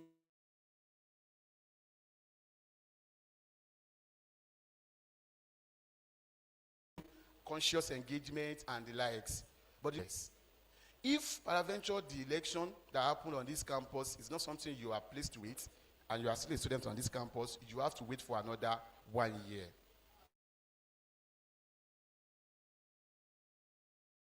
Now, I would not want to take out for after beyond election, we might be getting it wrong. So we are going to treat the issue of election, and I am going to say it. You all know your definition, or let me say, I expect that you have a definition of leadership, standard that you want, how you want to be treated by the student union, how you want to be treated by the state and federal government.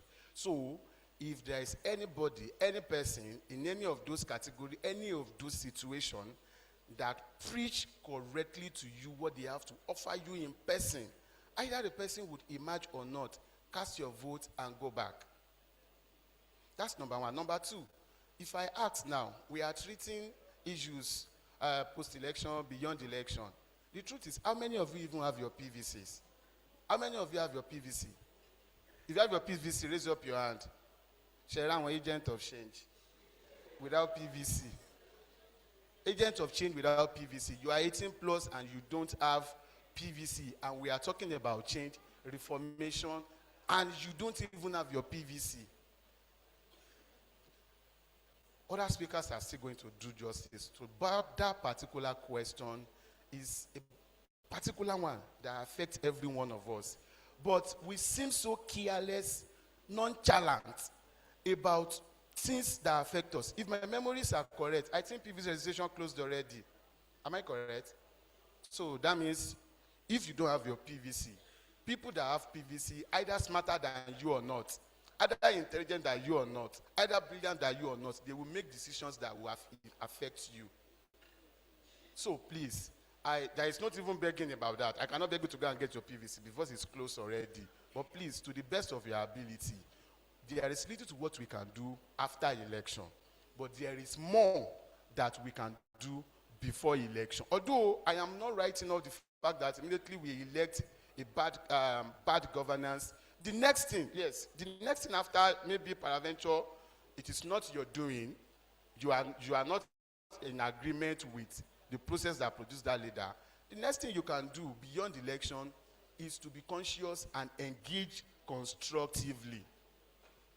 I mean constructively. Thank God we have communication students here, and our mother have actually mentioned the importance of communication. And I love the fact that the president addressed that particular topic. She mentioned that statement. When you as a citizen too decide to pick it up yourself and you engage constructively, you pick the right information and you do justice to that, you engage, you don't sit down. In fact, the problem starts that person that is sitting beside you without PVC has caused, you can also correct it. But if peradventure the federal government decided to open PVC registration again, which I doubt, please make it a point of duty to have it. It is your tool. There's little to what we can do after election, but then all hope is not lost. Immediately there is a need to change, to elect a governance, either on campus, state, or national level. Make it a point of duty to engage properly and select the right leaders. Thank you very much. Please clap for him, please. Thank you very much, Mr. Femi Castro. Please, let's appreciate him once again. So, to show that we are all involved, who can tell me, just highlight something he said on politics and governance? Say again. Get your PVC. Thank you, please appreciate him. Who again, please? I can't hear you, sorry. There's need for? Yeah, I can't hear you, sorry, let me come to you.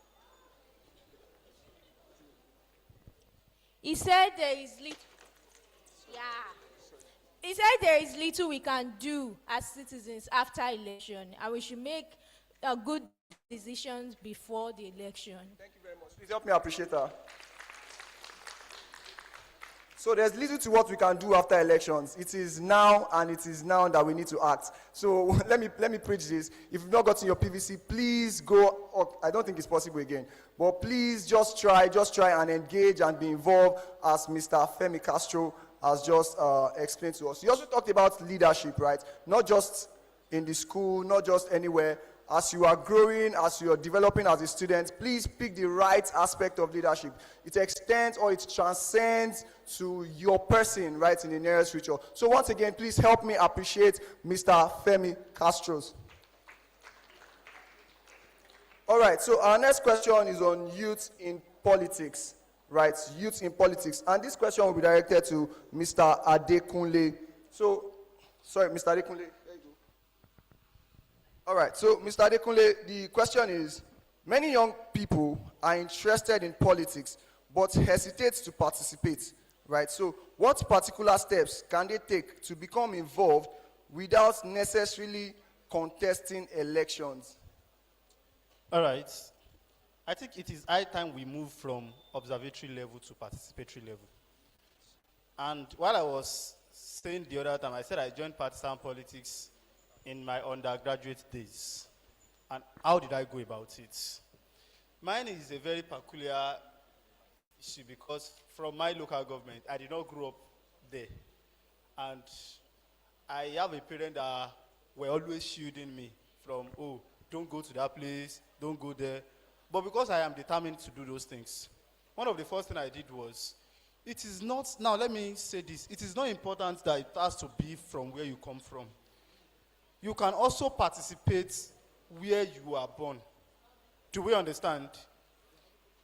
Am I speaking to you? You can also participate from the place where you are born or where you are residing. Now, what is it that you want to do? Identify a particular party you want to join. There is no how you want to join politics without being partisan. That is the first thing. You have to be ready to be partisan. Now, identify which of the parties you will have to join. There are arrays of parties. When I join politics, I joined a party that is in opposition. So it is not a must to join the one that is in government. You can join any one of your choice.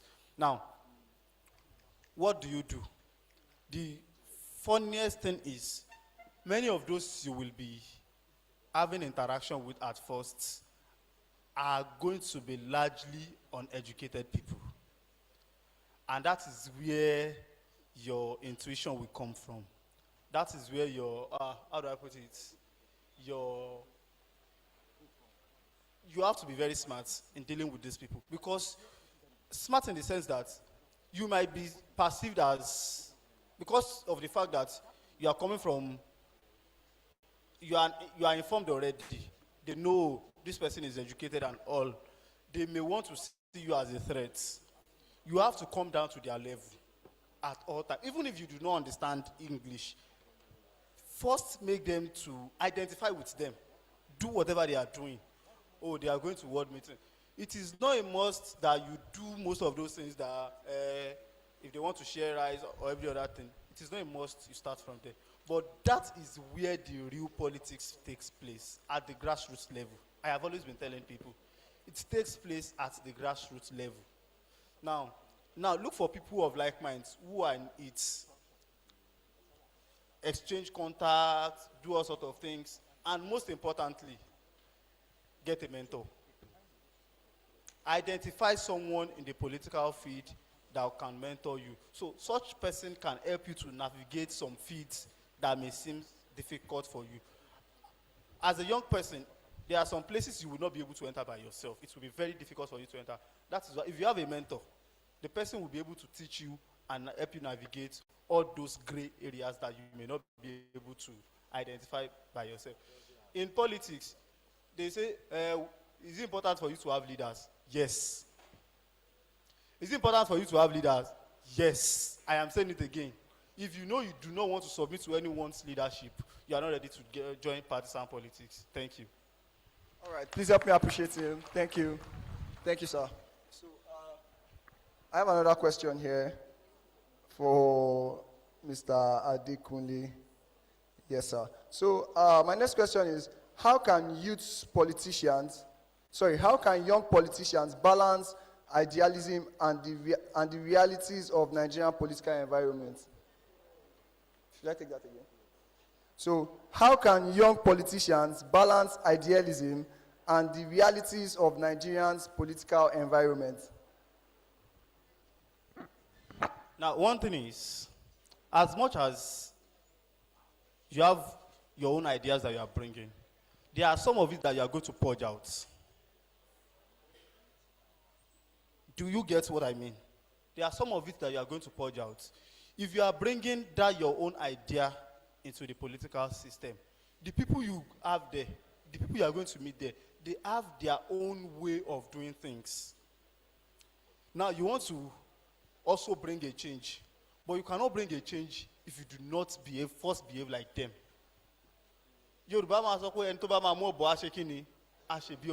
When you get to Rome, you behave like a Roman. If you start behaving like an outcast, they will not allow you to see what is ongoing.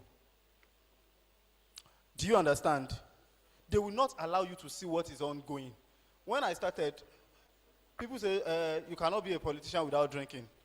Ideally, I don't drink. I said, what do I do? And I know major political these things are done at beer parlors. Major political decisions are taken in situations like that. How do I now go about it? This is a reality. How do I go about it? I know it is a very dicey issue. Do you know what I started doing?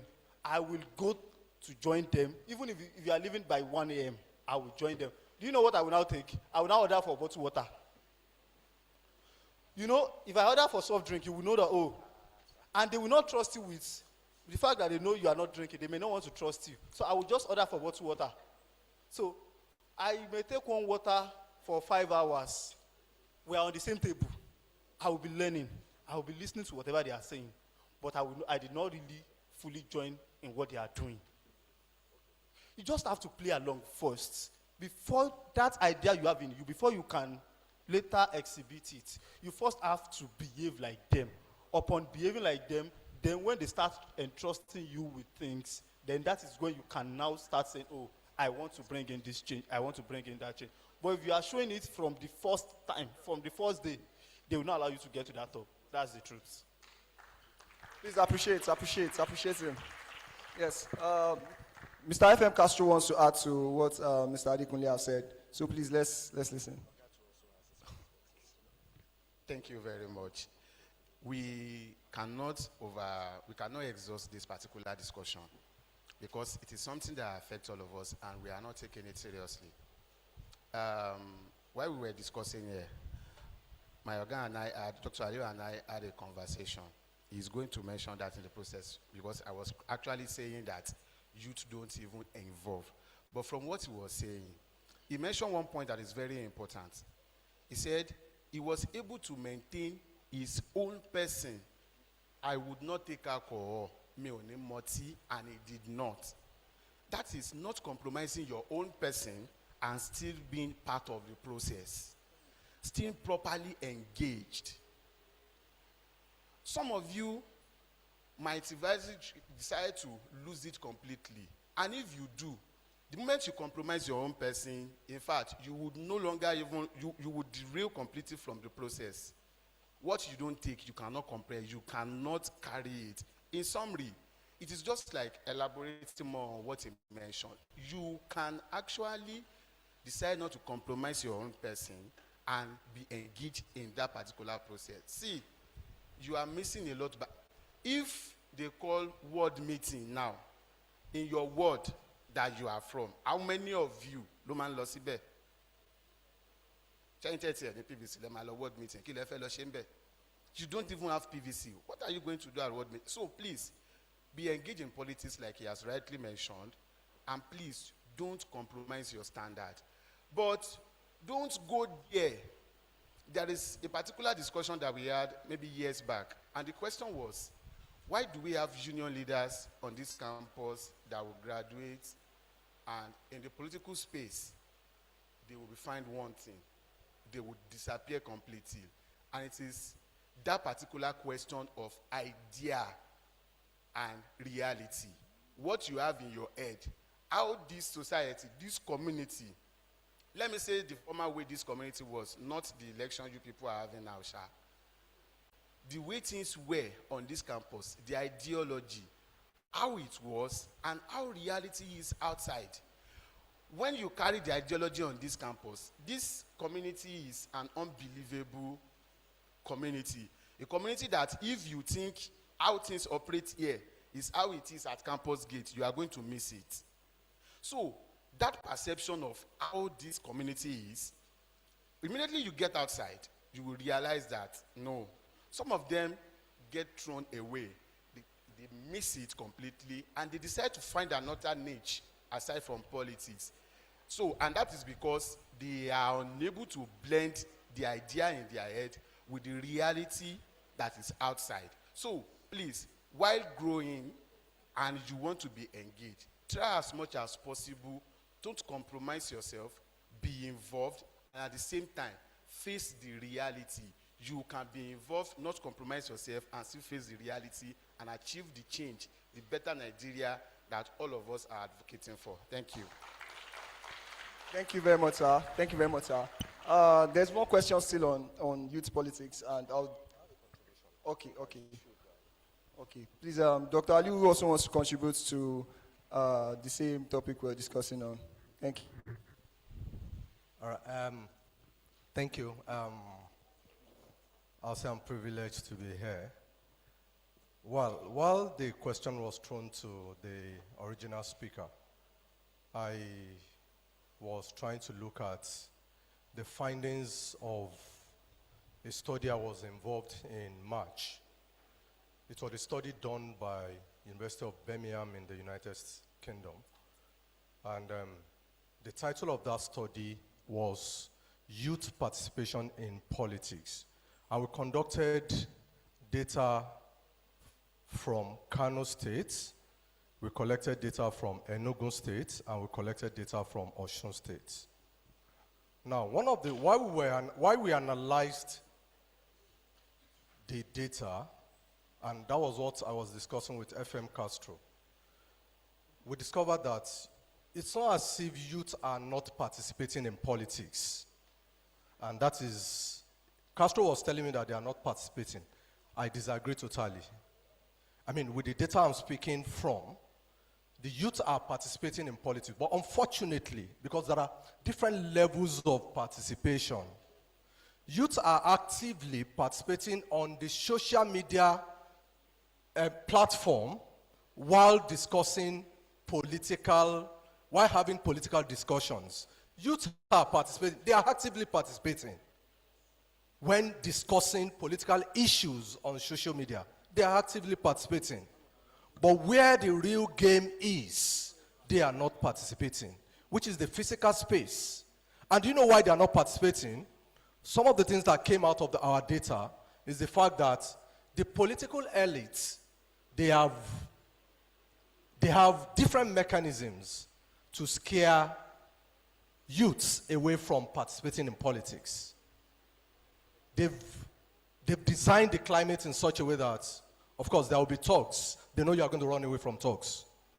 Oh, they work on the psychic of your parents to say that, and they know you will not go out. Again, the question is, some of the things that came out of that data is, we realize that their own kids are participating, even without any platform. What they did was just, for example, look at Wike. Wike goes everywhere with his son. Look at Sheiti Tinubu.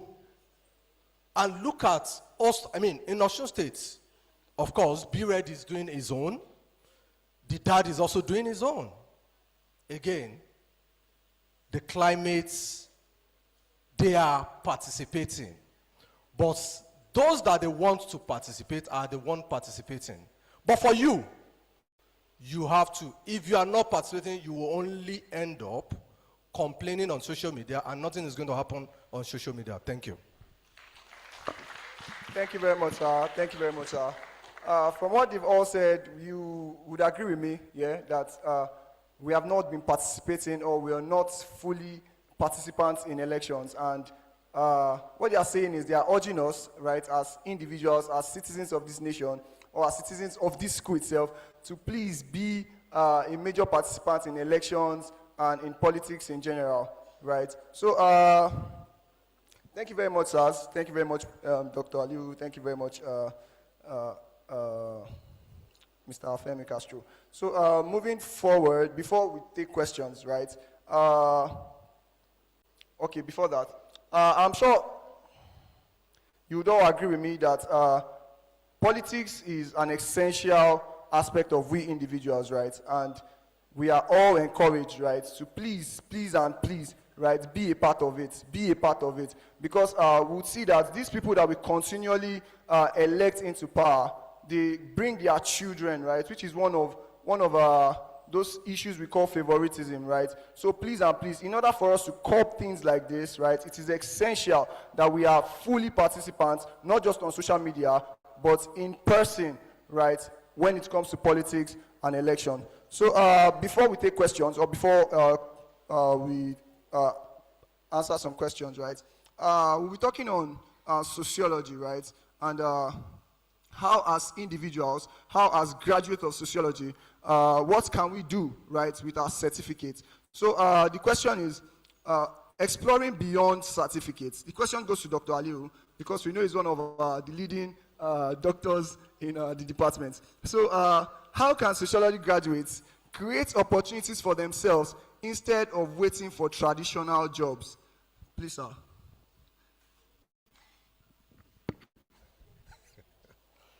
All right. Thank you so much. I don't know what to say. Okay.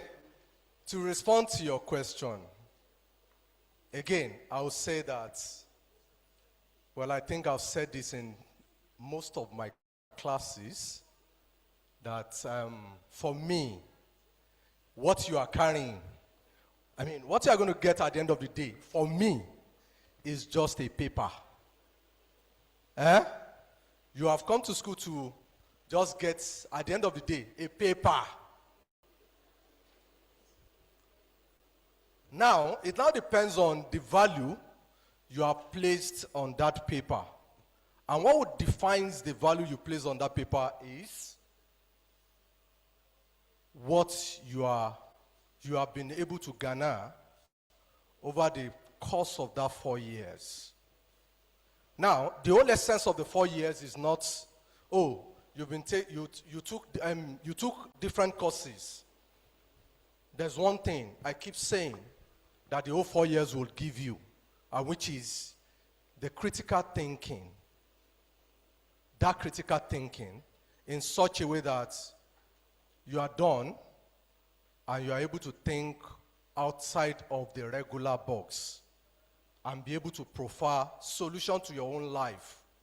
If you can't provide solution to your own life, you can't provide solution to other people's life.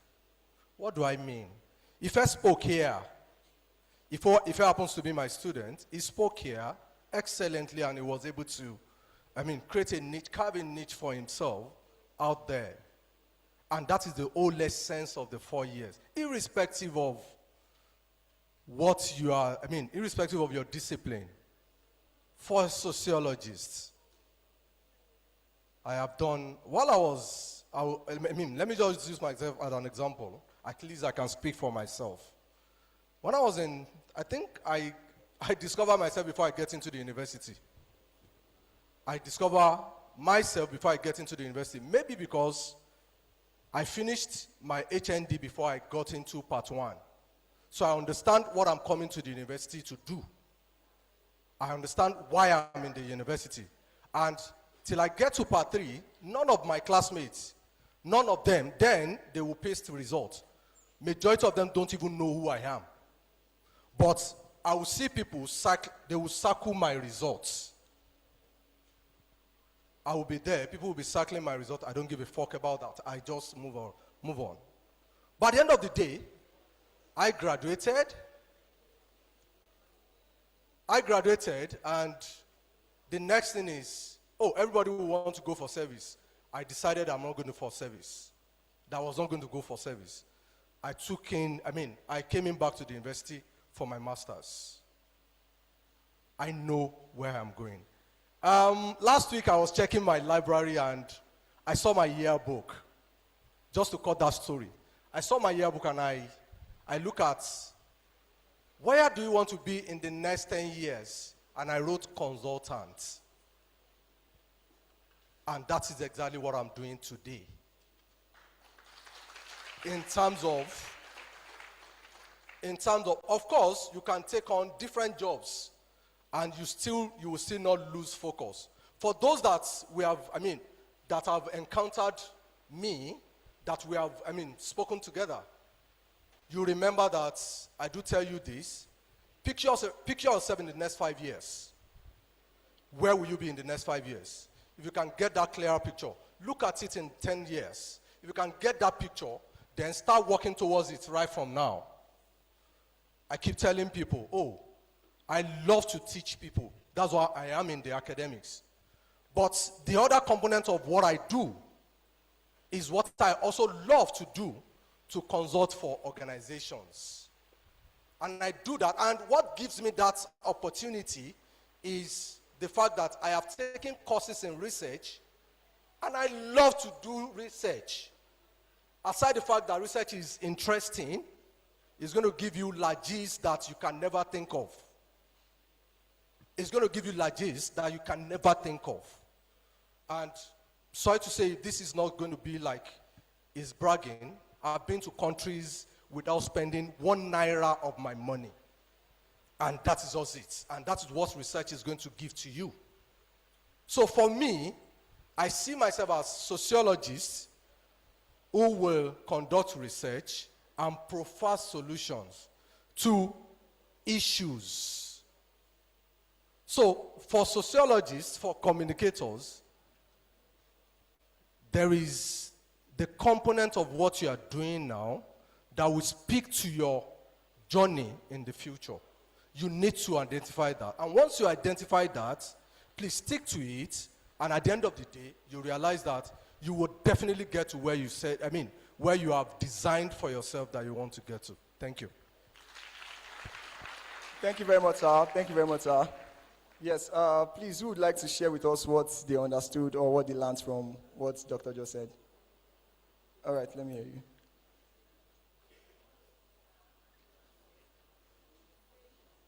Sorry, let me get this to you.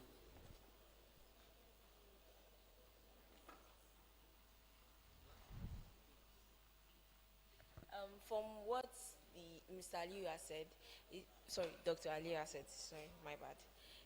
He said we should be able to set our goals and what we want for ourselves as individuals, and we should be able to think outside of the box as sociologists, and we should be able to make do with what we have been taught, and we should use it in real life scenarios to also help ourselves.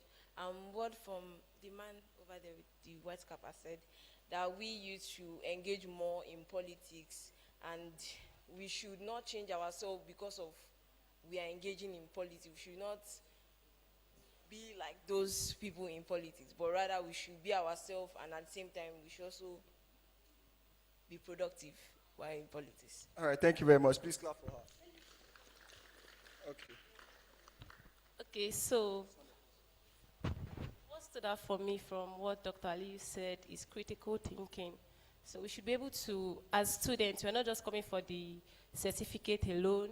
We should be able to think and be able to solve societal problem.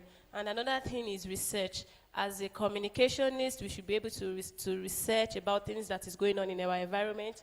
And as a sociologist too, we should be able to make research. And another thing about politics is that we should not be fearful when we want to go into politics, because when you are fearful, you'll not be able to attain that which you want to attain. So you should be bold enough.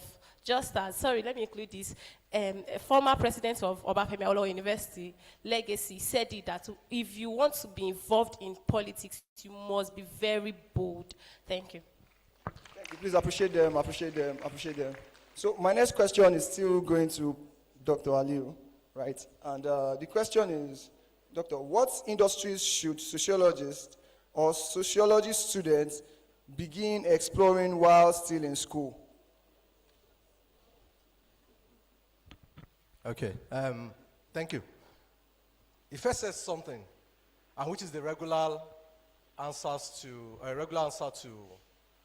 that, the question that what can sociologists, what can they do at the end of the day? They will say, the response to that question, I'm sure you know that it is you can walk anywhere. But you can't walk anywhere if you can't identify the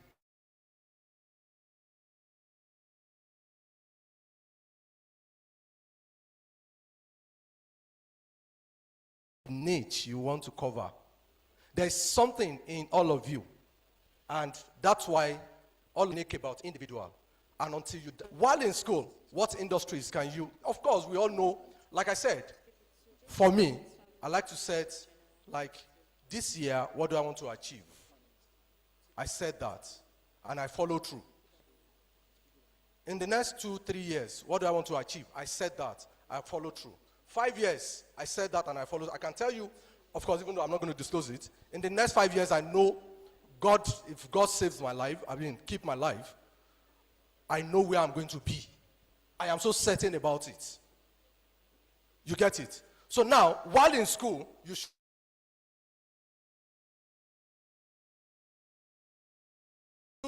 know where you want to be at the end of your program. Oh, I'm sure some of you are thinking, there's no doubt. But I tell you, you can create jobs. You can't create jobs, irrespective of, since I was in 100 level, I don't think there's a time that will go, I don't think there's a time I go broke.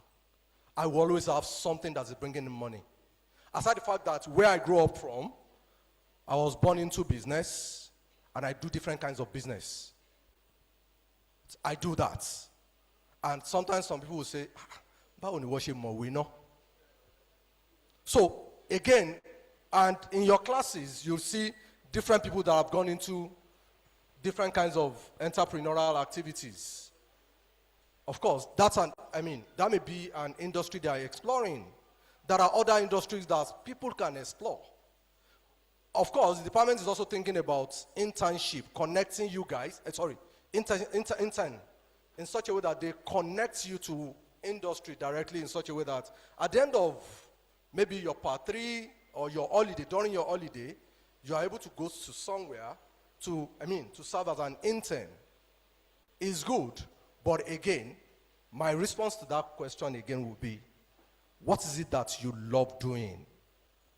What is it that you love doing? We may be confused about this, but try and interrogate yourself. There's a terminology in sociology whereby, I've forgotten that terminology, whereby you extray yourself and get to know what you love doing so much in such a way that, and this is how I identify mine, if you are not being paid for that thing, will you still be happy? If nothing is coming in for you, will you still be happy? Once your answer is yes, hold on to that thing, build it up. At the end of the day, you realize that you look back and you're going to smile. Thank you. Thank you very much, sir. Thank you very much, sir. So, Doc has majorly said, please identify your strengths and what you enjoy doing, and put more strength, more focus in it, right?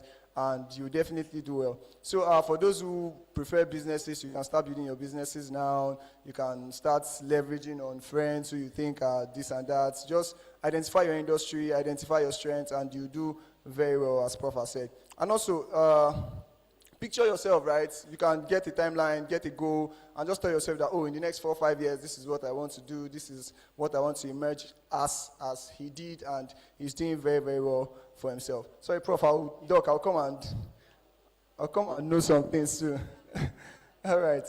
So our last question is to all the panelists, right? And it is, since we understand that family is the first form of socialization, right? And it is the family that explains what you as an individual does, or what your gender, right, is supposed to do, and to represent the society at large, right? It is the family that does the discipline, the engagement, the socialization in general. So the last question is to all the panelists, right? And please, I'll be giving 2 minutes each for all the panelists to just share light on this before we take our questions. So, if lasting reformation must begin at home, what values and practice should Nigerian families intentionally cultivate to raise responsive citizens?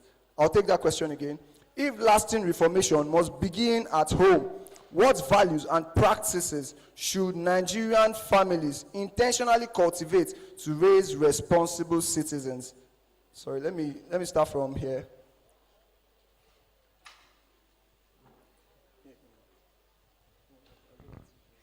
Immediately you asked the question, I was telling my colleague Timmy here.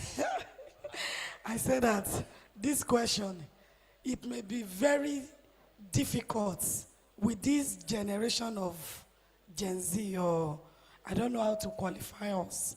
I was in a place yesterday to see a friend, and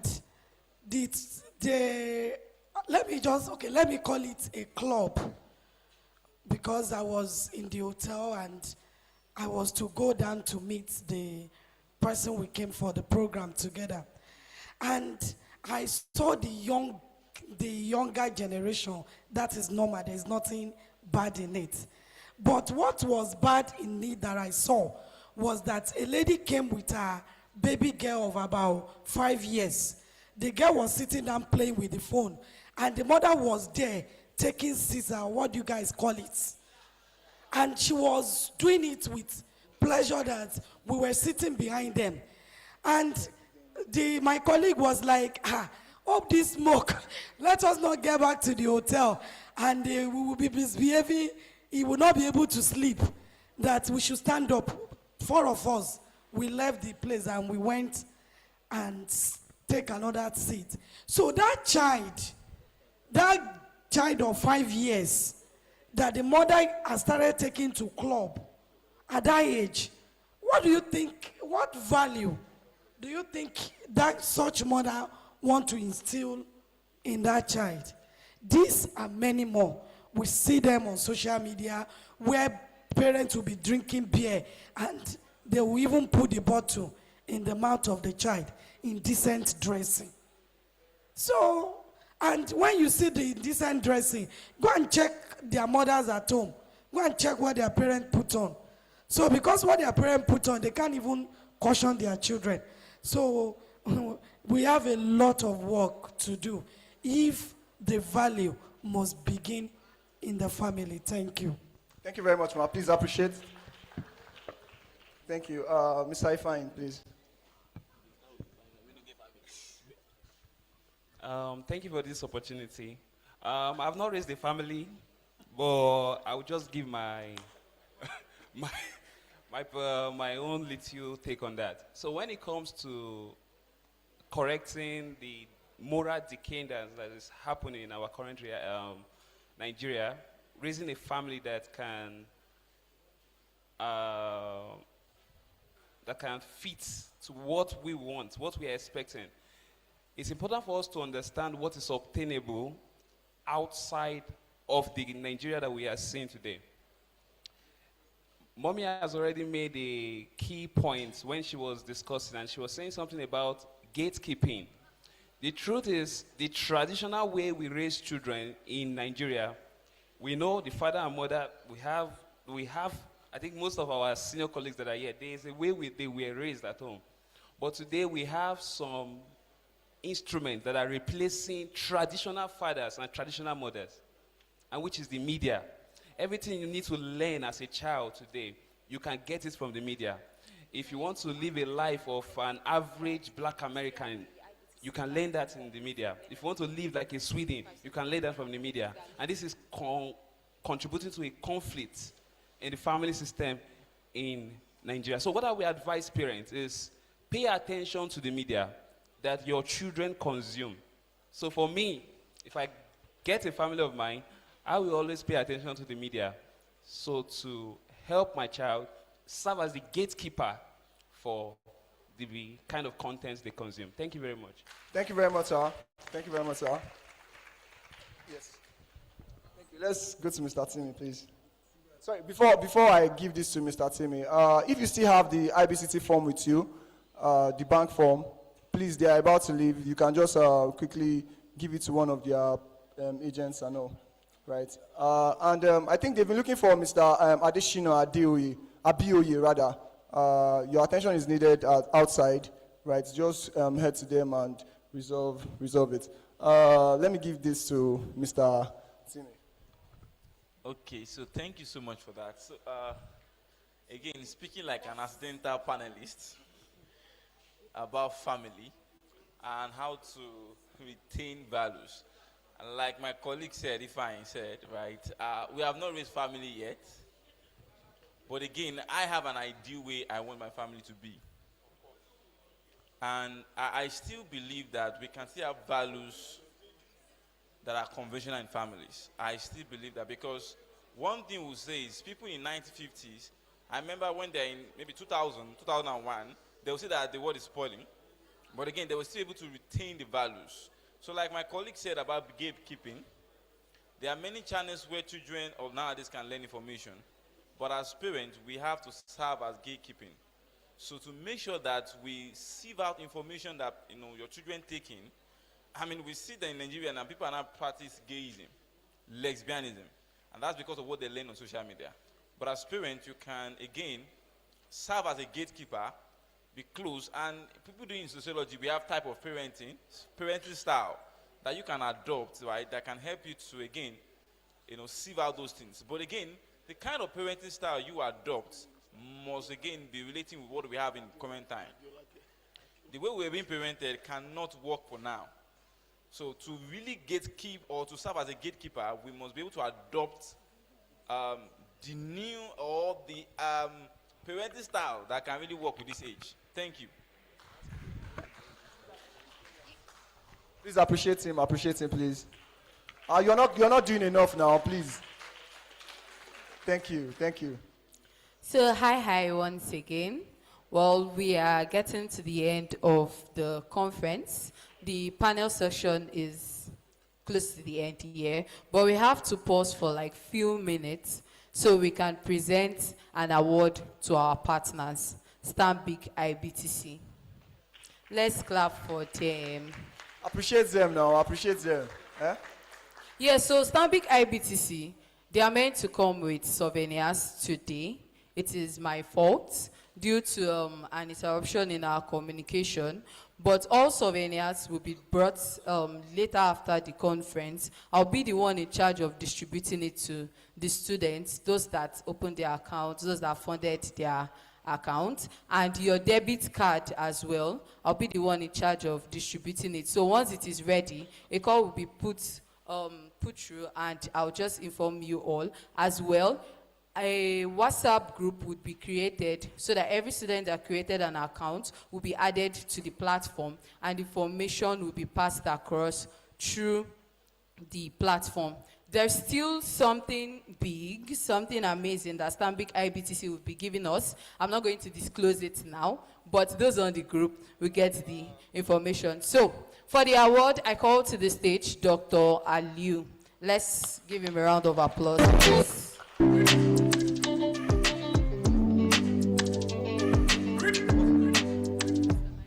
I be king, I'm the best my generation ever seen. I came suddenly, I be like Nepa Bee. I never since. DJ. I never miss. So on behalf of Nigerian Sociology and Anthropology Student Association, we're presenting an award of recognition to Stanbic IBTC. Thank you. We say thank you to you. Thank you very much. Thank you so much. I never miss. I've been smashing, I've been killing everything. From Ikeja to Ojuwe, like that beach. To the many places that I've Thank you, sir. Let's appreciate him once again as he leaves. All right. I'm a legend, they're making, I'm a champion. Yeah, so we continue with our panel session. Yeah. So I stopped at Mr. Timi, and here is Mr. Akinwale. Appreciate him, please. Thank you. Thank you so much. Talking about parenting, what I just see in this whole thing is that, again, I don't have kids I've raised, just like others have said, but I've been part of parenting for quite a number of children, you understand? And what I have been able to decode from this whole process is that you have to be intentional about how you want your children to be. You have to be intentional. The very first time I got a clear picture of why a parent must be intentional about their children is that I looked at it. Why is it that the very first step that a child wants to make is usually like erroneous, is usually the wrong one? For instance, if you place a set of slides or doorknob or whatever before a child, 9 out of 10 will wear it the wrong way. That means we have the tendencies of making errors. So it is now the duty of the parent to be intentional about how they want their children to be.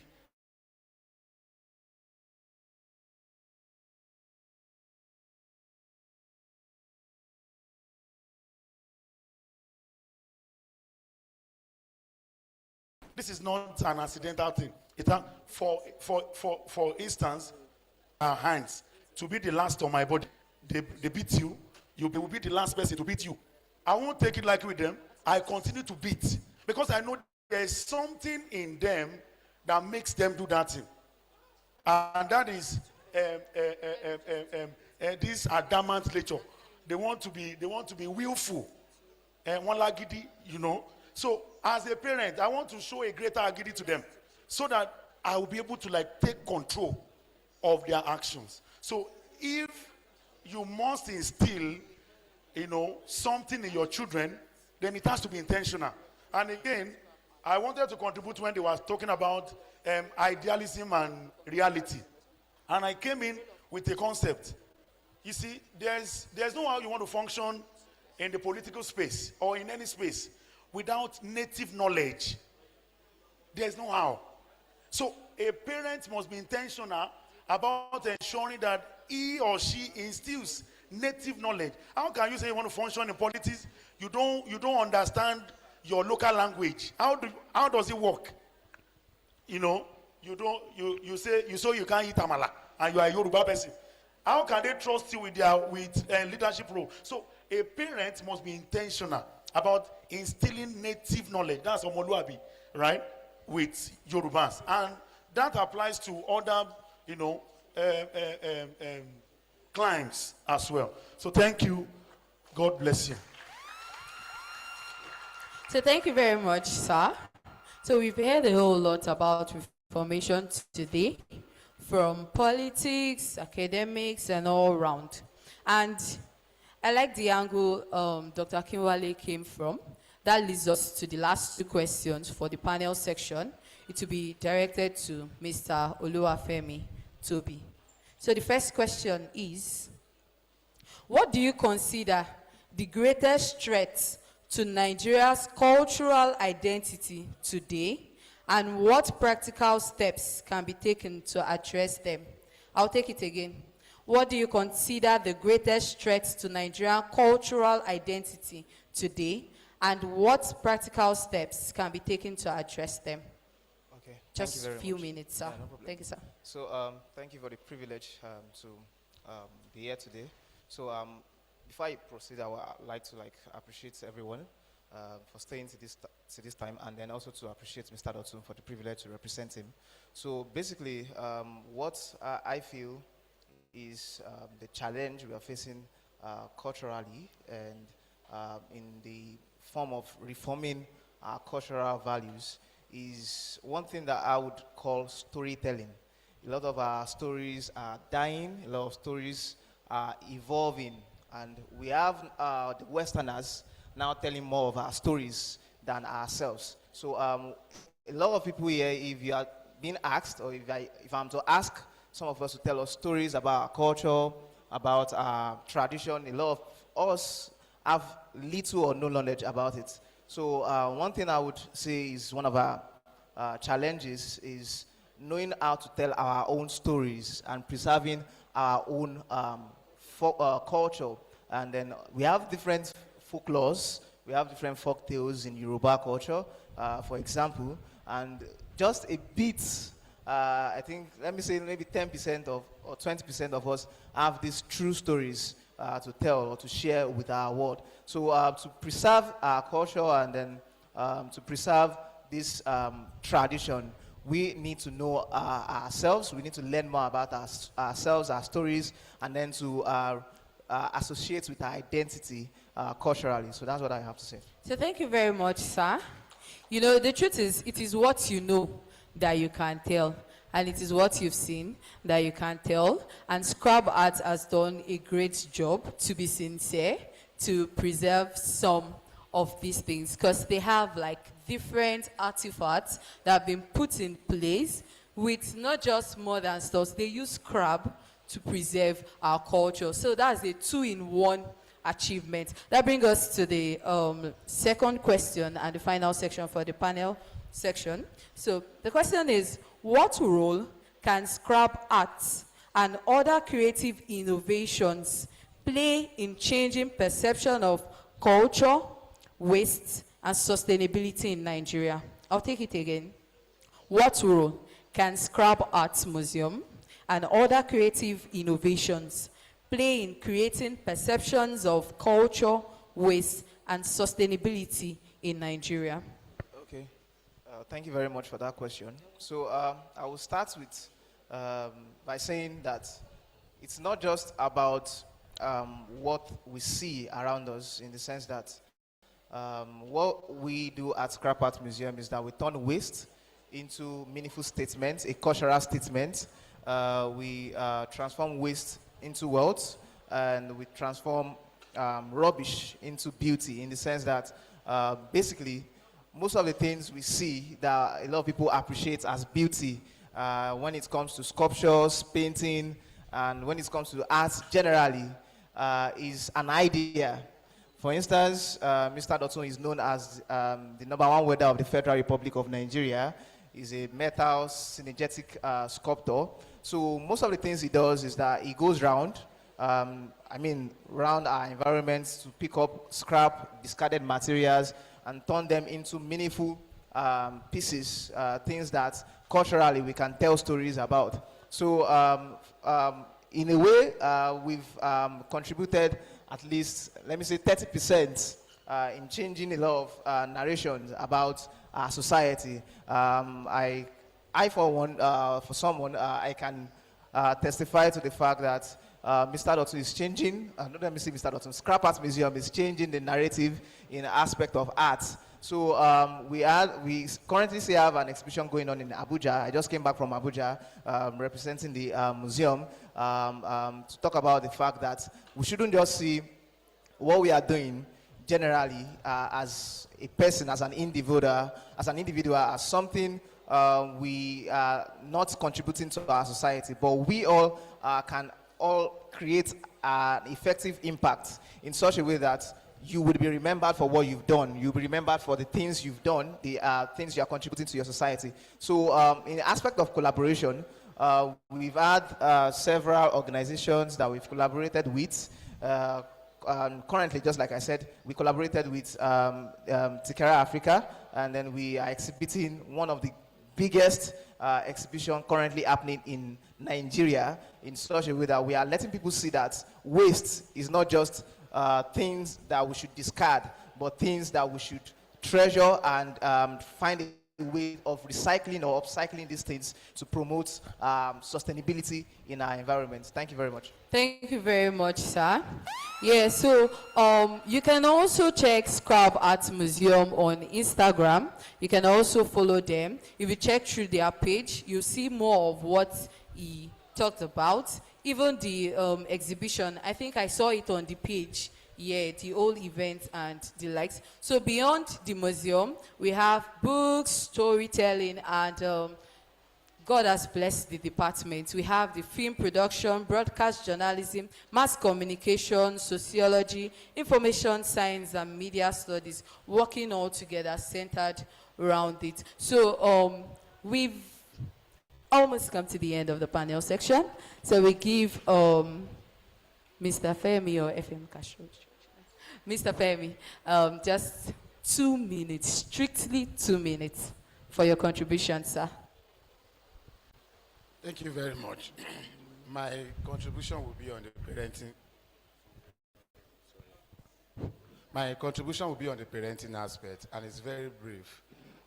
In as much as every other persons have actually done justice to that particular question, but there is one aspect, and that is, I call it value tapping and transfer. You are tapping value from your parents. Let me take it as that. I mean, you are learning 1 or 2 things. The first step, everything you are learning today starts from home. Now, are you preparing yourself? Let us take it as they have not failed. Some parents have failed, and some are products of failed parenting. Are you preparing yourself enough to be a parent that would not fail?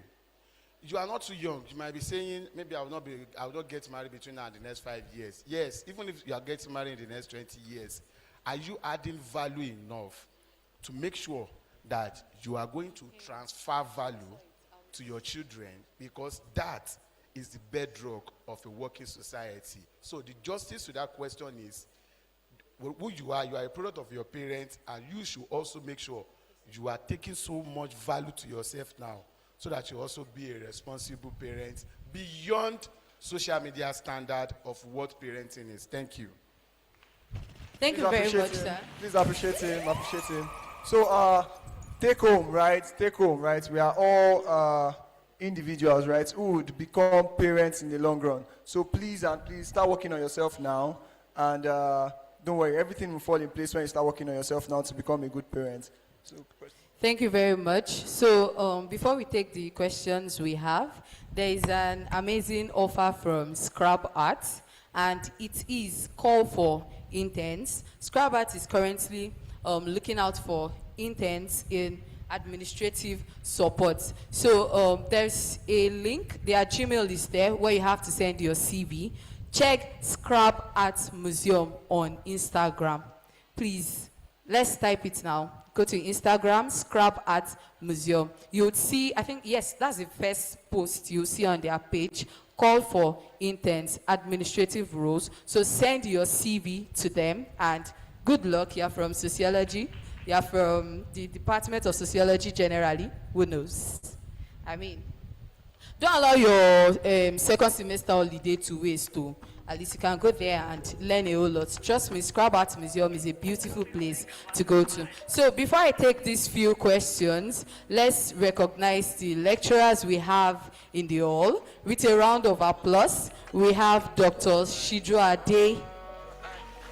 Yes, sir, please, let's give him a round of applause. We have Mr. Adelegun. My Yoruba, oh, sorry. Mrs. Adelegun, my Yoruba is not so good. Please manage it too. Please appreciate them. Let's appreciate her. We have Mr. Shorongbe. Ejekagbe was okay. Clap for him. And we have, sir, I'm smiling today. Oh. I'm smiling. Have you seen it? I'm smiling. We have Mr. Frisbee. He's always asking me, why am I not smiling? So I'm showing him that I'm smiling today. Please, let's appreciate him. We sincerely appreciate every lecturer that is in the hall today. Some of them left, some of them are still around. So please, let's do well to appreciate our lecturers. So we have 3 questions, and okay, I would answer this first one because your question is generic. You said, as a student of sociology that wants to venture into counseling, what are practical steps to take and what advice can you give as a beginner? So the reason why I said your question is generic is counseling in what aspects? You can be counseling in the medical field, the family field, different aspects, like it is wide and broad. So the first step you ought to take is to identify your niche, just as Dr. Aliu said. Identify your niche. Is it family you want to go into? Is it medicals? Is it industrial, urbanization? Which aspect exactly? 2, there are different courses you'll be taking. You have the list of courses I've mentioned before, industrialization, urbanization, and the long list of it. Ensure that your niche is part of the courses that you are taking. Maybe 309 for family, 315 for medicals, I think 319 for criminology. Take those courses. It will broaden your mind. Read books, ask questions, follow up with the lecturer that is in charge of that course. Let him know that, oh, sir, I'm interested in this. How can I find my way around it? And also, you can look out for internship. Yeah, you can look out for internship opportunities in that aspect as well, so that you get to know more. Because counseling is more or less like you are telling people things or aspects that they don't know or they are confused about. So if you yourself, you don't even know what the whole thing is about, what do you want to counsel them on? So the second question here says, what can we do if we are being overcome by the fear of taking a step when, whether in politics or other things one is interested in? The first step is to overcome your fear. Let go of your step. Step into it. Is it politics? But if you're stepping into anything, do it the right way. That's why I emphasize always on ask questions. If it is politics you want to go into, there are politicians around. Good thing, we have I think we have 2 or 3 of them around. You can walk up to them as they are leaving. So can I get your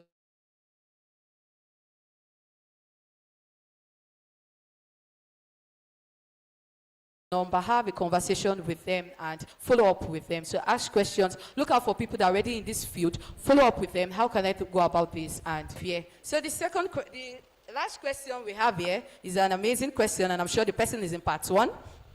The person said this question is to FM Castro.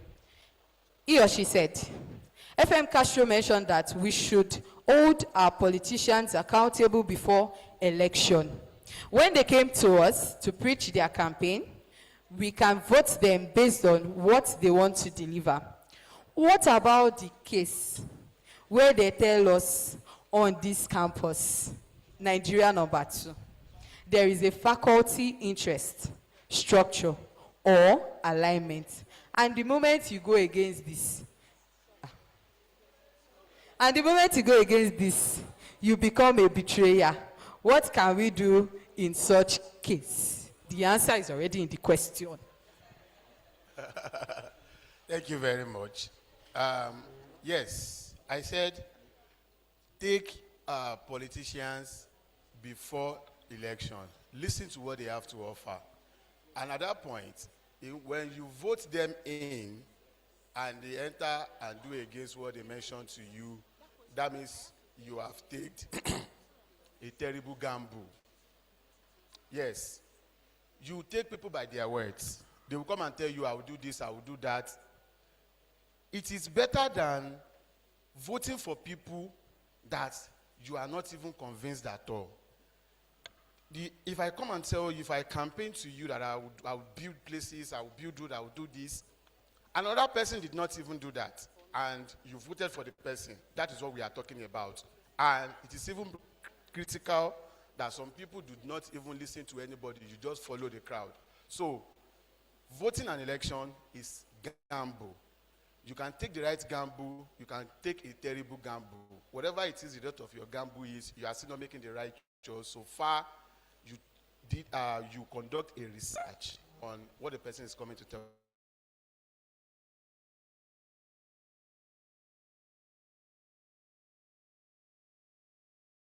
you. That's number one. Number two,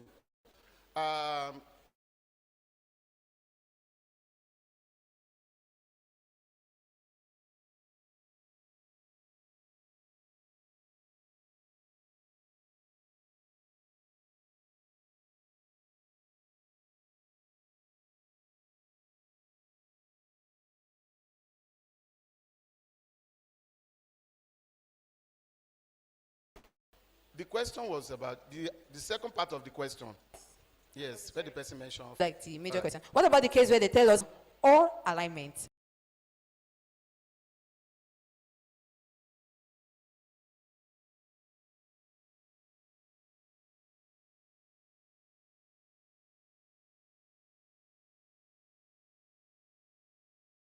Leader. The first question is, what is that person's antecedent?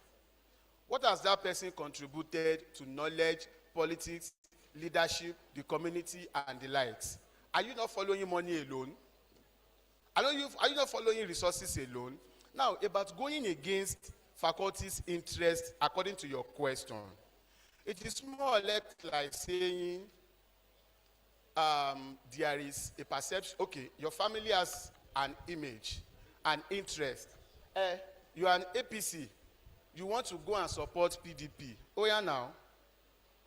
Your family has an interest, and you are going out to do another family's interest. Are you not betraying your family? Let us bring it back to politics. If you are a member of APC and you are doing PDP's interest, that is antipathy, that is betrayal. If you have any reason to go against the faculty, see, even the Bible acknowledges leadership. The Bible, all the holy books acknowledge leadership. See, when there is a collective interest, the faculty that you are in, the department that you are in, is your immediate family on this campus. These are individuals that you see every day that are responsible for many things. This conference is a product of leadership. That we are gathered here is a product of leadership. So those leaders that are working day and night protecting your interest. The moment you want to do that interest that you think is against the faculty interest, it becomes a selfish interest. And once you are pushing a selfish agenda, you are not only betraying yourself, you are betraying yourself, but you don't know. Because that your interest might be your own personal interest and it suits you. But collective interest, going against collective interest is still betrayal. you can always incorporate yourself into the faculty interest and make it your own interest too. But the moment you want to single yourself out to protect your own personal interest, you are betraying the faculty. And yes, it is terrible. And again, yes, it is sheer betrayal. Thank you. So thank you very much, sir. I hope that answered the question. So last and the end, the last question we have is from Ramat. So thank you very much, sir, for that enlightenment. However, the question I want to ask is based on what you said and what Dr. Aliu also made mention of at the point of answering his question. So when we look at it, you made mention of the fact that the deciding factor of what youth can do is before election, pre-election, and there is only little of what we can do after election apart from constructive criticism. So when we look at it, even that constructive criticism in itself is because of things that the political elites makes us see as a result of agenda setting. Because let me paint this scenario. We elect someone into power. For 3 years, 10 months, we see constituency project or when they post. And that is what the media shows us. And that is what we debate about on TikTok and X. They only allow us to see what they want us to see. So you are not getting any information on TV or radio outside of what they allow us to see based on the resources that they control, which is the money, the party structure, as well as the resources entirely, which brings us to the resource mobilization theory. And when we look at the agenda setting, it is the TV showing us what they want us to think about, because we are rational beings, right? So if the political elite, as Dr. rightly described it, if they have the control over what they want us to see, as well as the resources, my question is, are they not just shutting the youth out of politics, not just by contesting, but also from deciding what politics even looks like between the elections? Because when we look at it, we are all talking about participating during election. We are not even bringing the conversation into the politics that happen in between the election in itself. And secondly, what concrete structure can we as youth build outside of party structures to take back that agenda setting narrative in itself? Thank you. Let me start from your second question. What other structure can we build after the party structure? The answer is another party structure.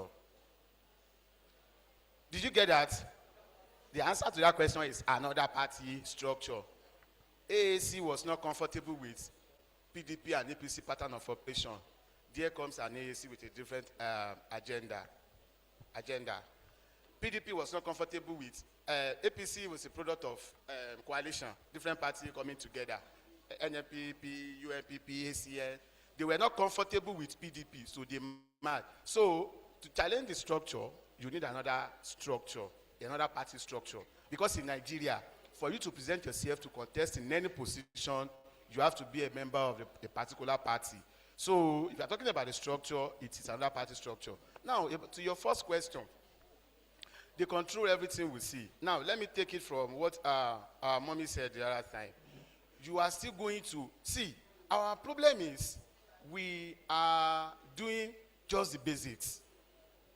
We are not doing extra.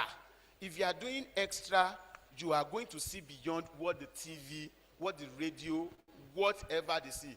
Yes, you are right. They control everything. They control what you see. Now, let us take it as, if they truly control everything, if there is limit to what we see, what is the place of fact-checking?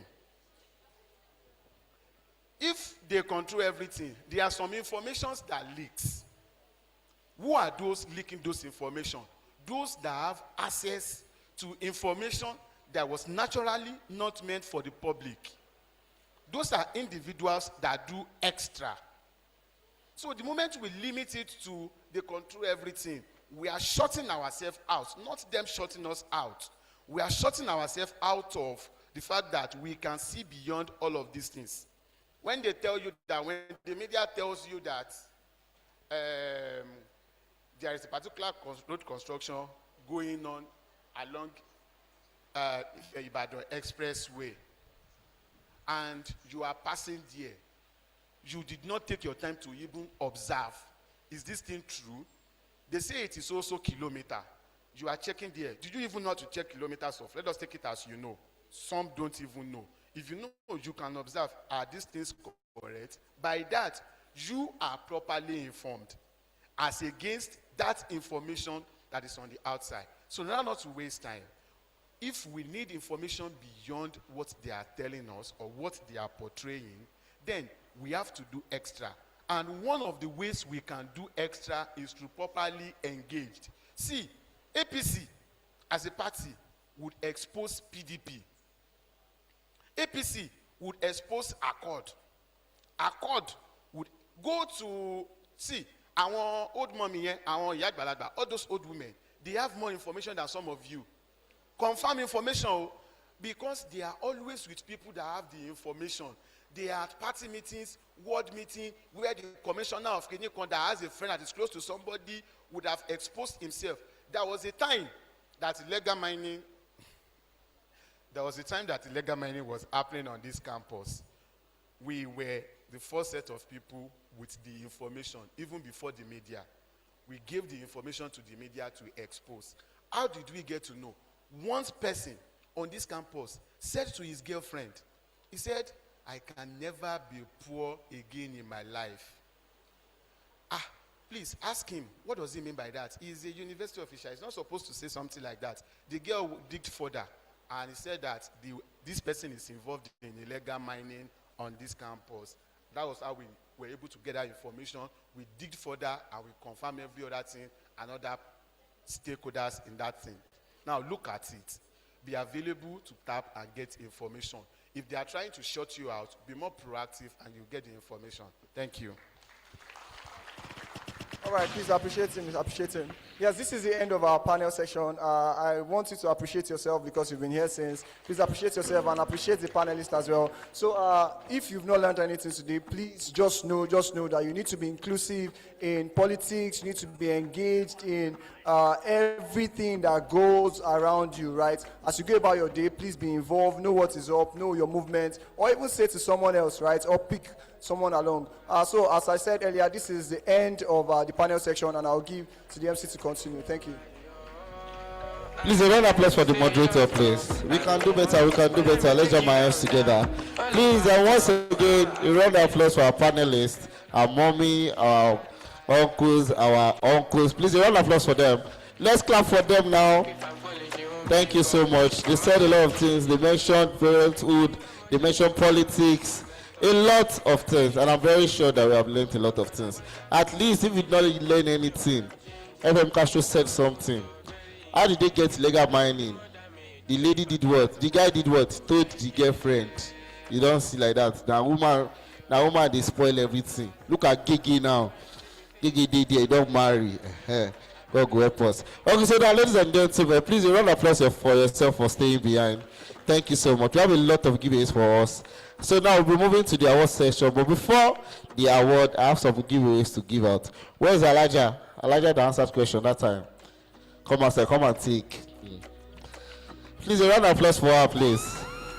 We'll be saying it's good for us to participate. Some people who did not participate, so please and please, as we are doing everything, participate. What's your name? I can't see the lady. I want to give a lady over there, but I can't see her. Okay, so now we are going to be moving on to the award. But before we move on to the award, we just want to do some giveaway. If you know that you want, just come outside and take it. Come and take. Come on, Labaja. Thank you. That's the only one I'm giving for today. Come. Wait, don't carry it. Line up.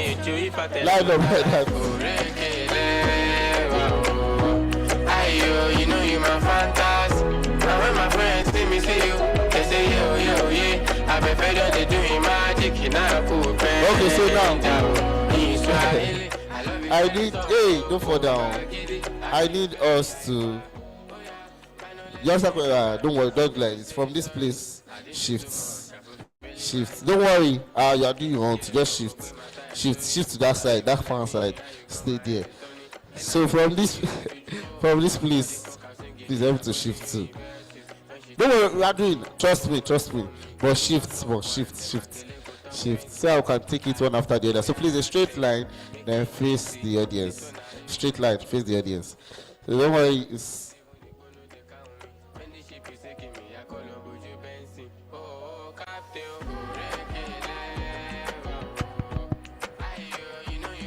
Okay, straight line like this, straight line. Straight line. So please taking the pictures. So the game I want to do is very, very simple. Don't say yes, don't say no, don't say nah, don't say yeah, don't say of course, but respond yes. Let me give you an example. No example. Let's start with the first person. What's your name? That's fast. Sauban. Are you a student? Sure. And also, wait, you must not repeat. Repeat like sure. Don't sure. repeat your answers. Exactly. Sure you get. Let's say it again. Don't say yes, don't say no, don't say yeah, don't say nah, don't say wait till again. Don't say of course. Don't say of course. Are you married? So if you say sure, you have to find another thing to say for the next question. Do you understand? What's the topic of this conference? I don't nod your head. Don't nod your head and don't shake your head. What's the topic of this conference? Let's mention something. Just say something. Research in sociology. Is your clothes color blue? Nah. Thank you so much. Don't say yeah, don't say nah, don't say yes, don't say no. Yeah, sorry. What's your name? Deborah. Are you a student? Absolutely. Don't nod your head. Oh. What do you say? I said oh. Okay. Are you married? Thank you so much. Yeah, no, she nodded her head. Thank God. Do you like wristwatch? Thank you so much. You know that your head. Thank you so much. Do you want 1,000? Never. Do you want 2,000? Never. You repeated it. Thank you so much. You like say I know what collect. How are you doing? You have to respond though. How are you doing? Fine. Do you like color blue? You scope with the don't say Are you a student? Which guy scope with this? Yeah. You only have the opportunity to once. Do you like flower? Be fast I'm now. not sure. Are you married? Be fast. Are you married? I'm not sure. You said I'm not sure twice. Thank you. You have to be fast. I have to be fast. What's your name? Esther. You have a boyfriend? Not. Not. Do you like your mommy? Yeah, definitely. Thank you so much. Thank you so much. Thank you. Oh, like you mommy. So next person. Next person. All of you want to come out. Oh yeah. Sharp. No waste time. Can you see me? What do you say? Scoop. Can you see me, please? Of course. What's your name? Victoria. Are you a student? Oh, she said of course. Thank you so much. I said don't say of course. Thank you so much. Are you Muslim? Let me think about it. I like your tie. It's nice. I love it too. Are you a student? Definitely. Are you married? I don't think so. You have children? No. Your best color is blue. Oh, there. She said no. Why everybody they come out? She tried. Sha. Next person. Why you call like this? My bro, are you shy? I am not. Are you a student? I am a student, definitely. What's your name? My name is Samuel. Do you like color blue? I love it. Do you like Oraimo? I love Raimo. Okay. Just stay. Next person. Let's just give him. Just stay. Next person. Are you in this department? I think so. Who's your best lecturer? Mr. Pius. You like Mr. Pius? Why not the class? You like him, Abby? I think so. Are you sure? I think so. Yeah. I think so. Let me. Thank you. Oh, sure. You like Mr. Pius too? How you doing? I'm fine, sir. Are you good? Very good, sir. Are you sure? Sure, sir. Are you married? No. Thank you so much. I'm all over. Come out. Are you okay? Do I think I'm okay? Have you poo-poo? Is that a question? Have you eaten? Azana. What's your name? Oh, I think my name is Delakov. What department? Mascom. Do you like mascom? Do I like Mascom? Yeah, Stephen. She guesses. She just a twist arm. Oh yeah, next person. How are you? Obviously. How are you, obviously? Are you obviously fine? I am fine. Do you have a boyfriend? I have a boyfriend. You do girls? I'm a girl. Do you do drugs?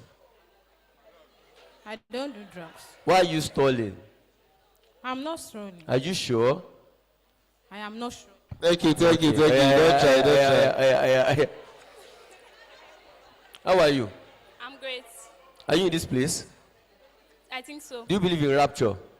Yeah. Can you make heaven like this? Yeah. See what rapture do. This person. Oh yeah. Do you want to go to heaven? Why will I not go to heaven? What about US?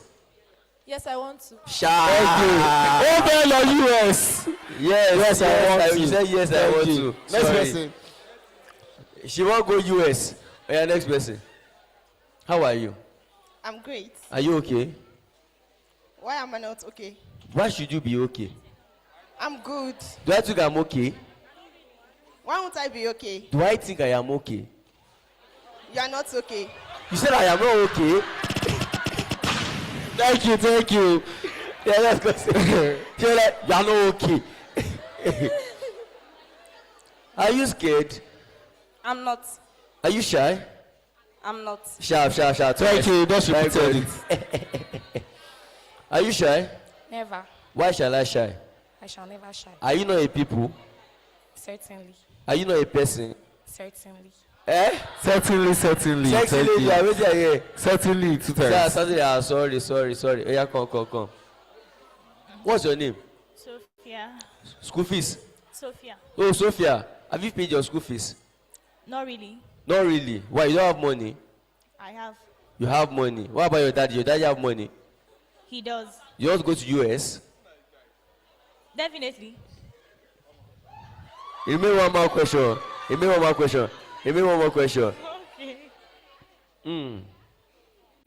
Are you in this place? Also, absolutely. Hello, you. Thank you. Come on, stay here. Next person. Yeah, how far now? I'm good. How you be? Fine. You do alright? I do okay. You sure they do okay? Definitely. You're Elisha. Thank you. Oh yeah, just come and stay here. Thank you. My bro, you are very black, oh. Certainly. Eh? Certainly. What? That you are very, very black. Are you offended? Nah. Why? No. Okay. Yeah, as you catch up. Okay, please a straight line. Let's give you the giveaway. Straight line. So please take note that this giveaway is proudly sponsored by who? Bye.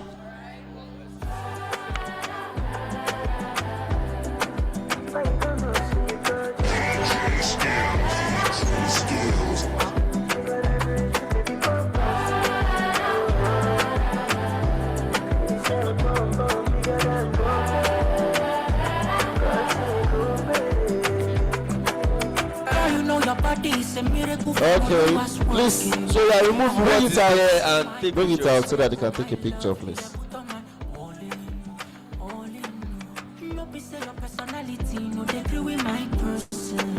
So if I get a little bit sentimental, my love. What do you have to say to your right more? Thank you so much. Thank you. All right, now, ladies and gentlemen, now we are going for the award presentation. Yeah, I hope all the awards are here.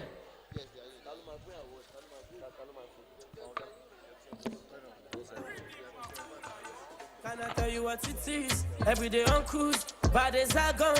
Now I am bigger, but fair I got more. Yeah, we cruise, Cause she and Gucci, I don't even post. I was on fire, call firefighter.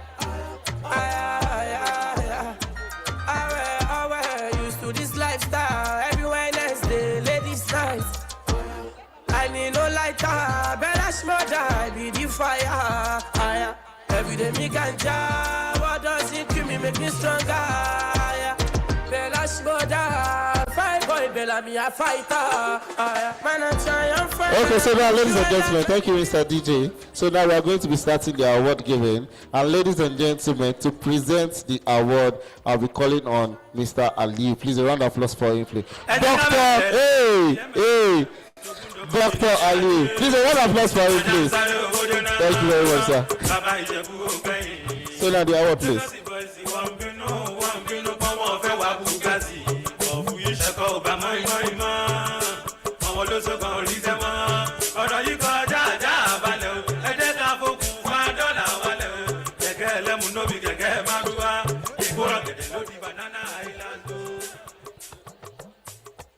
Okay, I would like to call on Mensa Christiana Oluwafumilaya for our award. Oh, so on behalf of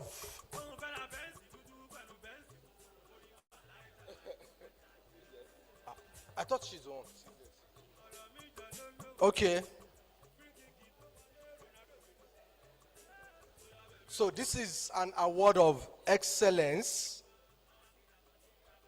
to be presented to Mensa Christiana Oluwafumilaya for emerging as the first runner-up in Clash of Class, a presentation on gender family norms and changing social roles. This is in recognition of your outstanding presentation, critical thinking, and exceptional performance. Congratulations.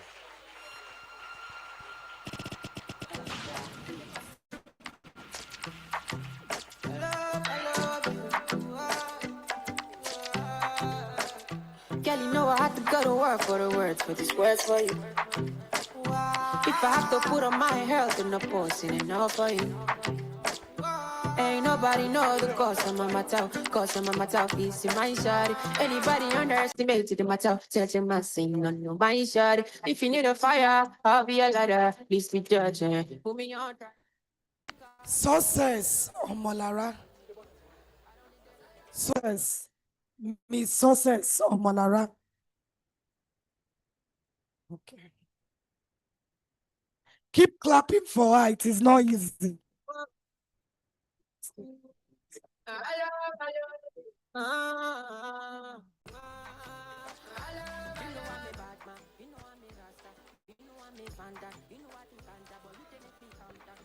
Please and please, in case you know that you have a tendency of collecting an award, please and please move closer, please. On behalf of Nigerian Sociology and Anthropology students, we are presenting this award of excellence to Success Omolara for emerging as the first runner-up in Clash of Class, a presentation on gender, family norms, and changing social roles. Thank you and congratulations.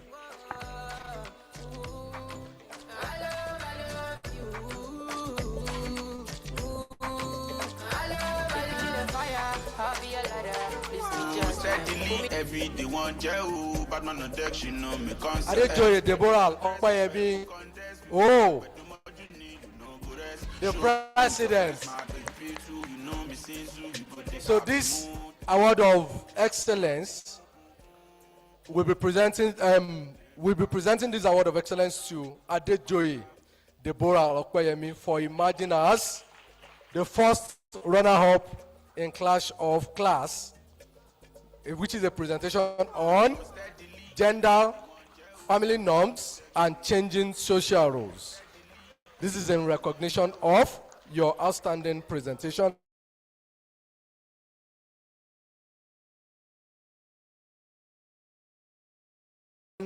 critical thinking, and exceptional performance. Bad man on deck, she know me concept. Baby undress, prefer more contest. We could not bet too much you need, you know go rest. Show with your friends, my baby too. You know me since you go the happy mood, jolly mood. On the mood, boom, boom, boom. Turn on the light, make it Philip Douglas James, our moderator. This is Award of Excellence presented to Philip Douglas James for emerging as the first runner-up in Clash of Class, a presentation on gender, family norms, and changing social role. In recognition of your outstanding presentation, critical thinking, and exceptional performance, congratulations. Big ways, fine face, 10 days. I don't dare wait for you, my charge. For you, my charge. You want the phone? No case. I no go talk. Scarface for you, my charge. For you, my charge. Ademola Florence Morenikeji. Tell me everything I want to know. No lies. No lies. So this award of excellence goes to Ademola Florence Morenikeji for emerging as the first runner-up in Clash of Class, a presentation on gender, family norms, and changing social roles. This is in recognition of your outstanding presentation, critical thinking, and exceptional performance. Congratulations. So what's fun? Who be risky? Body whiskey. Get tipsy, but all the body risky. Yes,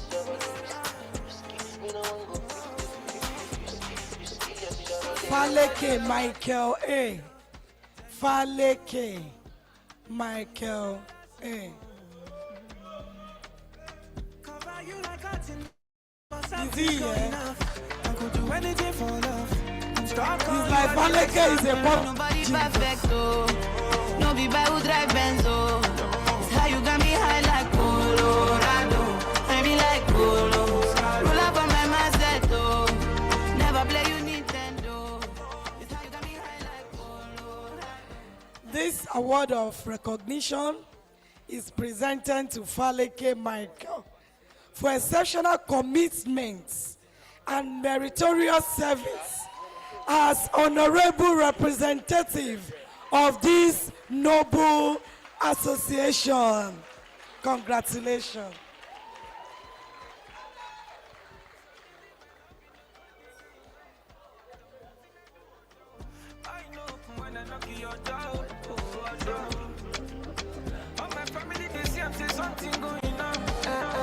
Alakori, alakoko, show my family, show my laptop, timpa bewa, show my kako, show my money problem, pelu boys, tabaja kapada, asaloko. Onira Farouk Ajibade.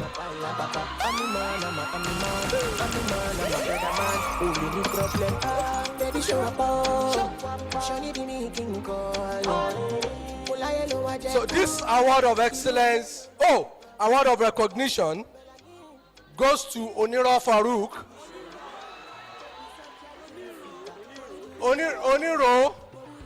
Oniro Farouk Ajibade for exceptional dedication, selfless service, and outstanding commitment as an executive of association. Congratulations. She said, let me ask you a question. Did you gain aura? When they listen to your cover, I'm happy, you're going viral. And she told me, I prefer you more shiny record. Go ahead and prosper. Make on it, tell your neighbor. Say we leave music in your power. You get banga, bomba to bomba. Nwobi Emmanuel. Nwobi Emmanuel. She said, I will show you love you can buy. Even if you go with somebody. Oh my bad, oh my tummy, do not mind, oh my tummy, lyrically, you are, yo. And I'm again, put you to sign, yo. She made me happy, she my best friend. How much I love you, won't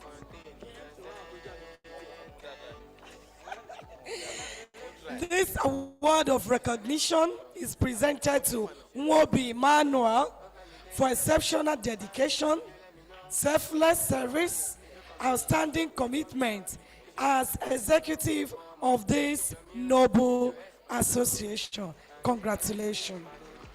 This is my life, I ain't gonna lie, this is my shit. I say bad boy, we get OT, stacking paper, play nicely, you know messy. Thank God we did our life, more blessings, sing clearly, angelic. I know say anybody, person will see me, now I see. I be on and jow, living my life, me so. Owola Usman. Carry your wallet, go foul. Baby, me go down low, down. She love bad man gang south. Who's gonna take it on his behalf? Love straight, love money, my life. Jeune africain, congolais ambitieux, je ressens quand même une douleur malgré ta présence. Reçois quality vibe, my guy, mamacita, il me reste peu de temps pour toi. Je sais pas où je passer la night. Ramakala ou Marbella, Bella, près des îles ou des favelas, hila, hila.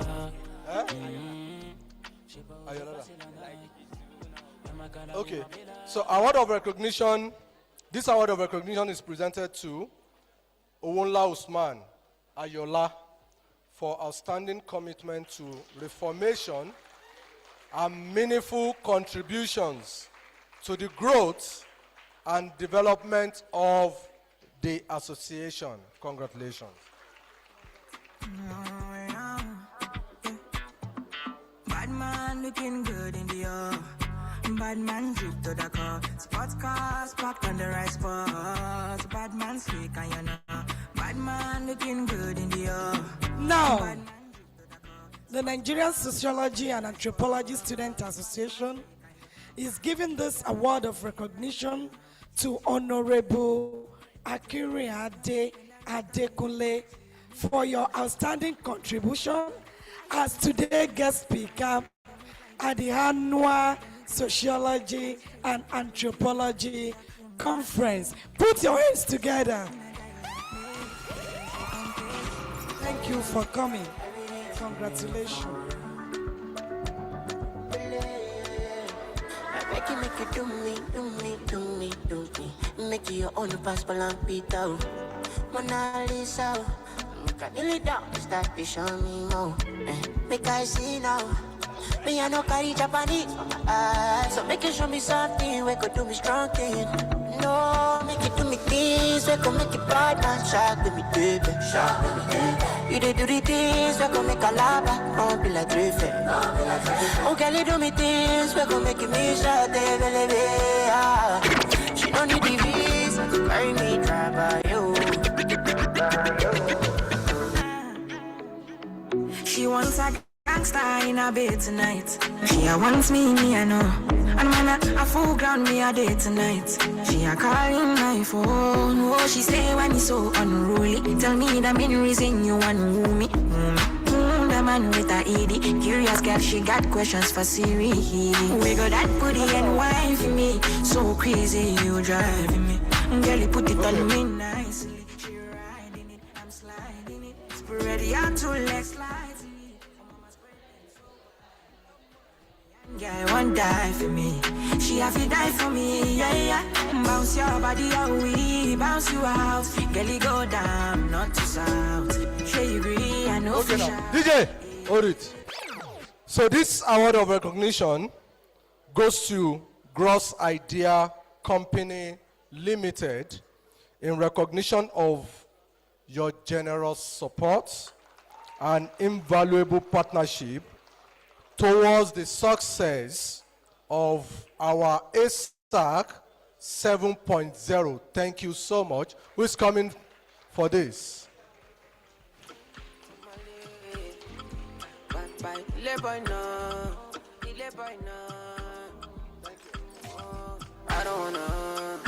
I don't wanna live my life for you, live my life for you. All over the news, all over the news. Only God and I know the kind of thing I do, the kind of thing we do. Man, I thank God I got the lead. Say God no ungodly.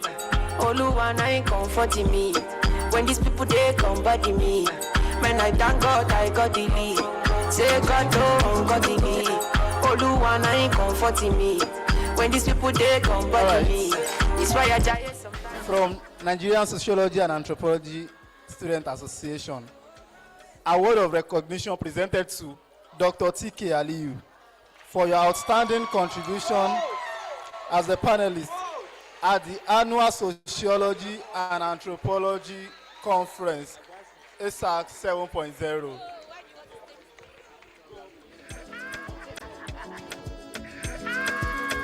The way you hold my waist, I like I see they go. Gone down to save myself, but see outside the road. Guilty pleasures, I take part in those. Disconnect the internet, cause I'm feeling intellectual. And I can't tell you're feeling the pressure. And I can't tell you're feeling the tension. You move your legs like this and that. You can't drive away depression. I can't tell your skill is precious. You can't change the whole direction. You move your legs like this and that. You can't drive away depression. Go my ways, go my ways, go my ways. I like I see they go. Baby, I like I see they go. Go my ways, go my ways, go my ways. I like I see they go. Baby, I like I see they go. Make your body come, my body make a cool my tension. Mama give me a love like your body go, We go do. All of the blessings fall on my yard. Blessings stay for my yard. And like I that, you go be, you go see, you go feel because the blessings fall on my yard. Blessings fall on my yard. That's why I say my alcohol. I don't want to reason bad things no more. I don't want to go back to where I did before. Make nobody stress me, not disturb me, chop. I sip my alcohol. I don't want to reason bad things no more. I don't want to go back to where I did before. Make nobody stress me, not disturb me, chop.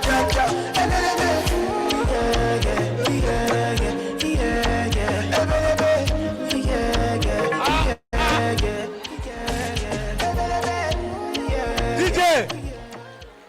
So this award of recognition goes to Dr. Adeola Oyeleke for your outstanding contribution as a panelist at the annual Sociology and Anthropology Conference. Congratulations.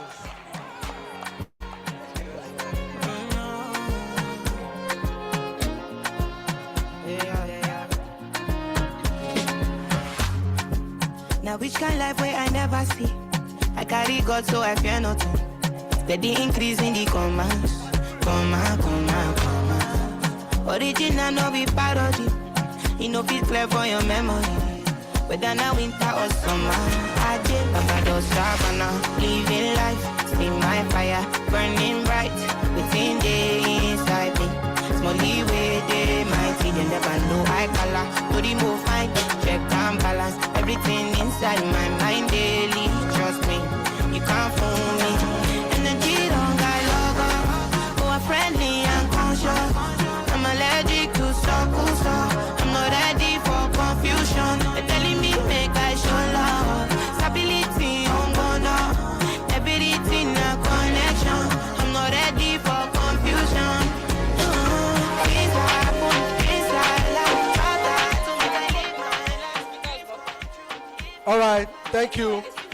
This award of recognition goes to Adeoti Misturat Okpayemi for her exemplary leadership as the chair of ESAC 7.0 and her unwavering commitment, selfless service, and outstanding contribution to the success of the conference. Congratulations. Thank you so much.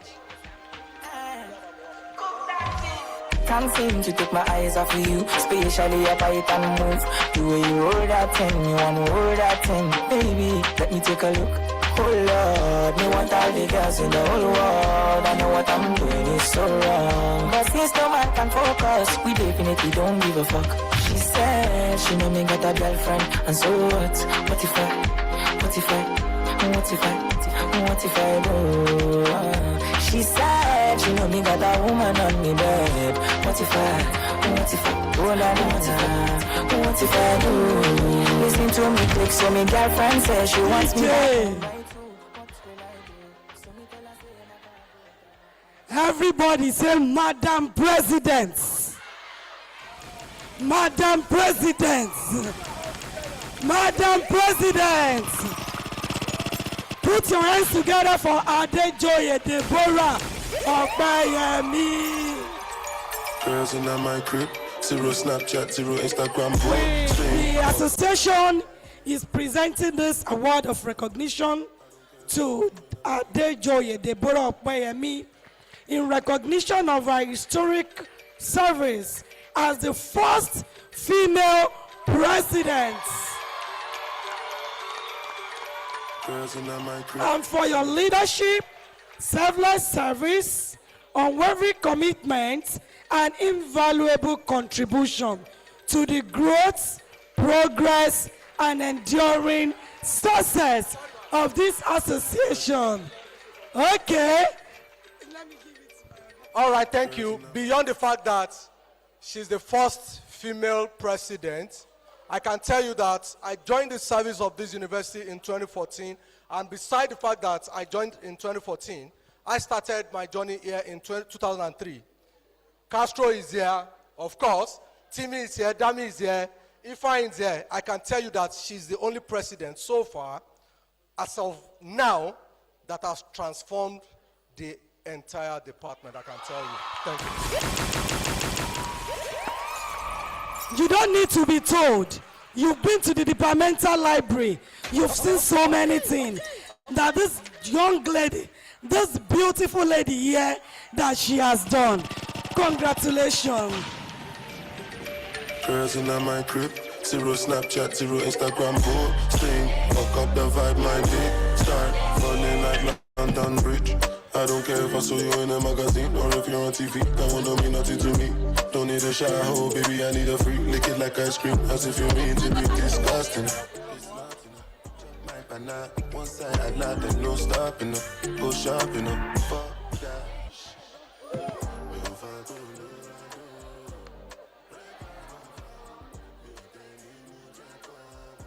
I saw champagne in my mood.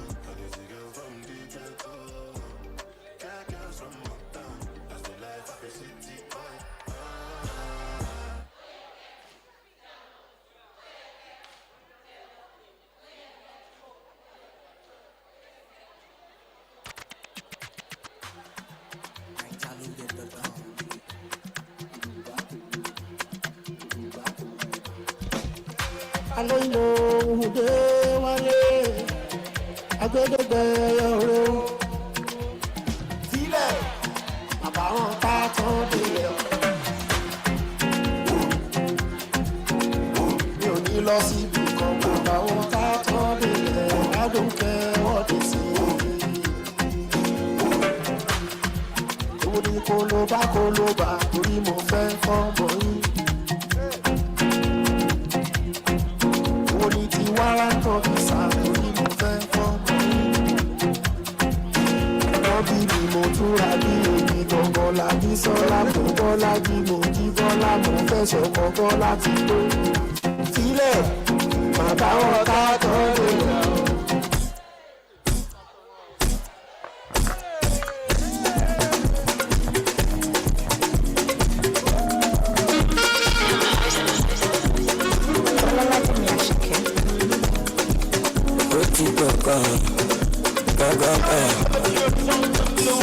Ẹ fragility ọkọ̀ òkè má fi èrè wéèrè.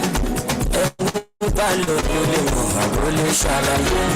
Àwọn ọmọ bẹ́ẹ̀dá ti bọ̀ kíbi ọmọ rẹ̀ tó bá mọ̀. Lókè lókè la máa lọ ẹ̀ pé kalẹ̀ ṣága ìyàtọ̀. Bébí wà ọkọ̀ mi ò ráyè pé ọjọ́.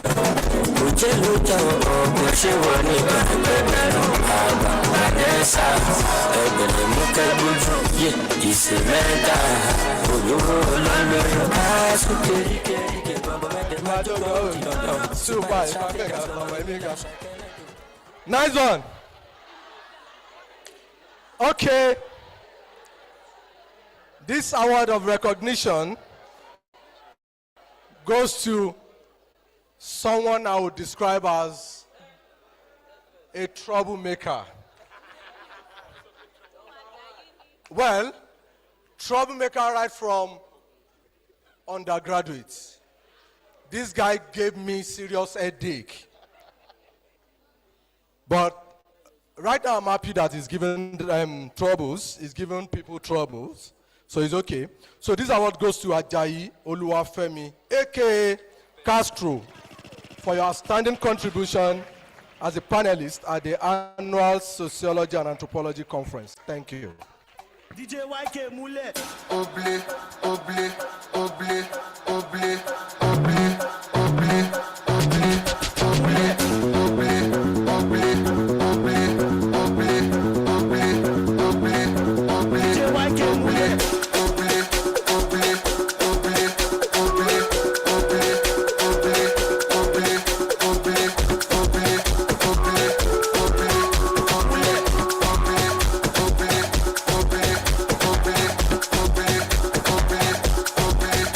oblé,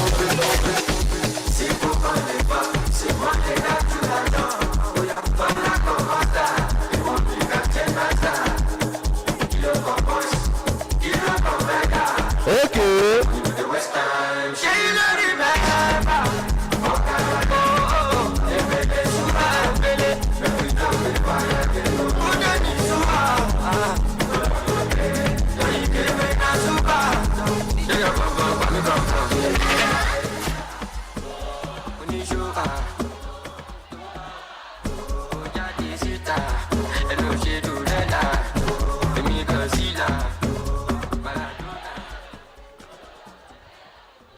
Oya kulukulu, eshe, oya.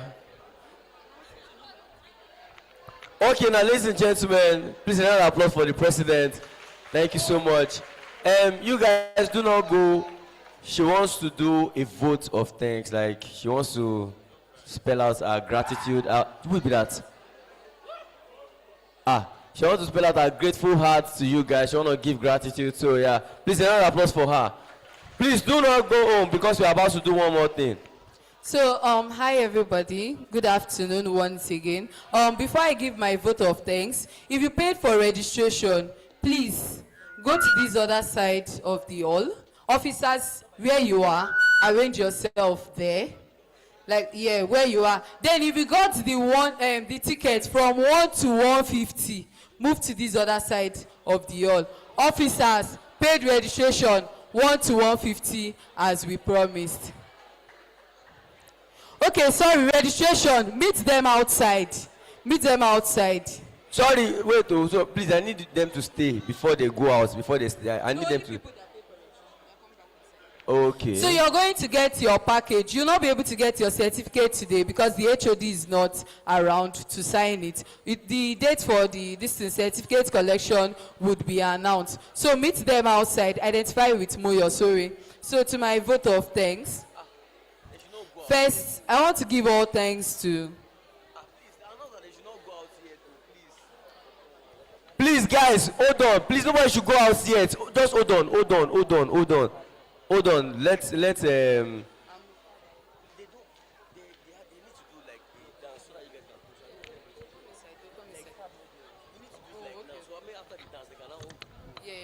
So please, we still have something we are going to do. Just yeah, so please don't go out yet. Don't go out yet. Be inside. Please just hang around. Please, if you after the whole thing that I want to do, then you guys can do what the president wants you to do. Yeah, please. and also I want to recognize the president of the Faculty of Admin in person of Comrade Akinlapa. Thank you very much for coming, even though we did not send out the official invite to you. Thank you very much for your presence. Okay. So I want to give...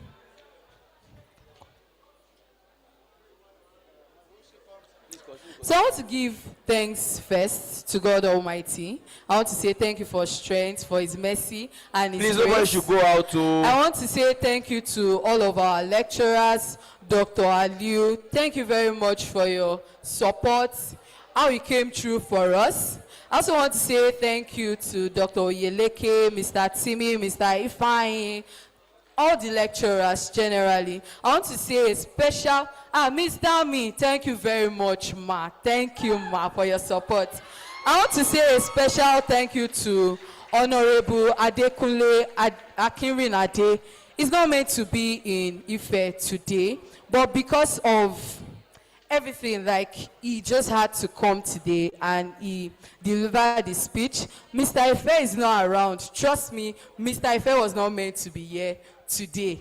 Last week, he said he was not going to come again and all of it, but all thanks to Dr. Aliu and the ESAC chairperson, he was here today. To our panelists as well.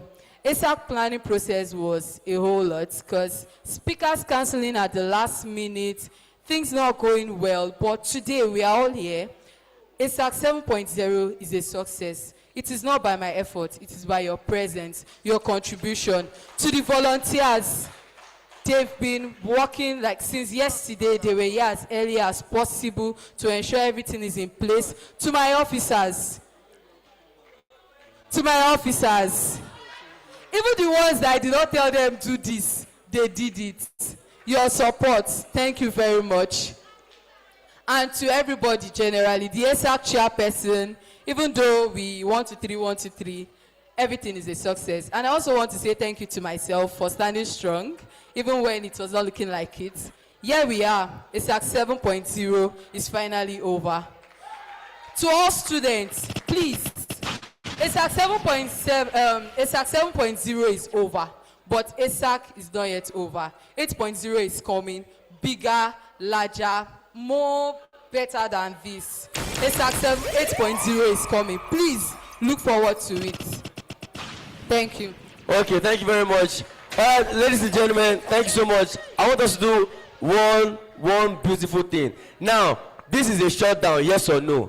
It's a shutdown. I want to create memories. Now, I want us to be on our feet. I want us to step forward. Please, we want to do a victory dance. I need the videographer to come to the front. Videographer, photographer, come to the front. I need all of us to stand up. Please, everybody stand up. Let's stand up. Let's stand up. Occupy all these places. Occupy this place. I need you guys to come. I need you guys to come forward. Come forward. Yeah, come forward. You can stay. Yeah, we're about to do a victory dance. Yeah, you can stay here. Yeah, you can come here. Videographer, please come on stage. Come and join me on stage. This is a very, very important thing. I need everybody, please, everybody to stand up. Student, please stand up ahead. Thank you. Please, let's stand up. Now we're going to do a very simple dance. If you're at the back, please stand up. This is for your department. It's a victory dance for your department. You know, go far. All right. Look, you are waiting for us, please. If you're at the back, come please. How will I explain it to you guys? If you are sitting down, it is wrong. I need you guys to stand up. Don't let me be saying, if you want to pass, stand up. If you want to do this, stand up. Please, you have to stand up. Please, people at that place, you can come to this place. People there, come forward. Like, it's for your department. People here, you can step down. You can come down to this place. You can come down. Don't worry, you guys, you are going to love it. You are going to love it. Do you understand? Just stand up. We need to assemble everybody. People at the back are red. Sister in jean, come closer. Sister in red, come closer. Just come. Yeah. Don't go outside, dude. Teacher skills. Oh, good. Please, let's come closer. I like that. Let's come closer like this. Come to this place. People in that side, the camera might not be able to carry you guys, so we need you guys here. Now, let me teach you guys the dance. It's a very simple thing. Who knows this song? So I'm going to teach you that dance. You are going to do as I do. It's a very simple thing. Are you ready? I swear to God, if you guys do it very well, you will like it on your video. You are going to like it. So the first step, you will shoot. Everybody shoot. Shoot. Shoot. You now take it up. You now bring it down. You now pack it. You pack it. Share you get. Well, let's have from the shoot. So you do shoot up, down, and you pack them. Are you ready? 2 times. Are you ready? 1, 2, ready, go. Shoot up, down. You pack them.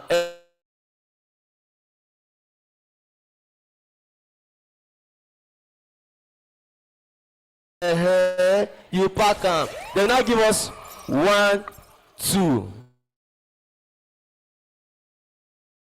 You know, go far. Are you ready? 1, 2, ready, go. Shoot up and do what? 1, you pack them and do. Are you ready? I need to say that because answer. You say great. Are you ready? Yeah, let's fight. And if you think I'm wrong or not, wrong as it's what I want. Judge, I need you. Judge. Okay, let's go. Who are you to judge me like say you? Are you ready? I didn't love my life, get my peace of mind, better try survive. Are you ready? Be on be sin, that's my body, nobody really bad. 1, 2, 1, 2, 1. You just killed. I be like Terminator. Okay. I did deliver. So, I pass it up time. let's go. Shoes up, down. I be You like back down. Terminator. You back down. Say, 1. Pass it up. 2 for left. Pass it up time.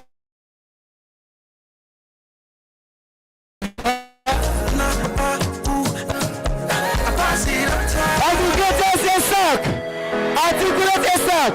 Organize bobo. Baba. Organize cracky. Thank you so much, guys. Many days I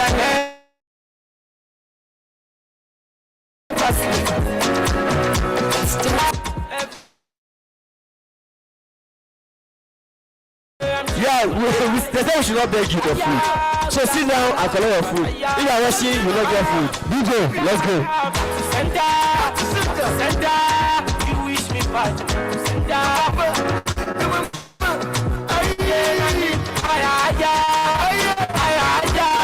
I never come down when I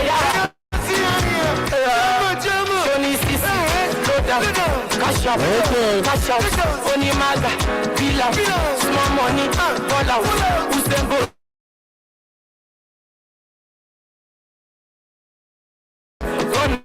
You get the shop right, lock japa, show me CC, load them, cash out, only maga, villa, small money, ball out, who's them both? Run up, you get the shop right, lock them, if you no get money, yes, system boy, japa, hey Jaco, Let's go.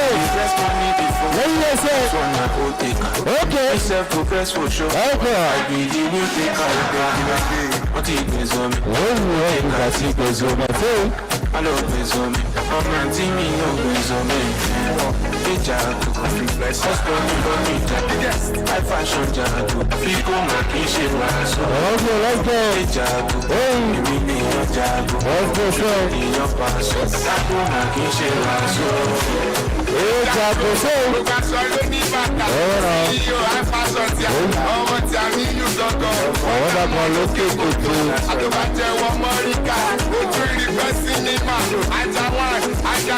I